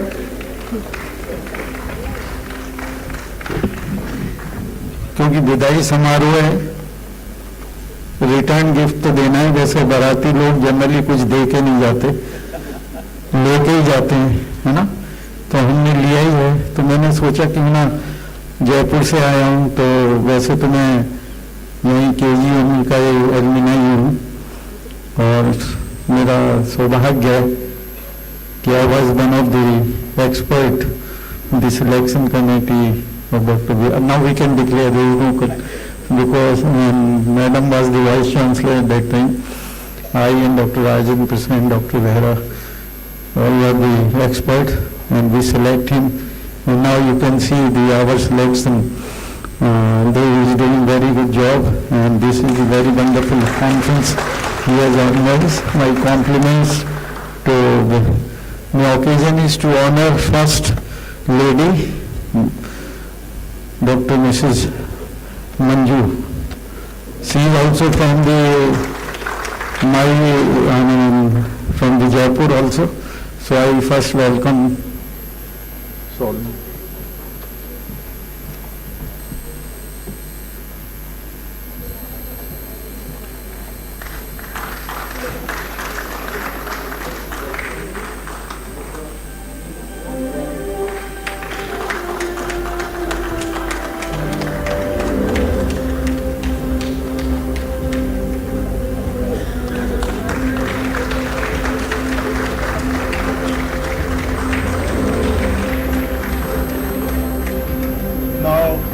I welcome the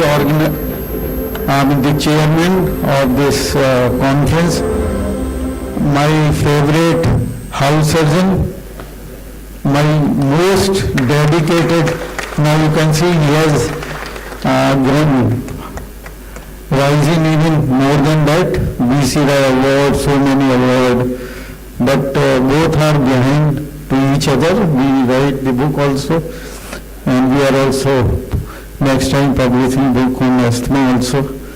So we are he was a house surgeon, now we both are very good friends also. So I welcome.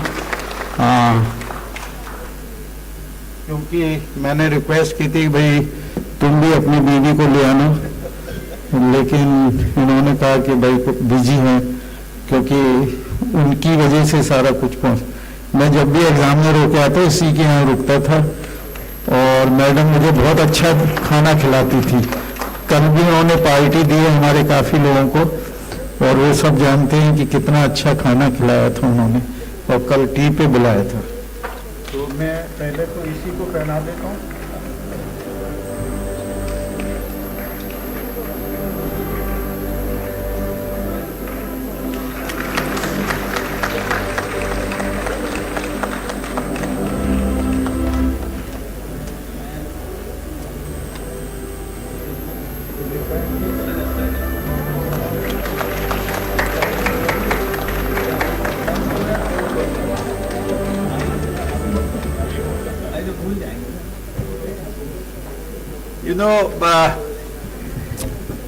as Professor Jain himself said that I was one of the very, I must say, pet junior. He was my senior resident and I was, in those days, it was known as house officer in KGMC. Today it is, you can say, at JR1. And it reminds me another story, probably Jain Saab would also be remembering. As I said, this conference was done by me in 2000 when I was head. Luckily I became head at little early age. And in the same conference, I still remember, same Professor Jain presented to me like this, Sal, and presented to my wife, because she was the wife of organizing secretary at that time. Although he said in the morning, but unfortunately some guests are there in the home, so she could not come. तो मैंने कहा भाई वेद की wife को जरूर बुलाना, organising secretary की wife को बुलाया जाता है और वो लाएं. So हाँ जी जी जी. So it reminds me, देखिए एक सर्किल हो जाता है पूरा. मैं बात कर रहा हूँ 2000 की, 25 years back. I have those photographs and I relish those photographs. Thank you, sir, once again.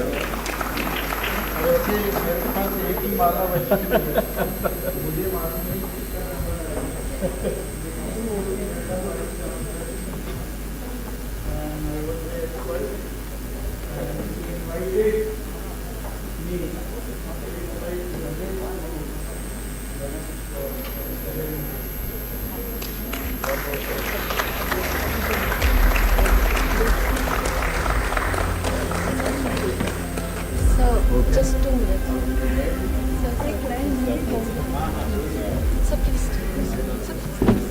Professor Jain, thank you so much for helping me out selecting Dr.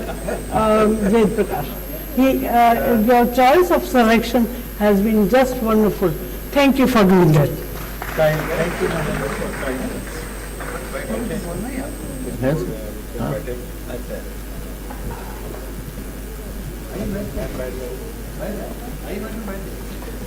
Good afternoon, friends. On the behalf of Indian College of Allergy, Asthma and Applied Immunology, it's a great honor to celebrate this ending of this conference, an excellent conference of Indian College of Allergy, Asthma, Applied Immunology. It was a unique experience. The academics were very good, and there were lineup of good speakers from all over India, not from the one part of the India. He has invited all the renowned speakers from all over India. The academic material was very good, topics selected were very good. His hospitality is excellent, his venue is excellent, his food is excellent, and the working force with him, these girls, I am watching them since first day. They are working so sincerely and running both the halls so smoothly. That academic program, the scientific program ran so smoothly without any interference, so whether it is audio-visual interference or whether there is delay in the program, unnecessarily delay was not there, everything went smoothly. And this all compliment and this all credit goes to our organizing team consisting of organizing chairman Dr. Rajendra Prasad and the young dynamic organizing secretary Dr. Ved Prakash. And I think this conference will set a mark for the future conferences that we should do better and better, because this conference is definitely better than earlier conference. That I can compliment for this conference. Thank you, Dr. Rajendra Prasad and Dr. Ved Prakash. Thank you.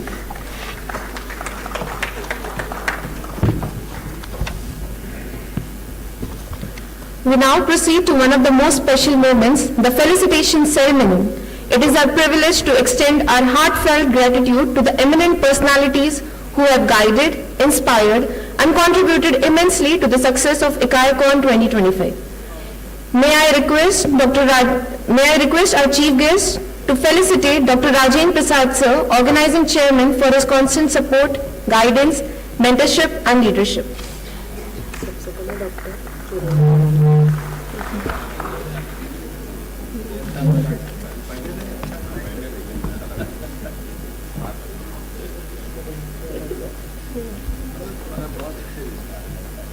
President साहब आइए, आपकी तरफ से हो रहे हैं।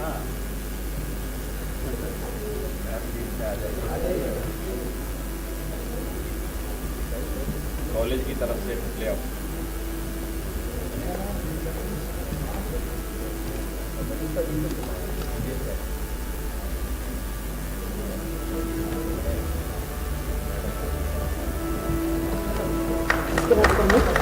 प्रकाश sir, Sachin Kumar ji.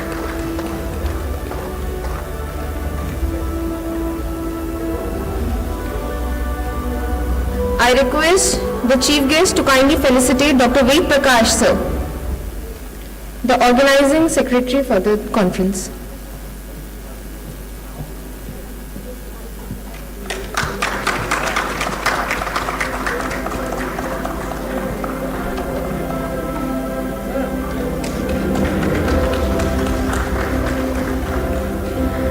I request our chief guest to kindly felicitate Dr. Sachin Kumar Sir, Treasurer, Assistant Professor, Department of Pulmonary Critical Care Medicine, for his relentless work.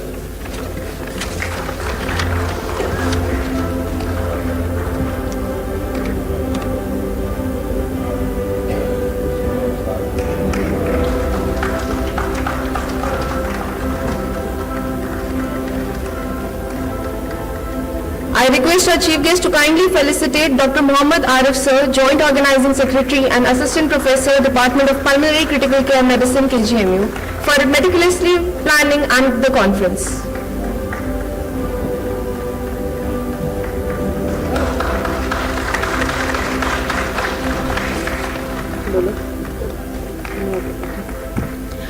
I now request our chief guest to kindly felicitate Dr. Anurag Tripathi Sir, Joint Organizing Secretary and Assistant Professor, Department of Pulmonary Critical Care Medicine, KGMU.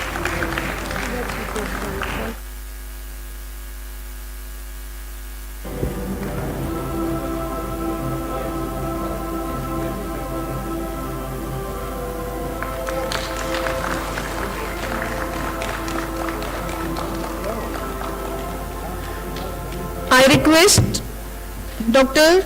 Kulwal Sir and Dr. Rajendra Prasad Sir to kindly felicitate our chief guest.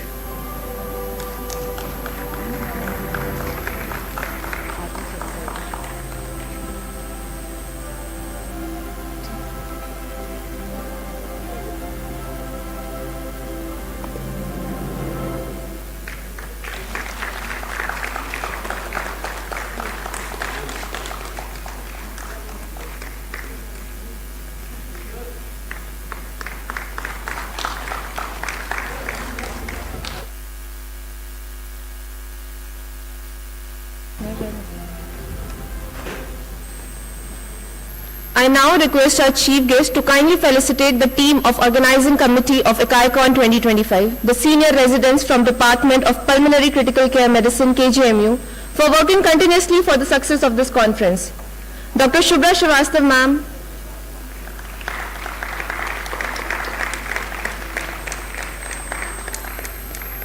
Dr. Prasumarti Chinmay Sai Aparna ma'am, Dr. Harshita Mishra,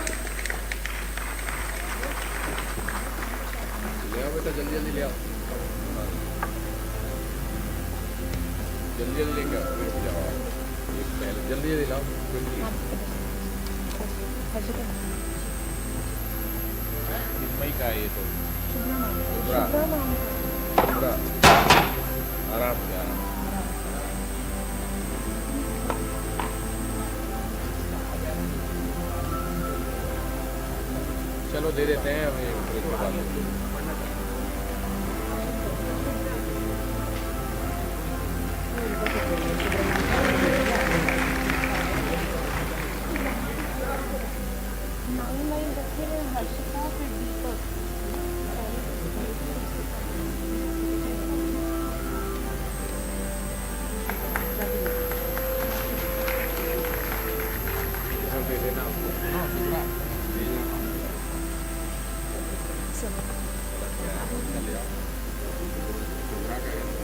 कोई बात नहीं, change हो गया sir, वो photo में change कर देंगे। अब ये मेरा है फोटो में। दीपक का कौन है? ये हर्षिता का है। चारू अभिषेक।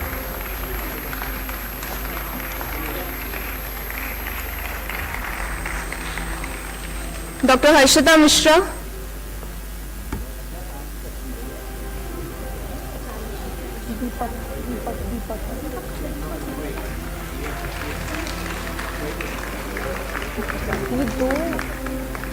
Dr. Deepak Kumar Thakur.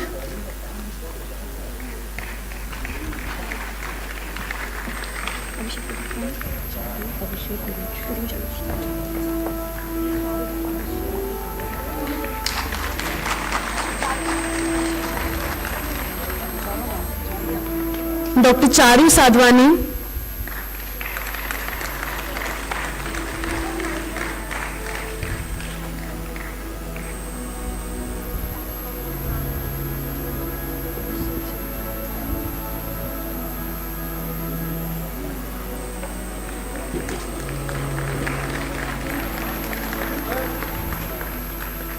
Dr. Abhishek Shukla.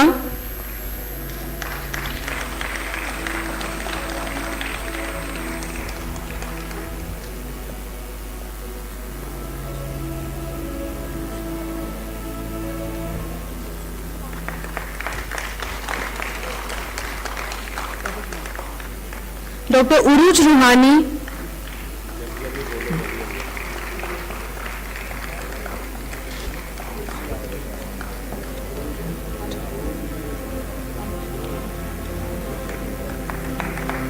Dr. Anushka Verma.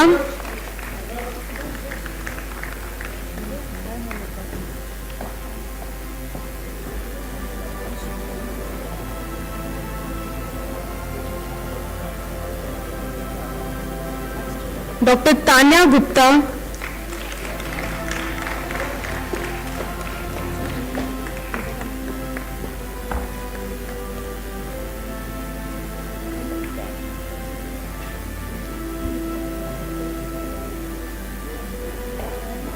Dr. Ayush Sehgal.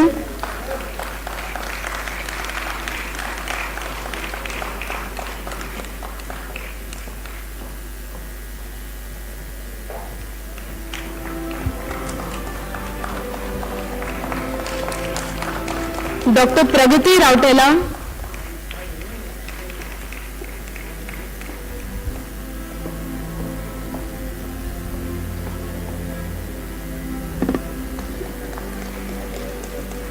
Dr. Shweta Srivastav.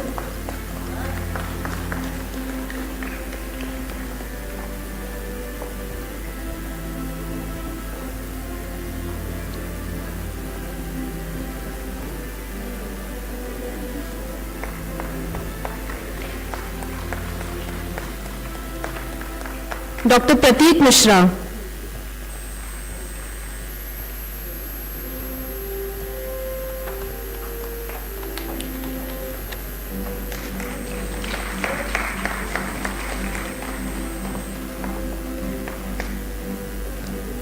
And apart from this, I would like to thank all the residents, nursing staff, clerical staff, technical team who has worked day and night to make this conference a grand success. I would request the dignitaries to kindly take their place on the dais.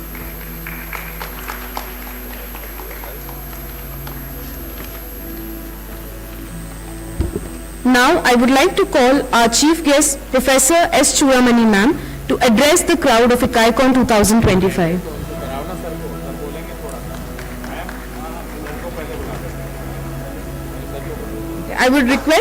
I would like to call Professor Dr. Rajendra Prasad sir, organizing chairman, to address the crowd. Welcome sir.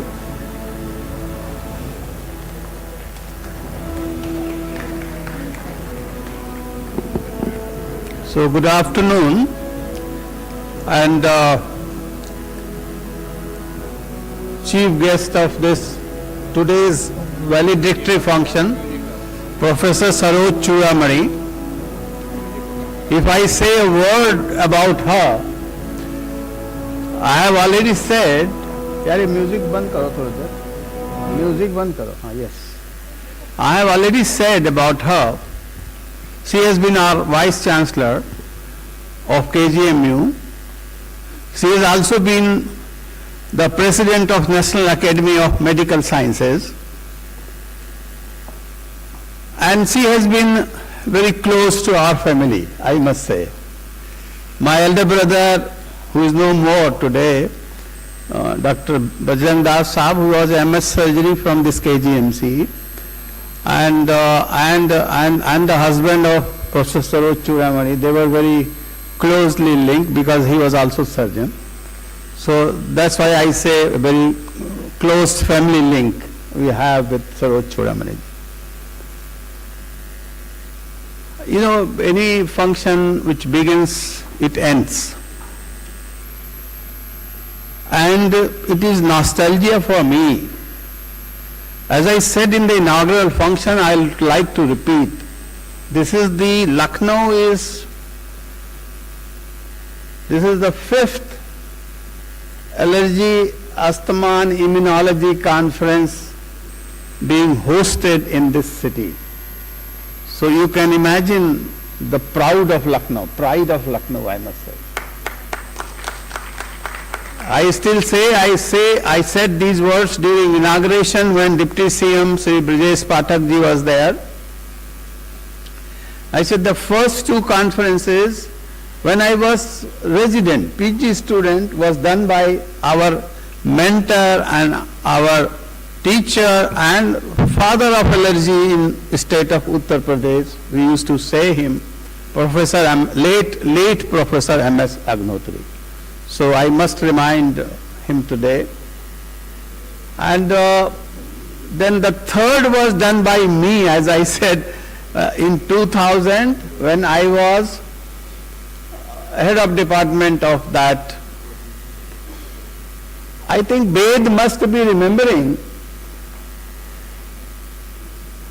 Today age of Bed is, what I have heard from him, is around 40, 46. And when I did and that was my first conference of the life. I think Dr. V.K., only person here is a witness to that conference is Professor V.K. Jain. And my age was, at that time, was 47. So, and there's another one more coincidence. Professor Jain might be remembering.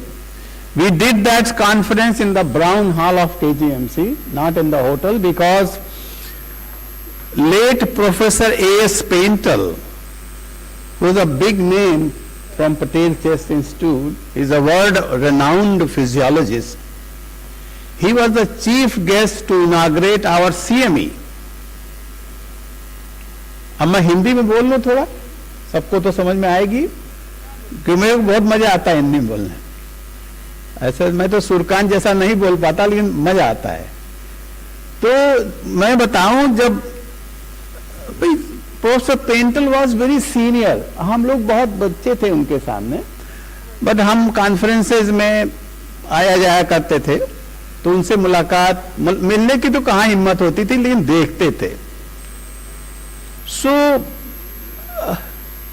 मैंने उनको invite किया कि sir हम लोग एक conference कर रहे हैं लखनऊ में एलर्जी की, उसमें हम चाह रहे हैं आप चीफ गेस्ट बन जाएं ड्यूरिंग आवर वर्कशॉप. उसका तो जो चीफ गेस्ट जो इनाग्रेशन कॉन्फ्रेंस का था, उस वक्त लेट श्री सूरज भान जी, who was the governor of state of Uttar Pradesh, he was the chief guest in that conference.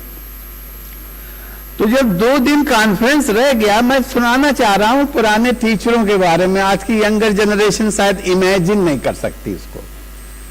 तो जब 2-3 दिन कॉन्फ्रेंस के रह गए, तो मैंने उनको फिर फोन से बात किया और बोला, हमने सर आपको चूंकि 1 दिन लखनऊ में रुकना है, तो आपका मैंने स्टेट क्लार्क अवध में कर दिया.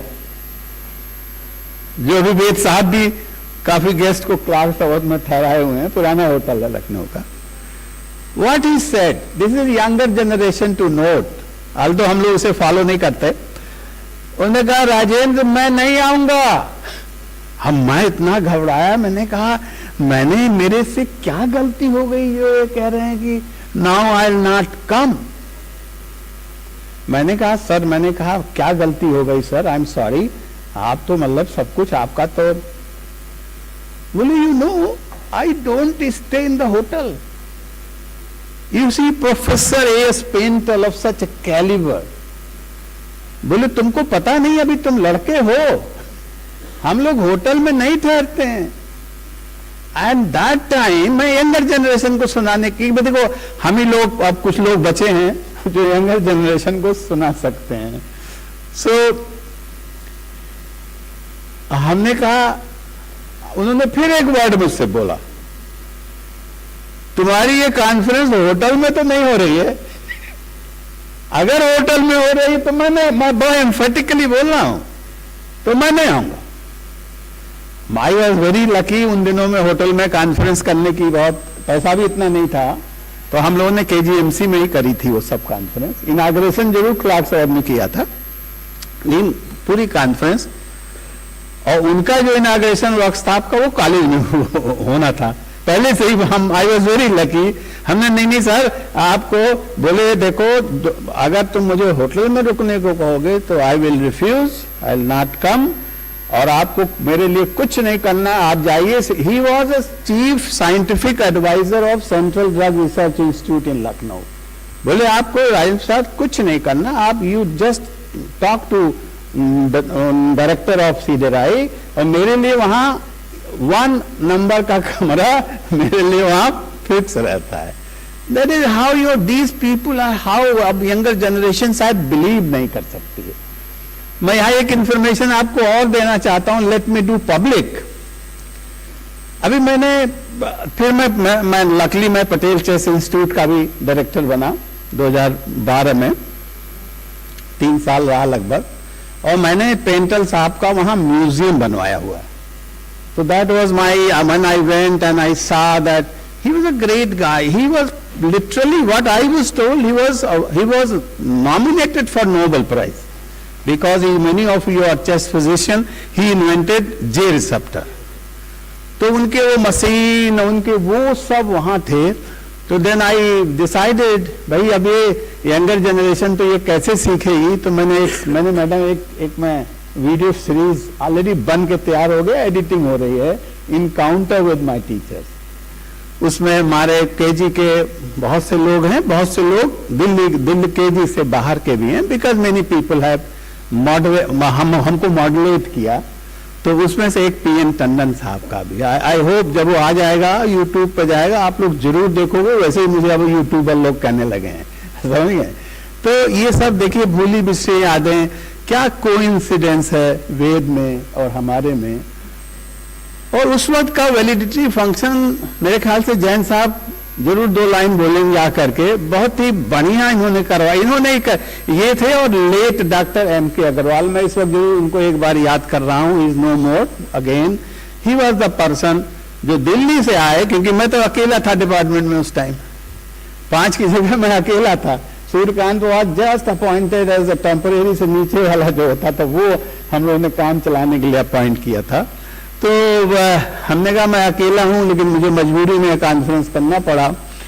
तो MK अग्रवाल साहब दिल्ली से आए और एक दिन पहले आए, और जैन साहब भी और AB सिंह साहब भी, तीनों का कॉम्बिनेशन था। ये लोग आए, बोले तुम चिंता नहीं करो, हम लोग सब कराएंगे। एक कोइंसिडेंस और मैं वेद को सुना रहा था, शायद वेद को याद है नहीं, अभी परसों यहाँ लखनऊ में बारिश हुई, बड़ी तेज बारिश हुई। आप समझ सकते हैं 2000 की बात मैं कर रहा हूं, मैं भी बहुत यंग था उस टाइम, आज के 25 साल पहले। तो मेरे पास टाई नहीं थी तो मैं सोचा भाई कॉन्फ्रेंस का मैं दूल्हा हूं, जैसे आज वेद दूल्हे हैं। तो मैं गया हजरतगंज, ये सब देखिए मेमोरीज हैं। हजरतगंज में एक टाई खरीदने गया, तो टाई खरीदने गया तो मेरे जो PG लोग थे, 5 सीटें थी MD की, तभी भी PG ने, अब मुझे हजरतगंज में ही पता लगा कुछ आंधी तूफान आ गई। तो हमारे PG ने कहा सर यहाँ तो तूफान आ गया, सारे जो टेंट लगे थे 1 नाइट बिफोर सब उड़ गए सर। तो मैंने कहा तो कोई बात नहीं, घबराओ नहीं, भगवान खुश हो रहा है समझिए, take everything positive, what I am trying to say. हमने कहा कोई घबराओ नहीं। फिर से हम लोगों ने टेंट, आपको जैसा याद होगा, आप भी एक दिन पहले आए थे, मुझे अच्छी तरह याद है। He is my senior, always help us. So कहने का मतलब ये कॉन्फ्रेंस इतनी अच्छी वेद साहब ने करी। अगर मेरे दिल की बात पूछे तो मुझे कभी कभी घबराहट होती थी कि मैंने कहा ऑर्गेनाइजिंग चेयरमैन था कि भाई कैसे क्या हो जाएगा। मैं भी बीच बीच में उनके पास आता था, बैठता था, काफी देर तक बैठता था, समझने की कोशिश करता था। But I must say, I must acknowledge that it is one of the best conferences of allergy, asthma and nephrology. And what Dr. Kulwal said is very right, he has set a standard. देखिए KG का ambience तो ऐसे भी बहुत अच्छा रहता है, and he has shown his caliber, I must say, and not he, his entire team. मैंने वेद को कल ही शायद परसों कहा, बोले साहब वैलिडिक्टिव कैसे होगा? हमने कहा वैलिडिक्टिव बहुत अच्छा होना चाहिए। Valedictive function is one of the major things. और इतने वैलिडिक्टिव फंक्शन में बैठते कहाँ लोग, जितने यहाँ सब बैठे हुए हैं। हमने कहा जिन्होंने तुमको साथ दिया सबको you just acknowledge them, so that really what he did. So मैं तो यही कहूँगा बहुत अच्छा इन्होंने किया, इनकी टीम ने बहुत अच्छा किया, और इस टीम से मैं काफी वाकिफ हूँ। बीच बीच में मैं भी कभी आके डांट भी जाया करता था, और भाई क्या कर रहे हो तुम लोग, ऐसा करो ऐसा करो। So ultimately the things has come up in a big way and big shape. And मैं एक लास्ट सेंटेंस कह के, now Ved has shown his calibre, he can do any conference. Ved तुम्हारा भी मेरे ख्याल से ये पहला नेशनल कॉन्फ्रेंस है, कोइंसिडेंसली या मेरा भी एलर्जी का अपनी लाइफ का पहला नेशनल कॉन्फ्रेंस था। And you know that after that I became president of all the organization in chest medicine, and I did all the conferences in Lucknow. Madam, you are the witness for our NAPCON 2001, जिसमें उस वक्त आप vice chancellor थी, and in the same center that was done at that time. Unfortunately ये 1000 वाला हाल नहीं था, but we made it such a way, whole camp, whole this center we made in such a way that there are about 3000 participants, and there was about 360 faculty, including about 60 international faculty. So that NAPCON is still people, I also relish it, and those who attended, they also relish it. With these few words, I must thank Dr. Ved once again for organizing such. And now what was I telling, जब मैं 5 मैं भी कर चुका हूँ, ये तुम्हारी पहली, ये सब कोइंसिडेंस हो रहा है। देखिए कोइंसिडेंस कैसे होता है, उस वक्त भी मेरे में शायद कैपेबिलिटी ये हमारे सीनियर लोगों ने देखी होगी, तो then they awarded me all the conferences. I did all the conferences of chest disease while I was in KGMC itself, and one of the conference, Madam is witness, she was Vice Chancellor at that time. With these words, thank you Ved, thank you all of you for listening me.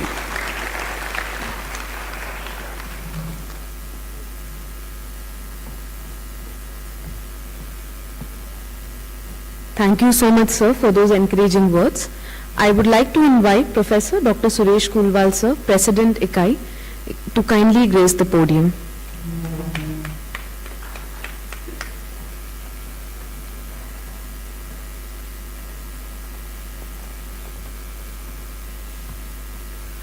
मैं वही बोलने वाला हूं। एक conference, अच्छी conference के लिए क्या चाहिए? अच्छा साइंटिफिक कंटेंट, टॉपिक सिलेक्शन बहुत अच्छा होना चाहिए, जो कि आप आज लेटेस्ट डेवलपमेंट, लेटेस्ट अपडेट के हिसाब से हो। It was there in this conference. There should be good faculty, it was there in this conference. There is good attendance, it was there till last session. There was good attendance in both the halls. वो इसमें थी। कोई faculty आता है और जाने के बाद में अपनी यादें ले जाता है, उसमें एक ये भी होता है कि आपका हॉस्पिटलिटी कैसी थी. हॉस्पिटली वर एक्सीलेंट. जहाँ ठहराया वो बहुत अच्छी जगह. फैकल्टी को कोई इनकन्वीनियंस नहीं हुई. The venue is definitely excellent venue. Location अच्छी है इसकी. और एक अच्छी कॉन्फ्रेंस को रन करने के लिए कई बार देखा है कुछ कॉन्फ्रेंस में ऑडियो विजुअल प्रॉब्लम आ जाती है या कहीं गड़बड़ हो जाती है तो साइंटिफिक प्रोग्राम में इंटरफेरेंस हो जाता है. कहीं नहीं देखा मैंने. It was so smoothly running. Plus जो हॉल को ऑर्गेनाइज कर रहे हैं, हॉल को मॉडरेट कर रहे हैं, these girls they are working so nicely that and they committed to run this conference and does all the sessions so smoothly. वो हुआ. अब कोई भी चीज खत्म तो होएगी, लेकिन अगर एक आदमी अच्छी यादें ले जाता है तो वो ऑर्गेनाइजर्स के लिए भी अच्छा होता है. But for Indian college of allergy appliology I am very happy to attend this conference. And I compliment all things and I want कि इतनी तालियां बजाएं डॉक्टर वेद प्रकाश के लिए कि बाहर तक आवाज आए. He deserves this clapping and he has done a lot good for this conference. Thank you, Dr. Rajendra Prasad ji and Dr. Ved Prakash. Thank you.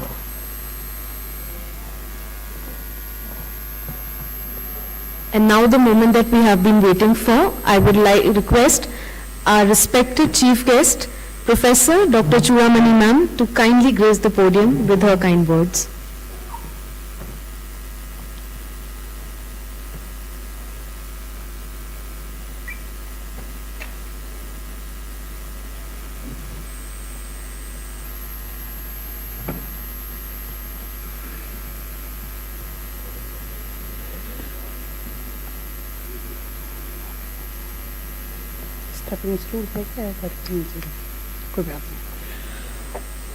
कभी कभी थोड़ी हाई कम होते कहने का एडवांटेज भी होता है, कभी थोड़ा डिसएडवांटेज भी.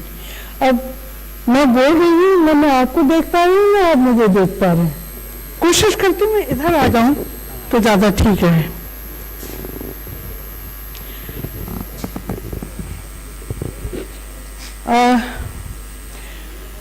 इस कॉन्फ्रेंस में आए हुए एक से एक महान विचारक, साइंटिस्ट और क्लिनिशियन, सबको मेरा बहुत बहुत सादर प्रणाम. वेद अरेंजमेंट आपके लिए किया गया. Thank you. इस पे आप खड़े हो, पकड़ के रहिएगा. हाँ, एक बार कुछ ज्यादा ही अच्छा हो गया. Thank you. मैं पहले तो वेद जी को बहुत बहुत धन्यवाद देना चाहती हूँ कि उन्होंने मुझे वैलिडिटी फंक्शन में याद किया.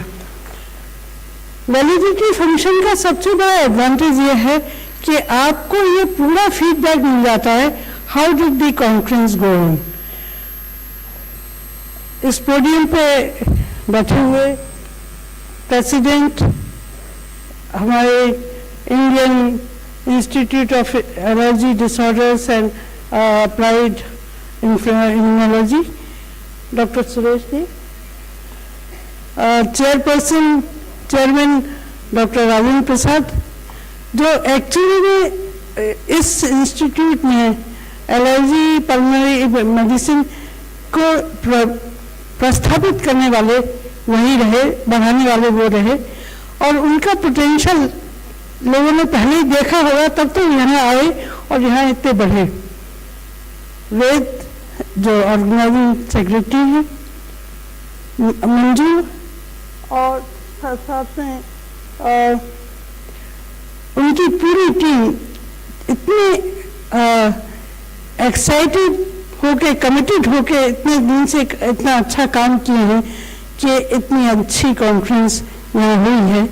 इसके लिए ये पूरी टीम, ऑर्गेनाइजिंग टीम बधाई के पात्र हैं, और जिन लोगों ने इस कॉन्फ्रेंस में पार्टिसिपेट किया है वो भी बधाई के पात्र इसलिए हैं कि मुझे लगता है वो निश्चित रूप से खुश हुए होंगे कि उन्होंने एक बहुत अच्छी कॉन्फ्रेंस अटेंड की, जहां खाली नॉलेज तो पाया ही, उसके साथ साथ एक इंटरेक्शन, लोगों के साथ इतनी आत्मीयता का मौका मिलता है, और इतनी अच्छी हॉस्पिटलिटी एंड अरेंजमेंट सब एप्रिशिएशन के काबिल थे, उसके वो खुद भी विटनेस बने। आप सबको इस बात के लिए बहुत बहुत बधाई। मुझे खुशी है इस बात की कि वे कभी लेक्चरर होकर ही आए थे, और उनमें ये इतना अच्छा पोटेंशियल है कि वो सोचती जरूर थी लेकिन देखा अब है। मुझे बहुत बहुत प्रसन्नता है, बहुत बहुत बधाई। और शायद इस बधाई में मुझे अपना भी संतोष हो रहा है कि एक अच्छे बच्चे को आगे बढ़ने का मौका मेरे माध्यम से मिला। ये जो कन्वेंशन सेंटर में अब आके खुशी हो रही है, मेरे समय में काफ़ी डेवलप हो रहा था, लेकिन 1000 वाला रह गया था जो बाद में डेवलप हो गया। तो KGMU में आना और फिर KGMU में सर्विस करना एक अपने आप में भी एक महत्वपूर्ण घटना है। यहाँ के मैंने देखा कि यहाँ जो KGMU institute, medical institute UP का बेस्ट था। अब SGPGI देखिए, कोई भी जो नया यंग आता है उसको एस्पिरेशन भी ज़्यादा मिलता है और अप्रिशिएशन भी ज़्यादा मिल जाता है। तो एक KGMU के सामने लाइन बड़ी खींच दी SGPGI की, लेकिन सच माने में तो आज भी KGMU ही नंबर 1 है। जितनी बड़ी ये सेवा कर रहा है उस हिसाब से SGPGI उसकी तुलना में कहीं नहीं खड़ा हो सकता है। लेकिन हमेशा अच्छा रहता है कोई बड़ी लाइन खींचे तो कंपटीशन और बढ़ता है, तो KGMU और आगे ही बढ़ेगा SGPGI के आने से। और मुझे बहुत प्रसन्नता है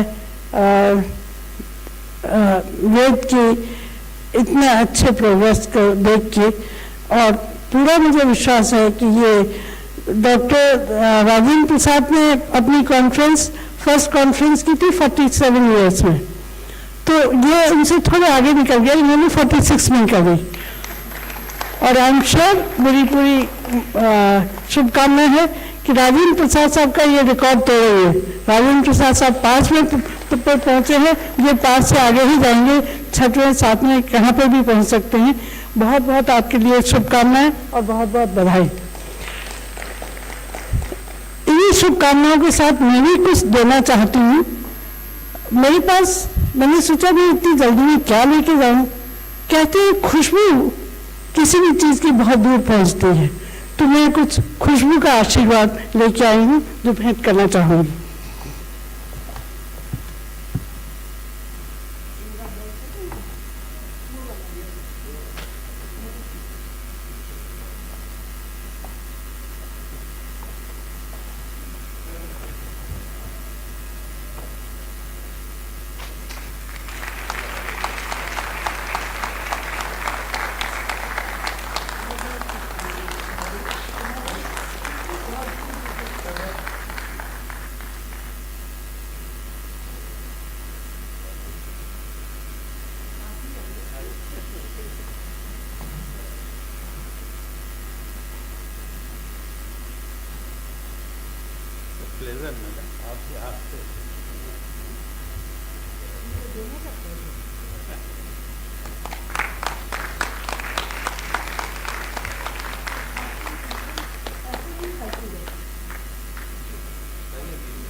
Thank you so much, ma'am, for those inspiring and kind words. Now I would like to request our torchbearer, Professor and Head, Department of Pulmonary and Critical Care Medicine, KGMU, Professor Ved Prakash sir, to kindly grace the podium and deliver the vote of thanks. Thank you, Harshita. Sir? आप आ जाइए sir, आइए sir, आइए sir. वैसे authenticity जो होती है बारात की वो बुजुर्गों से होती है, तो मुझे लगता है कि सबसे senior most professor Jain sir हमारे बीच में हैं, क्योंकि हमारी तरफ मथुरा में जो यंग बच्चों की जो बारात होती है ना, उसकी ऑथेंटिसिटी नहीं रहती है ज़्यादा, तो उससे लोग डरते हैं। जब गांव में बारात निकलती है तो उन्हें लगता है कि पता नहीं किधर मुड़ जाएं, क्या करने लगे। तो मुझे लगता है कि सबसे senior most professor V K Jain sir के लिए जोरदार तालियां बजा करके आप स्वागत कीजिए, क्योंकि सर हमारे बीच में हमेशा रहे, लगातार हैं और बहुत गाइडेंस मिला है। हमारी पूरी कमेटी जानती है कि जब भी उन्हें कोई कष्ट समस्या होती थी प्रोग्राम बनाने में, साइंटिफिक प्रोग्राम में, तो सर की बहुत बड़ी मदद हम लोगों ने लगातार ली है। सो आइए सर, आपके लिए तो ये मंच हमेशा खुला है, हमेशा आप ही के लिए है पूरा। थैंक यू बैद। मैं 3 या 4 दिन से देख रहा था कि फूलों की बहार तो थी सामने, लेकिन स्पीकर की बहार नहीं, उसका चेहरा नहीं दिखाई दे रहा था। मैंने 1-2 बार कहा ऑर्गेनाइजर्स को, लेकिन आज मैडम ने रिमाइंड किया तो स्टैंड मिल गया। मेरी हाइट छोटी है, बड़ी हो गई। ज्यादा नहीं बोलूंगा, कॉन्फ्रेंस को मैं 5 में से 4.25 नंबर दूंगा। 5 इसलिए नहीं दे रहा कि आगे वालों को मैंने मौका दिया है कि वो 5 नंबर और उससे भी आगे लाएं, तो अभी 5 में से 4.25 नंबर हैं। और मुझे खुशी है कि excellent conference in all the way. Doctor Rajendra Prasad ने मुझसे कहा था कि उस समय जब ये कॉन्फ्रेंस कर रहे थे, I was the vice president of this association. मुझे प्रिविलेज मिला कि डॉक्टर N.K. गांगुली साहब थे उस समय प्रेसिडेंट, उनको सडनली पटना में बुलाया गया। उस समय वो ICMR के डायरेक्टर थे, तो उन्होंने मुझे कहा वीके विक्रम तुम जाके मेरी तरफ से, मन करी, बोले देखो कोशिश करता हूँ। तो health minister, central health minister ने उनको सडनली पटना बुला दिया, कोई ICMR का ही सेंटर का उद्घाटन था। तो मुझे उस वक्त प्रिविलेज हुआ कि प्रेसिडेंशियल एड्रेस मैंने ही इसी डॉक्टर राजेंद्र प्रसाद ने ऑर्गेनाइज की थी, और मुझे सौभाग्य मिला कि उस समय ओनली 4 पर्सन से ज़्यादा गवर्नर के साथ डिनर नहीं ले सकते थे। तो आदरणीय हिज एक्सीलेंसी उस समय सूरजवान जी थे, तो उनके साथ मुझे प्रिविलेज मिला। उससे पहले डॉक्टर कीपे अग्रवाल थे पटेल चेस्ट पे, उस समय वो प्रेसिडेंट थे और मैं वाइस प्रेसिडेंट था। तो उन्होंने लास्ट मोमेंट तक मुझे नहीं बताया। एक दिन पहले जब मैं वाराणसी गया एग्जाम लेने MD का इलाहाबाद, तो उनका फोन आया कि यार वीके तुमको मैं आ नहीं सकता, मेरा स्वास्थ्य ठीक नहीं है, तो तुमको प्रेसिडेंशियल एड्रेस देना है। बोस इंस्टीट्यूट में कॉन्फ्रेंस थी यही, तो ये 2001 की बात है। तो मुझे प्रिविलेज मिला सेकंड प्रेसिडेंशियल एड्रेस। फिर मैं प्रेसिडेंट हुआ, दो बार मैंने अपने समय में प्रेसिडेंशियल एड्रेस दिया था। And the privilege that for this association I have presented 4 times presidential address in the conference. And so ये बड़ी अच्छा है कि आज हम लोग सब मिल रहे हैं। मैंने पहली बार एक नई चीज देखी, अभी तक मैंने किसी भी वैलिडिक्टरी फंक्शन में नहीं देखा कि लोग रिटर्न गिफ्ट देते हैं, आज तक नहीं देखा। आप में से कोई हो तो बताएं कि पहली बार, और मालूम नहीं, देखो कि मैं भी लाया, भगवान ने मुझे ज्ञान दिया, ऊपर से बताया कि आपको कुछ लेके आना है और देना है। और सबसे ज्यादा खुशी तो मैडम से हुई कि वो भी बैग में वो खुशबू लेके आई कि जो महकती रहेगी, और ये महक अफसोस है कि ऑडियंस को मिलता, लेकिन चलो नेक्स्ट टाइम कोशिश करेंगे कि जो वैलेडिक्टरी फंक्शन में रहेंगे तो बाराती लोग आगे से कुछ ना कुछ होस्ट वालों के लिए कुछ ना कुछ लेके आएंगे, और मैं भी अगली बार कोशिश करूंगा। इंदौर में नेक्स्ट कॉन्फ्रेंस है तो कुछ ना कुछ ऑडियंस को दें। Thank you very much for giving the 2 minutes chance to speak something, to appreciate this to everybody for the organising team. यहाँ जो आपस में जो एकता देखी सभी रेजिडेंट्स इनमें, जॉइंट सेक्रेटरी, और ऐसा मैंने कभी देखा नहीं, तो उन सबको भी thanks, appreciation and the best wishes for success in the future to the junior in the department who are the youngsters. But आजकल तारीफ करना बना है, राजेंद्र प्रसाद बड़ी तारीफ कर रहे थे, मैं ये था और मैं ये था, मैंने ये ऑर्गेनाइज करा। देखो आजकल बच्चे जो है, राजेंद्र तुम मेरे स्टूडेंट हो, बच्चों को ज्यादा सिखाना ठीक नहीं है, वो आजकल सुनते नहीं है, ज्यादा बोलेगे हमारे जमाने में हुआ, हमारे जमाने में हुआ, हम ये करते थे। तो पापा यार आप यही बोलते रहते हो, कुछ और नहीं है ना आप। तो प्लीज डॉक्टर राजेंद्र प्रसाद आगे से अब कम बोलोगे, और हमें भी कम बोलना पड़ेगा, हमें यंगस्टर को अप्रिशिएट ज्यादा करना चाहिए। They are 100 times better than us in all the way. Thank you very much for your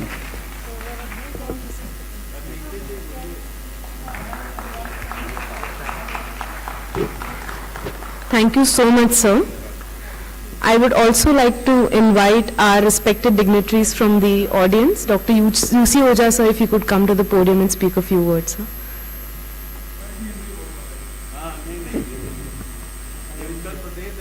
हम भी नहीं बोलेंगे, नहीं कोई जरूरत नहीं, मुझे जरूरत नहीं इसकी, नहीं। Thank you ma'am. Dignitaries on rice and friends, मुझे सिर्फ एक चीज कहना है, मैं पिछले 30-35 साल से कई कॉन्फ्रेंस अटेंड कर चुका हूं, as a participant, as a speaker, as a listener. हर कॉन्फ्रेंस में मैं लास्ट मोमेंट तक रहता हूं, बट इतनी अच्छी टीम सर की मैंने कहीं नहीं देखी। लोग प्रोफेशनल्स को लाते हैं, टेक माय वर्ड्स, लोग प्रोफेशनल्स को लाते हैं, फी पे करते हैं उनको, तो भी इतनी मेटिकुलसली अरेंज नहीं कर पाते। ये बच्चियां जितनी हैं सर, कॉम्प्लीमेंट्स आपकी टीम को sir.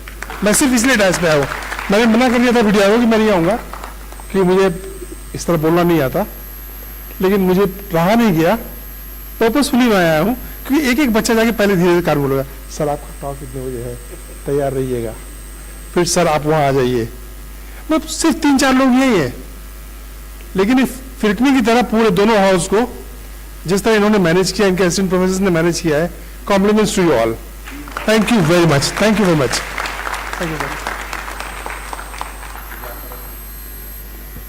Thank you so much, sir. It means a lot coming from you, sir. I would like to invite Dr. Sujata Ramesh, ma'am, to speak a few words, ma'am. Ma'am has joined us all the way from the United States of America. A huge round of applause for ma'am.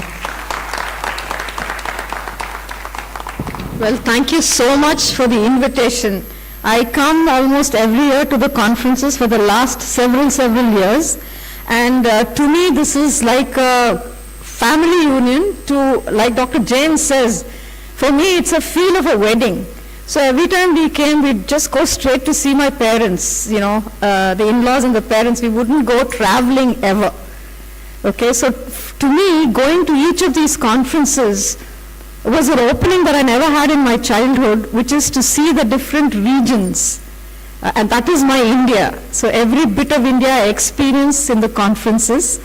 And one thing I must say, we talk a lot about guidelines and theory, but what you do here is actually clinical care with no facilities, okay? So hats off for you all to have achieved, to see so much achievement and the clinical acumen. That is your biggest strength, okay? So please stay true to your clinical acumen. And I just want to say this team of youngsters are absolutely incredible. And we have a lot of women here who are side by side doing critical care and all. I really appreciate.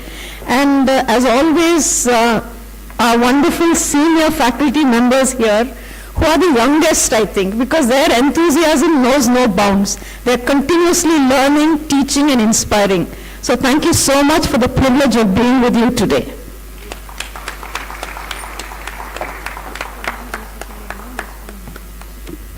Thank you so much, ma'am. It's indeed a privilege for us that you take out time to come and attend all these conferences, ma'am. Thank you so much. I would like to invite Dr. Hari Sharma, sir. He has joined us all the way from Netherlands. Sir, please grace the podium and speak a few words, sir.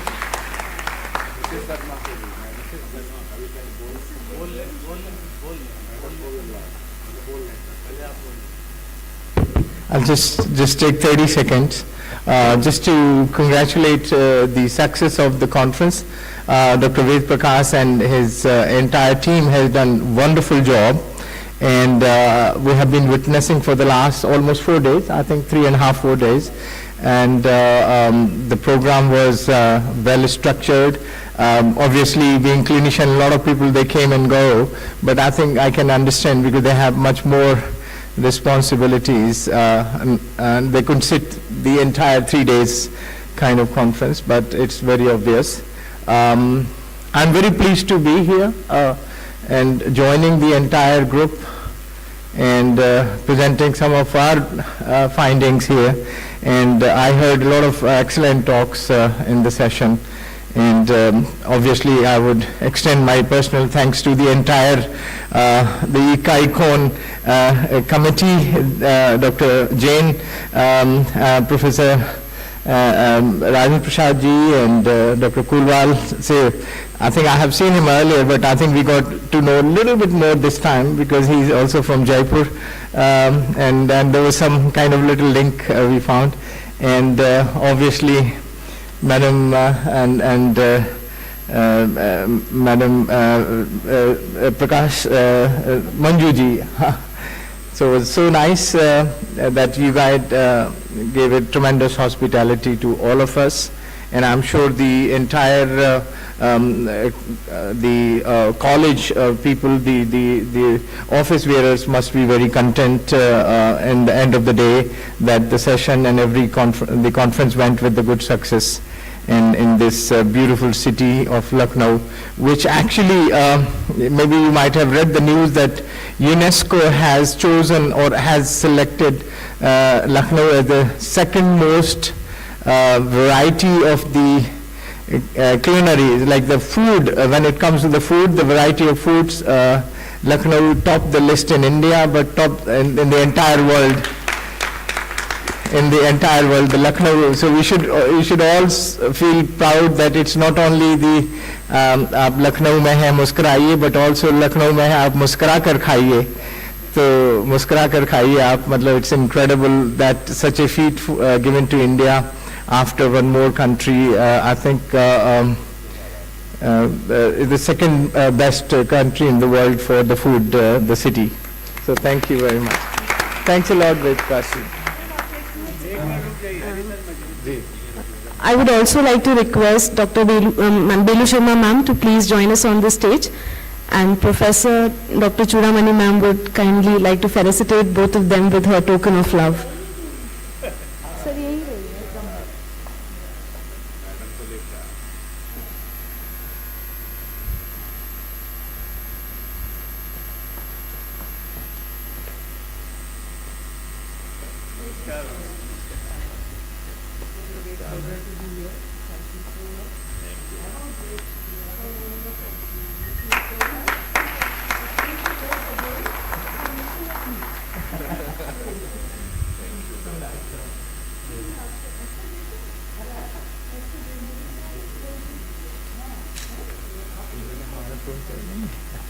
Very nice.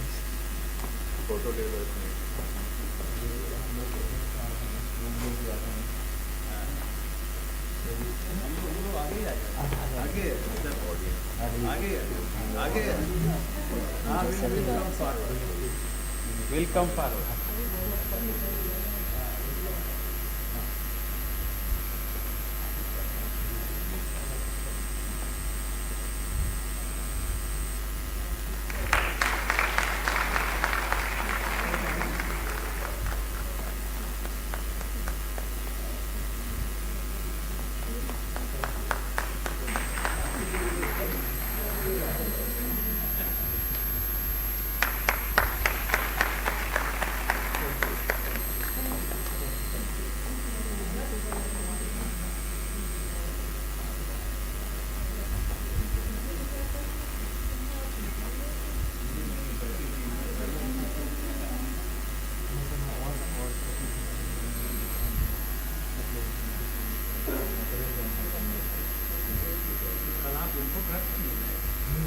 I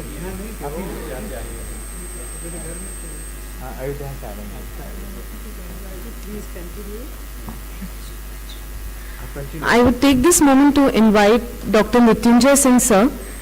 He is Assistant Professor in the Department of Respiratory Medicine, Ram Manohar Roya Institute of Medical Sciences. He was also the Joint Organizing Secretary of ICAAICON 2025. So could not be physically present with us all the time, but his involvement was 24/7. I request the audience to give a huge round of applause for Dr. Mrityunjay Singh sir.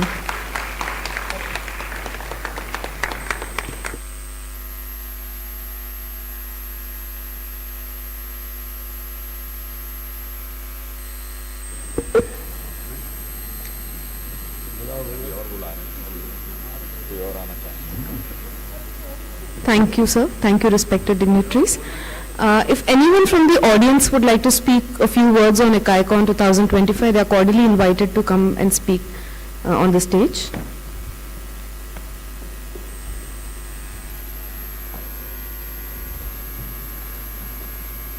Now I would like to invite our Professor and Head, Department of Pulmonary and Critical Care Medicine, KGMU, Professor Dr. Ved Prakash sir.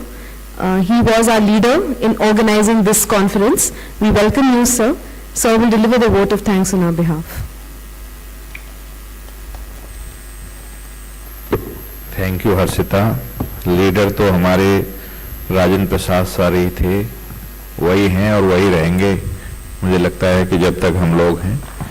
Thank you sir for being with us always and at all time. 4 दिन का function, लेकिन जो announce हो गई थी dates, हमें जो पता चल गया था कि हमें एक आइकॉन को होल्ड करना है यहाँ पे, तो 2 साल पहले ही पता चल गया था सर. पहले हमें पिछले साल ये मिलने वाली थी, लेकिन चूंकि 75 इयर्स पूरे हो रहे थे पटेल चेस्ट इंस्टीट्यूट के, फाउंडेशन डे था उनका 75th, तो पटेल चेस्ट इंस्टीट्यूट एक रिनाउंड चेयर है कंट्री में, और मुझे लगता है कि इसमें फिर से रीथिंक हुआ कि इस बार पटेल चेस्ट इंस्टीट्यूट इस कॉन्फ्रेंस को ऑर्गेनाइज करेगा. इसलिए फिर ये हुआ कि नेक्स्ट ईयर की हम लोगों को दी जाएगी, और उस समय मुझे नहीं लगता था, डर बहुत लगता था.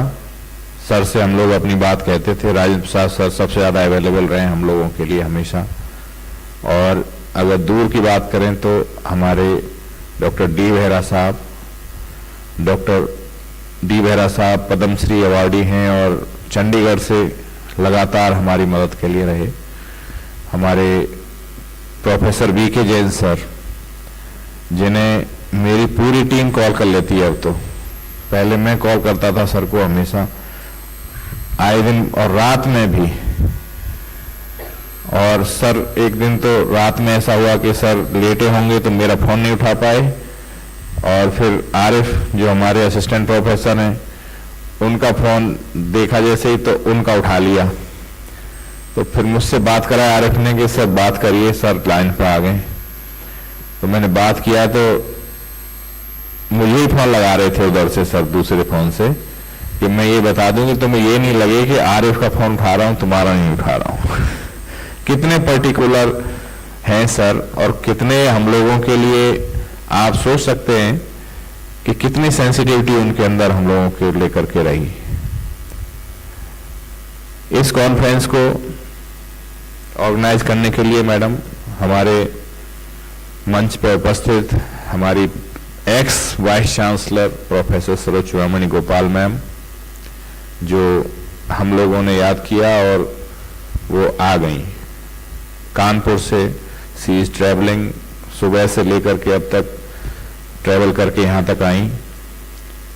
और हम लोग जब भी इमेजिन करते हैं KGMU, शुरुआती दौर में KGMC था जब भी के जैन सर यहाँ पे रहे थे, और KGMC को KGMU बनाने का जो काम हुआ उसमें हमारे एक्स जो प्रिंसिपल थे पहले, और उसके बाद वो वाइस चांसलर का भी चार्ज मिला उनको, अभी हमारे बीच में नहीं रहे, प्रोफेसर KM सिंह साहब। उन्होंने बहुत ही एक विजन के साथ इसको KGMC को एक यूनिवर्सिटी बनवाने के लिए लगातार प्रयास किया, और उनके सुपुत्र डॉक्टर KK सिंह जी अभी सीनियर प्रोफेसर हैं सर्जरी में, उनका भी लगातार हम लोगों को सहयोग मिलता है। तो मैं उनको भी याद करना चाहता हूं इस समय, प्रोफेसर KM सिंह साहब को। और ये कॉलेज से यूनिवर्सिटी बनना एक बड़ा प्रोसेस होता है। एक कॉलेज को यूनिवर्सिटी का नाम दे दिया, तो LU के कुछ पुराने हमारे साथी थे तो कहते थे कि खाली नाम देने से थोड़ी यूनिवर्सिटी हो जाएगी। और जब इस यात्रा में आगे बढ़े तो हम लोगों को वाइस चांसलर मिले डायरेक्टर PGI, जो बहुत ही डायनेमिक थे, भंडारी साहब। उन्होंने सेव करने की कोशिश की, लेकिन आप देखते हैं कि कॉन्स्टेंट्स रहते हैं, it takes time, it is not a job of overnight job नहीं है। उन्होंने अपने हिसाब से कंट्रीब्यूट किया, सरकारों पे भी क्रंच रहता है, पैसे की भी समस्याएं थी, लेकिन उन्होंने एक इनिशियल लेवल पे कंट्रीब्यूट किया। उसके बाद जो वाइस चांसलर आए, मुझे लगता है हरि गौतम साहब आए। हरि गौतम सर यहाँ पे रहे कुछ समय तक, बहुत ही बड़े स्टालवार्ट, बहुत बड़ा स्टेचर, मुझे लगता है कि सब लोग जानते हैं उनको, और आज भी शायद BK जैन साहब के पास ही वो रह रहे हैं। MG यूनिवर्सिटी में वो इस समय शायद प्रेसिडेंट हैं यूनिवर्सिटी के, वहीं से कुलवाल साहब भी आए हैं। तो उन्होंने भी इसको सेव करने की कोशिश की, लेकिन वो कम समय मिला। गवर्नमेंट चेंज हो गई, पॉलिटिकल जब बदलाव होते हैं तो एक ऐसी स्थिति आती है कि फिर से सारी चीजें रीसेप करनी पड़ती हैं, और ऐसे में ही सर को जाना हुआ, बीच में से ही जाना हुआ, क्योंकि लिमिट कर दिया एज को 65 ईयर्स से 70, मतलब 68 ईयर्स तक ही सर्व कर सकते हैं, ऐसा गवर्नमेंट ने एक पास कर दिया एक्ट, और उसमें संशोधन कर दिया। सर को बीच में जाना पड़ा, और उसके बाद मुझे याद है कि कार्यवाहक वाइस चांसलर का चार्ज कुछ दिन रहा, और उसके बाद जो सर्च रही तो उसमें बहुत कंटेंडर्स थे, बहुत हम लोग सुना करते थे उस समय। हम लोग यहाँ पे रेजिडेंसी कंप्लीट करके, SR से कंप्लीट करके हम लोग PGI में मैंने ज्वाइन कर लिया था एज सीनियर रेजिडेंट। तो उस समय बड़ी जद्दोजहद थी, इस पे बहुत दिन से बहस चल रही थी कि कौन VC होगा, कौन VC होगा, सर्च बड़ी लंबी चल रही है, काफी समय निकल गया था इस बीच में। और तब इस KGMU को मिली हमारी आज की मुख्य अतिथि प्रोफेसर सरोज चूड़ामणि गोपाल। और मैं इसलिए इतनी स्टोरी में बताने की कोशिश कर रहा था कि जो कंट्रीब्यूशन सबने करने की कोशिश की, अपनी अपनी तरह से, जो भी लीडरशिप होती है वो बेस्ट करना चाहती है, अपना बेस्ट देने चाहती है, और दिया। लेकिन जो कंट्रीब्यूशंस, क्योंकि ये जो यूनिवर्सिटी बनने का काम हुआ था मायावती जी की सरकार में हुआ, और 2007 में वो चेंज हुई सरकार, बीच में माननीय मुलायम सिंह जी मुख्यमंत्री हुए, फिर मायावती जी मुख्यमंत्री हुई, तो फिर से उनका बहुत जोर आया कि इसको डेवलप करने पे। और मुझे लगता है कि उसी गवर्नमेंट के समय में मैडम आपको चांस मिला इसको सर्व करने का, और आज जितना डेवलपमेंट आप पा रहे हैं, मैं इसलिए उस समय थोड़ा सा बोला मैंने, जितना डेवलपमेंट आप देखते हैं KGMU में, बड़ी बिल्डिंग्स, हाई राइज बिल्डिंग्स, 10 माले की बिल्डिंग, हमारे रेजिडेंस 10-10 माले के, हमारे हॉस्टल्स हैं, बच्चों के हॉस्टल्स कम पड़ गए क्योंकि सीट बढ़ गई, एक्सपेंशन हुआ KGMU का लाइक एनीथिंग, और उस एक्सपेंशन को सेव देने का काम, उसको उसकी बिल्डिंग्स से लेकर के और जितना भी इंफ्रास्ट्रक्चर आज दिखता है,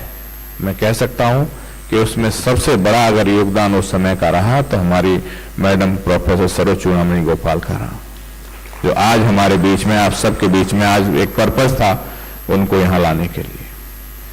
और इसके बाद कई लीडर्स को हमने देखा है, और ये यूनिवर्सिटी ग्रो करती रही, सरकारों ने लगातार इसको सपोर्ट किया है, कोई भी गवर्नमेंट ऐसी नहीं होगी जिसने कम सपोर्ट किया होगा, और सभी लीडर्स ने अपने अपने कंट्रीब्यूशंस किए हैं। एक और मैं नाम अब लेना चाहूंगा, जब यहाँ पे प्रोफेसर रविकांत साहब को वाइस चांसलर बना करके लाया गया, ये 2014 में, इस KGMU को जो एक थ्रस्ट दिया था मैडम ने और बिल्डिंग्स खड़ी हो गई सब, उसके बाद एक नटसेल में बताना चाहूंगा कि 6 वेंटिलेटर होते थे, 6 से 214 वेंटिलेटर करने का 3 साल के अंदर ही काम हुआ। वो काम करने वाले थे प्रोफेसर रविकांत। 6 वेंटिलेटर से 214 वेंटिलेटर्स। आप सोच सकते हैं कि जब पहली खबर छपी थी अखबारों में कि 50 वेंटिलेटर की यूनिट बनेगी, मुझे मौका मिला था उनके साथ एसोसिएट होने का। मैंने उनसे अनुरोध किया था, मैंने कहा सर हम लोग कुछ करना चाहते हैं। उन्होंने बोलो क्या करना चाहते हैं? मैंने कहा हम लोग ICU को बढ़ाना चाहते हैं, एक डिपार्टमेंट क्रिएट करना चाहते हैं, या ICU वेंटिलेटर्स की संख्या यहाँ पे बढ़नी चाहिए। बोले कितने लगा सकते हो? तो मैं डरते डरते बोला 50, क्योंकि मुझे लग रहा था कि 50 वेंटिलेटर एकदम से कहना बहुत बड़ी बात थी। लेकिन आपको यकीन नहीं होगा, उन्होंने 1 सेकंड भी नहीं लगाया यस करने में। उन्होंने कहा yes it will be done. उन्होंने उसी दिन मुझे उसका सेक्रेटरी बना दिया, ये टीम बना दी, कमेटी बना दी, और मुझे बना दिया ये मेंबर सेक्रेटरी। अब आप ही करेंगे। और ये उनकी स्टाइल थी वर्किंग की। और आपको यकीन होगा कि यहाँ पे जो 44 विभाग थे उनसे 84 डिपार्टमेंट बनाने का काम उसी समय हुआ। KGMU को, अगर KGMU बनाने का उस समय काम आप देखेंगे 450 करोड़ का बजट होता था। मुझे याद है 3 साल बाद जब वो गए तो 850 करोड़ का एनुअल बजट पहुंचा करके गए। इस तरह की विजनरी लीडरशिप की वजह से आज KGMU है, ये विभाग हैं सारे। आप सोच सकते हैं कि एक टेन्योर में 3 साल के में किसी ने 44 से 84 डिपार्टमेंट तक पहुंचा दिए हों संख्या। और मैम आज आपने बात की संजय गांधी PGI की और एम्स की, तो मुझे खुशी है आपको बताने में कि अगर एम्स और संजय गांधी PGI के बराबर यहाँ की फैकल्टी को, यहाँ के कर्मचारियों को, स्टूडेंट्स को खड़ा करने का काम अगर हुआ तो वो भी प्रोफेसर रविकांत सर ने उस समय करा के दिया। पेज, पर्क्स, सारी सर्विस कंडीशंस को at par with AIIMS Delhi and Sanjay Gandhi PGI। तो मिरेकल्स हम लोगों ने देखे हैं, हम लोगों को मौका मिला है इन सब चीजों को देखते हुए आगे बढ़ते हुए। और मुझे लगता है कि उस समय में जब मैडम ने इतने कंट्रीब्यूशन किए थे तो हम लोग सोचते थे कि क्या कोई हम लोग लाइफ टाइम में भी इतना कर सकते हैं क्या, जो उन्होंने 3 साल में किया। और फिर उसके बाद लीडरशिप चेंज होती गई। रविकांत सर की लीडरशिप को देखा, तब भी हमने देखा कि क्या कोई 3 साल के टेन्योर में ऐसा सोच सकता है कि 6 वेंटिलेटर से 214 वेंटिलेटर हो जाएंगे। और ये बात किसको पता था कि कोविड आने वाला है? कोविड-19 जब आया, 6 वेंटिलेटर अगर होते, मैं आज आपके सामने कह सकता हूं कि उत्तर प्रदेश सरकार की इज्जत नहीं बचती 6 वेंटिलेटर से। 214 वेंटिलेटर में 5 साल तक रन करते करते हमने हजारों लोगों को ट्रेन किया। और ये KGMU था जिसने 1000 बेड का ICU और हॉस्पिटल कोविड का रन करने का काम प्रदेश में किया है। और अगर ये शुरुआत नहीं होती तो मुझे लगता है कि KGMU को इसकी लीडरशिप नहीं मिलती। और आपको बताते हुए मुझे खुशी है कि कोविड के लिए जब गाइडलाइंस की बात आई, सब जानते हैं जब 1 घंटे की मीटिंग होती थी माननीय मुख्यमंत्री जी की, तो कई बार ऐसा हुआ कि उन्होंने बोला 1 घंटे में 25 मिनट, फिर मुझे कहा उन्होंने कि आप बोलिए, मैंने बोला आधा घंटा, और धीमन साहब को 5 ही मिनट मिला बस बाद का। अगर लीडरशिप इसकी रही, और मैं आपको यही बताना चाहता हूं मैम कि जब गाइडलाइंस बन रही थी और कोविड का जब कहर चल रहा था, तो माननीय मुख्यमंत्री जी ने अपना प्लेन, पर्सनल प्लेन मुझे प्रोवाइड करने का काम किया। इतना भरोसा उन्होंने किया। इसके बाद OSD बनाया, उसके बाद सलाहकार बनाए, आज भी उन्होंने सलाहकार बना के रखा है। मुझे नहीं लगता कि किसी को इतनी ब्लेसिंग्स मिल सकती हैं एक लाइफ टाइम में। मैं कभी ऐसी उम्मीद नहीं करता था। मुझे खुशी है कि मैं मैडम का जो गांव है मथुरा में, उसके पास का ही रहने वाला हूं, तो शायद हो सकता है कि कुछ ऐसा कनेक्शन रहा होगा। और मेरा अगर बर्थ हुआ यहाँ पे, रीबर्थ अगर हुआ, तो वो रिवर्थ करने वाली मैडम सरोज चूड़ामणि गोपाल जी, क्योंकि ये तो जानती हैं मैडम, अब कई सारी बातें अब उजागर कर ही दी हैं प्रसाद साहब ने कि कितना कठिन था, और कठिन एक एकेडमिक कठिनाई होती है और एक पॉलिटिकल कठिनाई होती है। मैं रहा स्टूडेंट लीडरशिप में, इतने विरोधी मुझे कभी नहीं पता था कि हमारे हो सकते हैं। मैडम जानते हैं कितने विरोधी हो सकते थे, उस पॉलिटिकल तरह के विरोधी, सिर्फ इसलिए कि इनका सिलेक्शन नहीं होना चाहिए। ये कहने वाले कितने होंगे मैडम बता सकती होंगी, ये बात पता नहीं बताने की है कि नहीं, लेकिन जो भी हुआ मुझे कभी नहीं पता था मैम कि मैं कभी इस लायक हो पाऊंगा कि इस तरह की कॉन्फ्रेंसेज हम लोग ऑर्गेनाइज कर सकते हैं, या फिर हम लोगों को ऐसा मौका मिलेगा कि हम लोगों को डिपार्टमेंट नया बनाने का मौका मिल जाएगा। नया विभाग भी बना, और विभाग बना तो सबसे बड़ा बना, पल्मोनरी एंड क्रिटिकल केयर का विभाग देश में मैम सबसे बड़ा है। एम्स दिल्ली से 5 गुना आईसीयू हमारे पास है। उत्तर प्रदेश का पहला डीएम कोर्स इसी विभाग ने शुरू किया, और जो पहचान इससे ही बढ़ती है कि एलमनाई कहां जा रहे हैं। पहले एलमनाइज अभी हमारे डॉक्टर आरिफ तो हमारे साथ हैं, जो दूसरे थे वो head of department RML institute के रहे, डॉक्टर हेमंत। उसके दूसरे बैच में अनुराग हमारे पास हैं, Mrityunjay assistant professor RML institute. मुझे लगता है जो प्लेसमेंट है वो भी बहुत अच्छा हो रहा है, और ईश्वर साथ देता है, पता नहीं यात्रा कहां तक चलेगी। और हम लोगों ने जब सिर्फ कोशिश की, राजेंद्र प्रसाद सर का विजन था कि डीएम भी चले और लंग ट्रांसप्लांट अगर हो जाए, फेफड़े प्रत्यारोपण के लिए जब मैंने बात की सर से, मैं अमेरिका में उस समय था सर, 2011 में आपने भेजा था, आपको याद होगा, 2011 में फेलोशिप के लिए स्लीप मेडिसिन के लिए आपने क्लीवलैंड भेजा था मुझे, और बहुत जल्दी छुट्टी मिल गई थी। मैडम ही थी, मैडम ने छुट्टी सैंक्शन की थी, सर को मैंने एप्लीकेशन दिया, सर ने वहां भेज करके, तब तक प्रोबेशन पीरियड कंप्लीट नहीं हुआ था। बड़ा मुश्किल होता है कि प्रोबेशन पीरियड में छुट्टी मिले, तो मैडम आप ही थी जिन्होंने इतना उपकार किया कि मेरा जो सिलेक्शन हो गया वहां फेलोशिप में 10 ही लोगों को लेते थे दुनिया भर में से, तो इंडिया से 2 लोगों का सिलेक्शन हुआ था उस फेलोशिप के लिए, और मुझे प्रोबेशन पीरियड में छुट्टी देने का काम आपने ही किया था। और अगर मैं वहां नहीं जाता तो मुझे पता नहीं चलता कि दुनिया कितना आगे है। और आज हम स्लीप लैब, जो स्लीप सिस्टम्स हैं, at par with American Academy of Sleep Medicine के स्लीप सिस्टम्स विभाग के अंदर हम लोगों ने स्थापित किए हैं। वहां जब आईसीयू देखा तो आईसीयू हमारा 45 बेडेड आईसीयू हम लोग रन कर रहे हैं। और सबसे बड़ी बात यह थी, जब मैं पीजीआई में था, आपकी जो छोटी बहन है उनको स्टेंटिंग हुई थी, उस समय कुछ कॉम्प्लिकेशन जो हो गया था आप जानती हैं, तब मुझे पता चला था कि आप मथुरा से हैं, और मेरी ड्यूटी लगी हुई थी सीसीएम में, तो मैं कार्डियोलॉजी में रेफरेंस देखने गया था, उसमें कॉल आई थी रात में, तब पता चला था कि आप वहां से हैं, वाइस चांसलर हैं, उनकी सिस्टर एडमिट हुई हैं, उनको कॉम्प्लिकेशन हुआ है। मैं आपसे कह सकता हूं कि संजय गांधी पीजीआई, केजीएमयू,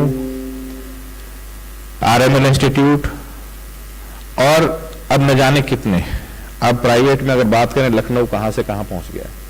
पूरी ऐसी कॉन्फ्रेंसेस लखनऊ में हो सकती हैं, बड़ी कॉन्फ्रेंसेस भी हो सकती हैं, ये रास्ते भी अब आगे बन गए।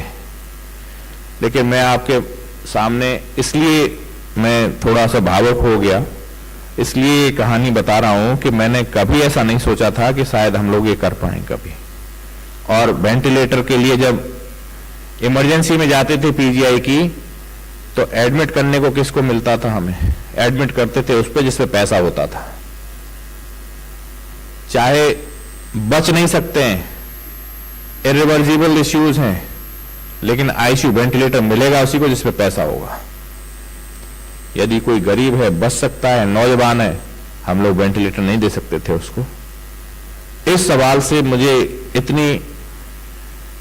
इतनी मेरा कष्ट इतना बढ़ा इस स्थिति को देख करके कि ऐसी दुनिया में हम लोग रह रहे हैं कि जो बच सकता है, जो कंट्रीब्यूट कर सकता है, जीडीपी में अपना हिस्सा दे सकता है, उसे हम लोग नहीं बचा सकते हैं, जो बच सकता है। और हम लोग अपने संसाधनों को, अपने सिस्टम्स को उनके पीछे लगा रहे हैं for the sake of money, कि जो 25-30 हजार पर डे का खर्चा उस समय होता था वहां पे, उस वजह से हम लोग वहां पे उन लोगों को भर्ती करते थे जो चाहे बचें चाहे नहीं बचें, लेकिन उनके पास पैसा है। इस क्राइटेरिया को बदलने का उस समय मैंने ठान लिया था जब मैं वहां ऐसा था। और आज आपको खुशी होगी मैडम कि इस क्राइटेरिया को बदलने का काम सबसे बड़ा देश का इश्यू बना करके इसी विभाग ने इसका क्राइटेरिया को बदलने का काम किया है। और इसी विभाग ने एक गरीब को 11.5 महीने वेंटिलेटर पर लगातार रखा है। एक गरीब आदमी 11.5 महीने अगर वेंटिलेटर पर जिंदा रह सकता है तो मुझे लगता है दो बातें इससे साफ हो जाती हैं कि एक तो हम गरीब को सर्विसेज देने में कामयाब रहे, और दूसरा वेंटिलेटर एसोसिएटेड निमोनिया या कॉम्प्लिकेशंस बैप के रेट्स को मिनिमाइज करने की तरफ भी हम कामयाब रहेंगे। 11.5 महीने तक अगर वेंटिलेटर पर किसी को रख सकते हैं। आज आपको खुशी होगी ये जानकर भी, अब समय कम है लेकिन मैं बता रहा हूं, थोड़ा थोड़ा बता ही देता हूं, कि जब वैप रेट की बात हुई असेसमेंट की तो 5 से 7% रेट यहां पे है, जो देश में आधे से ज्यादा मरीजों में होता है। 50% तक के वैप रेट हमारे आईसीयूज में है। अमेरिका में अप टू 14% है। और आपको खुशी होगी कि हमारी टीम ने इस वैप के रेट को, वेंटिलेटर एसोसिएटेड निमोनिया को 5 से 7% लिमिट करने का काम किया है। 10% से नीचे लेकर के आए हैं इस वैप को, जो नंबर 1 किलर है वर्ल्ड वाइड। आईसीयू के number 1 killer world wide VAP rates. और सक्सेस रेट की अगर मैडम को शायद ही भरोसा होगा, क्योंकि अमेरिका से आई हैं सुजाता जी मैडम, 85% तक हम लोग यहां से उनको जान बचाने में कामयाब हुए हैं जो बच सकते हैं, जिन्हें हम लोग अपने संसाधनों को लगाने का काम कर रहे हैं। हमें सबसे बड़ी खुशी उसी समय होती है कि जब हम उसको वेंटिलेटर दे पाते हैं जिसको हम बचा सकते हैं। ऐसे ही लोगों को हमने लिया है, इस क्राइटेरिया को भी बदला है हम लोगों ने कि एडमिशन अब उसको मिलेगा जो बच सकता है। एडमिशन जरूरी नहीं है कि जिस पे पैसा है, पैसा हो नहीं हो, लेकिन जिसकी जान बच सकती है उसके लिए वेंटिलेटर है, उसके लिए संसाधन है। हम लोग इसको डंपिंग यार्ड या ग्रेव यार्ड नहीं बनाएंगे, नहीं बनने देंगे। इस प्रयास के साथ पूरी टीम लगातार रात और दिन काम कर रही है। और जब खबरें कहीं न कहीं, माननीय मुख्यमंत्री जी ने विजिट भी किया यहां पे, डिप्टी सीएम साहब ने कई विजिट की, गवर्नर साहब ने विजिट किया, डिपार्टमेंट में कई बार माननीय मुख्यमंत्री जी को भी आने का अवसर मिला। और मैं आपको बता सकता हूं कि कभी कहीं ऐसा हुआ है कि एक परमानेंट फैकल्टी हो एसोसिएट प्रोफेसर पे और डीएम की परमिशन मिल जाए विभाग को, और वो भी ऐसे इंस्टीट्यूशन में जहां पे कि हमारे जो चाहने वाले हैं उनकी भी कमी नहीं है। और वो तो मैडम भी जानती थी पहले से कि कोई कमी नहीं है चाहने वालों की। बावजूद इसके आप मान लीजिए कि जो डीएम के लिए हमारे सामने बैठे हैं डॉक्टर बीएन प्रसाद, लेफ्टिनेंट जनरल बीएन प्रसाद, उस समय उन्होंने ज्वाइन किया केजीएमयू हमारे अनुरोध पे, जब कोई आ भी नहीं रहा था कहीं से। बेंगलुरु से जब पहली फ्लाइट चलना शुरू हुई जिस दिन, उस दिन प्रोफेसर बीएन प्रसाद प्रोफेसर पे ज्वाइन करने के लिए आ गए। पहले ही दिन मैंने राजनाथ जी से रिक्वेस्ट की थी बीच में, माननीय रक्षा मंत्री जी से, कि आप तो ऑपरेट करा सकते हैं, वहां से हमारे उनको बुलाना है। तो उन्होंने कहा कि गृह मंत्रालय की कुछ दिक्कतें हैं और फिर वो बहुत सारे लोगों के लिए ओपन करना पड़ जाएगा, बहुत सारी रिक्वेस्ट पेंडिंग है, तो ये हम लोग शायद नहीं कर सकते, लेकिन जल्दी ही ओपन होने वाली हैं फ्लाइट्स का ऑपरेशन जल्दी शुरू होगा। और मुझे याद है सर, आप बताइए, शायद पहली फ्लाइट ऑपरेट हुई थी, पहली फ्लाइट लेकर के आप बेंगलुरु से यहाँ पे लखनऊ आए थे, हम लोग लेने गए थे यहाँ से सर को। ऐसे समय पे कंट्रीब्यूट करने वाले बीएन प्रसाद साहब हमारे बीच में सामने हैं। इन्होंने सारी आगे की सारी यात्राएं देखी, कोविड में बिना मास्क के भी अंदर जाने का साहस रखने वाले बीएन प्रसाद साहब। इस तरह से हम लोगों ने टीम को जोड़ा और 89 डेज के लिए सिर्फ उनका अपॉइंटमेंट हुआ मैडम बीएन प्रसाद साहब का। और एक असिस्टेंट प्रोफेसर थे, उनको भी 89 डेज का दिया, जबकि हम लोगों ने बहुत रिक्वेस्ट की थी कि आप ज्यादा समय के लिए अपॉइंटमेंट दीजिए, कम से कम 3 साल के लिए दीजिए उनको।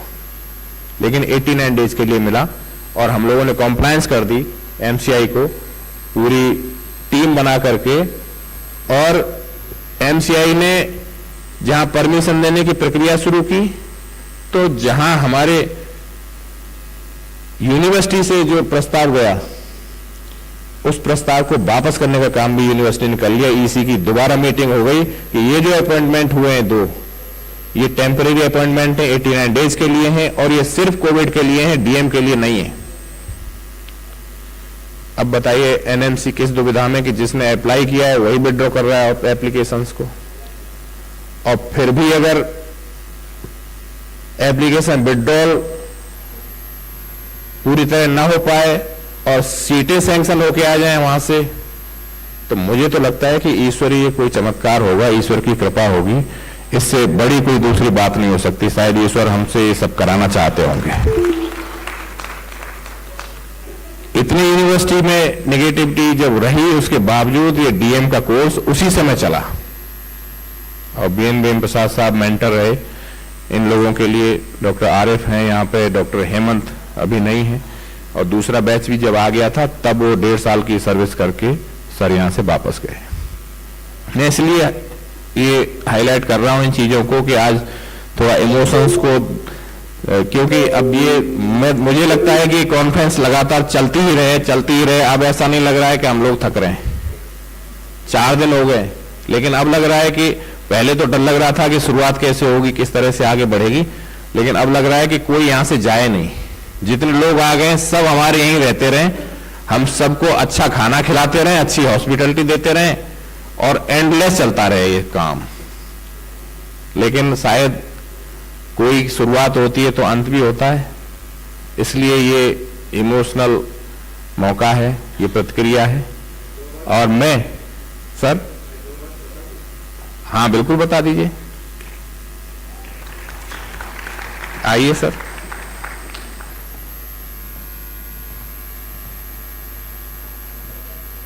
Good afternoon, madam. So we are so honored that you are here. I heard a great deal about you to him to build up the institution. Your name is there in that guest house. I was wondering, because I heard your name, but then when I saw that, I stayed there for 6 months in that. You see, I just got a call from Dr. Rajendra Prasad. He told me that we have Dr. Ved Prakash is here, he is very enthusiastic, and we have to start a DM program. Okay. Of course, I had my service in armed forces. I did my DM from PGI Chandigarh, the second batch of this one. I'm not an academician because, in armed forces, we don't have that environment where we have to, work in an institution for years and years to gain experience. We get posted to different places, and we stay there for 2 years, and MCI doesn't recognize that service. But by virtue of my contribution in the academic field, and also because of my qualifications, and therefore I could earn the professorship from MCI. So when I actually got out of service after 38 years, of course I started as MBBS, I did my MD medicine, I did my DTCD, and thereafter I did my DNB in medicine and respiratory medicine, and then thereafter I did my DM, and I was interested to do something in armed forces in respiratory field, and I started intervention pulmonology in those difficult times in 90s. So I started medical thoracoscopy in armed forces in 1995. So my heart was in clinical medicine, and after my retirement I worked in Amrita Institute and thereafter in AIIMS Jodhpur, and then I was somehow I could not fit into the system because I'm a different person. I always believe in professionalism and work for that. So I had an accident, I just recovered from the accident, and one fine day I get a call from Dr. Ved Prakash. Before that I got a call from Dr. Rajendra Prasad. And I am already in FRCP from London and Glasgow, and Dr. Rajendra Prasad wanted my recommendation. I gave his recommendation to him. And I know Dr. Rajendra Prasad is a great man, and his contemporary was in armed forces, General A.C. Anand. So therefore, this KGMU, has been an inspiration to me, because some of the stalwarts in our armed forces were from KGMU. So the moment he told me that Ved Prakash wants to start a DM program here, so no issue. And it was the beginning of COVID, and there was no flight. And COVID was, Ved was telling me, you are important, you have to be here. So then he told, that he spoke to Rajnath Singh and all this. Then he was so passionate that, he told that I will arrange a vehicle for you from, say, Bangalore to this place. But then from Bangalore to this place to come, so many checks and all, so it is next to impossible in summer months. Anyhow, with his enthusiasm, this one, that drove me. So I took the first flight, the 1st of June, 2020. And then it took 12 hours to reach this place because of the COVID regulation. The first flight, the India flight, from Bangalore to this place, I started my trip 6 in the morning, reached at 7 o'clock in the evening here. And then it was as if I'm in a cabin, with all the ghosts around, because everybody is, covered from top to bottom on this one. You could not communicate. Really starving. So when I came here, Dr. Ved Prakash, at 6 o'clock in the evening, is waiting for me with all the flag behind him and with a bouquet, and he ushered me to the ICU to show that he has got a 24-minute ICU there. So I went around. I was quite impressed, of course, ventilators and all those things. Anyhow, then, we were working out a strategy how to start a DM course, because a lot of issues were there. Anyhow, since I came for a purpose, then I spoke to Dr. Guleria, I spoke to all the concerned people, because this one, and with all the help and all, we could start the DM program on, the 21st January with these two guys here. I mean, 20 batch. Yeah, 20, this one. The DM program started. Then about the COVID issue, it so happened that, we had one VIP patient here, and that VIP patient wanted some consultation. I don't know. I'm not a great clinician as such, but somebody told me, please, give your opinion. In those times, what used to happen that the X-ray is to come, and we used to look at the X-ray, and then we used to give the opinion. But I thought that's not the way to deal with the patient, because army soldier, I'm the ground soldier. So the moment I got this information, I told Dr. Ved, let us go to the ICU. So I went to the ICU, the COVID ICU. And it was a great experience to me, to get into the COVID ICU. Without gear. Without gear. We got into the ICU, and then that patient happens to be the product of KGMU, and so anyhow, she was very bad. I am a president. And she had a full-blown COVID, and the white lung, and the CT score was 23, 25. Yes. And she was in HFNC with 50 liters. And the patients on right side and left side, they were dying. And you can imagine a doctor, facing this. And her respiratory rate was 50, oxygen saturation was 70, and pulse rate is 150. She is a diabetic. So it was a challenging situation to all of us, to save her life and what to do.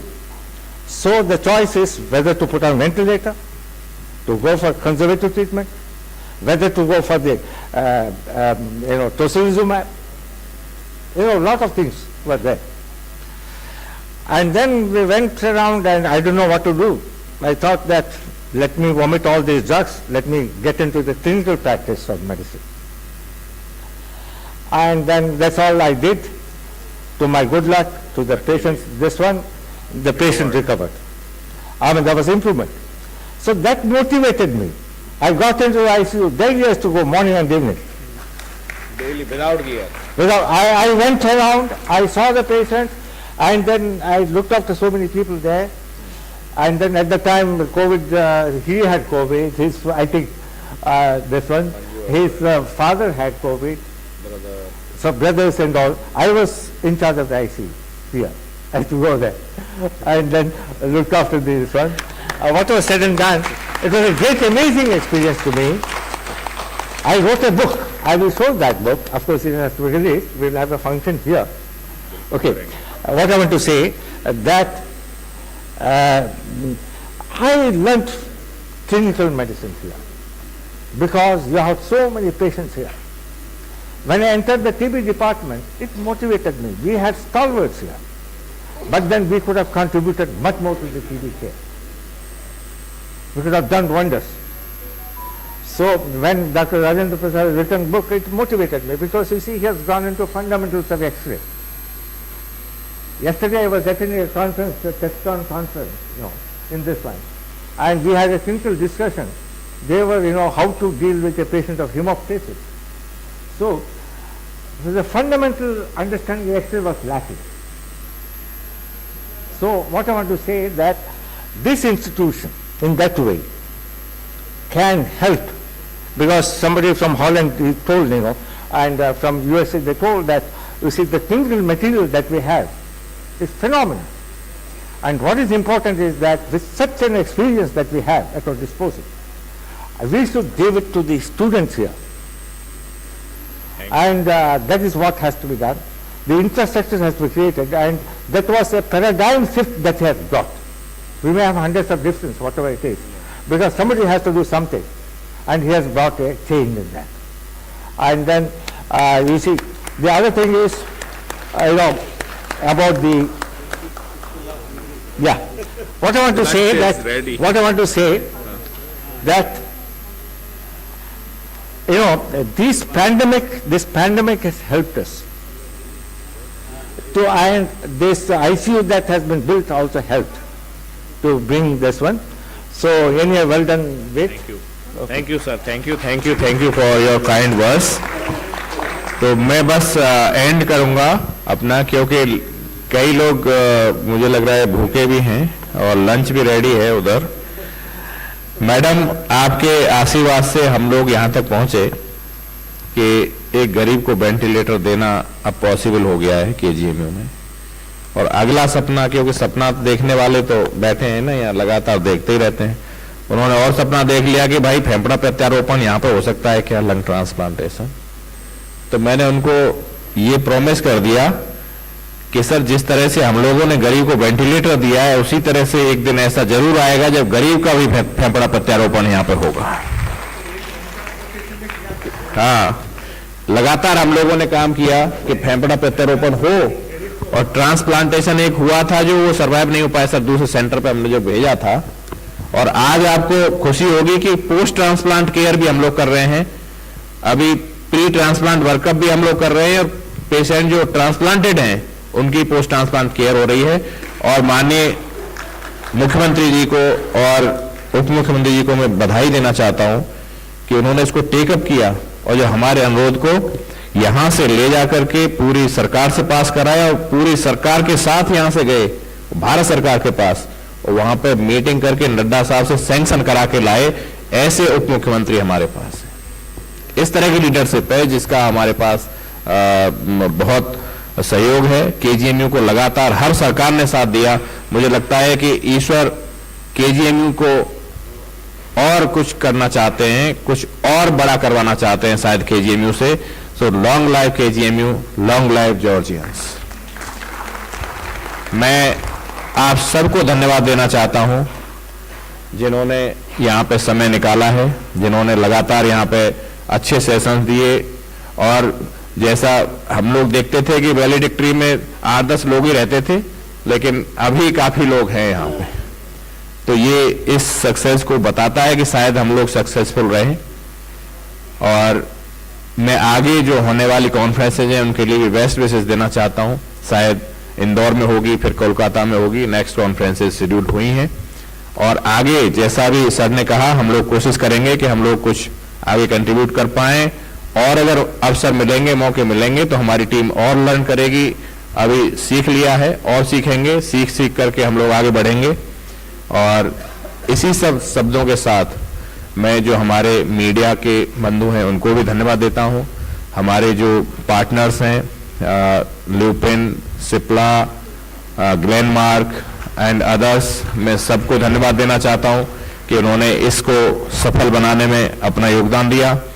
और जितने भी हमारे attendees हैं और जितने भी हमारे लोग नीचे काम करने वाले हैं, जितने भी हमारे ट्रैवल एजेंसी से लेकर के खाना खिलाने वाले लोग, मुझे लगता है कि इतनी तारीफ कर दी यहाँ पे हमारी कमेटी ने और हमारे ऑर्गेनाइजर्स ने कि यूनेस्को ने उसको अनाउंस ही कर दिया।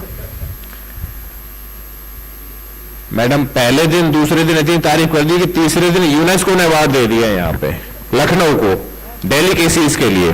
तो इस तरह का शायद खाना खाने का यहाँ पे अवसर हम लोगों को मिला है, और उनको भी मैं धन्यवाद देना चाहता हूँ, जो बनाने वाले लोग हैं, खिलाने वाले लोग हैं, सबको धन्यवाद देना चाहता हूँ, बहुत बहुत धन्यवाद देना चाहता हूँ। और मंजू के लिए ज्यादा मैं कुछ नहीं बोलूंगा क्योंकि इतना ऑनर आपने दे दिया है कि उनको भी यहाँ बिठा दिया, लेकिन इनके बिना संभव तो नहीं था क्योंकि रात दिन हम लोग यहीं रहे हैं, यहीं काम करते रहे।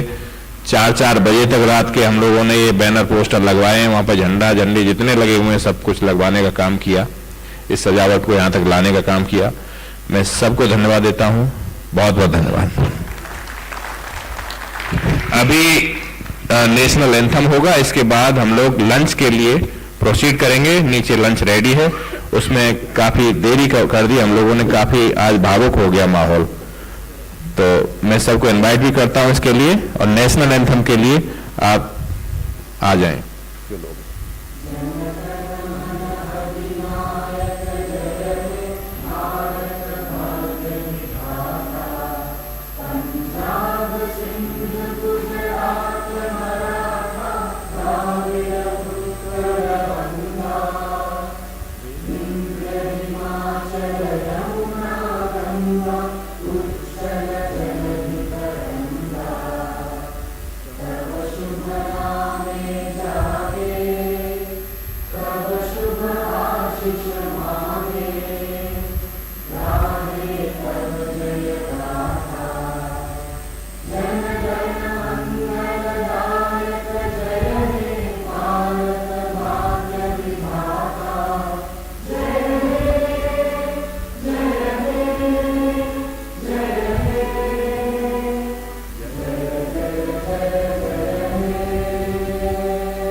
With that, ICAAICON 2025 formally comes to an end.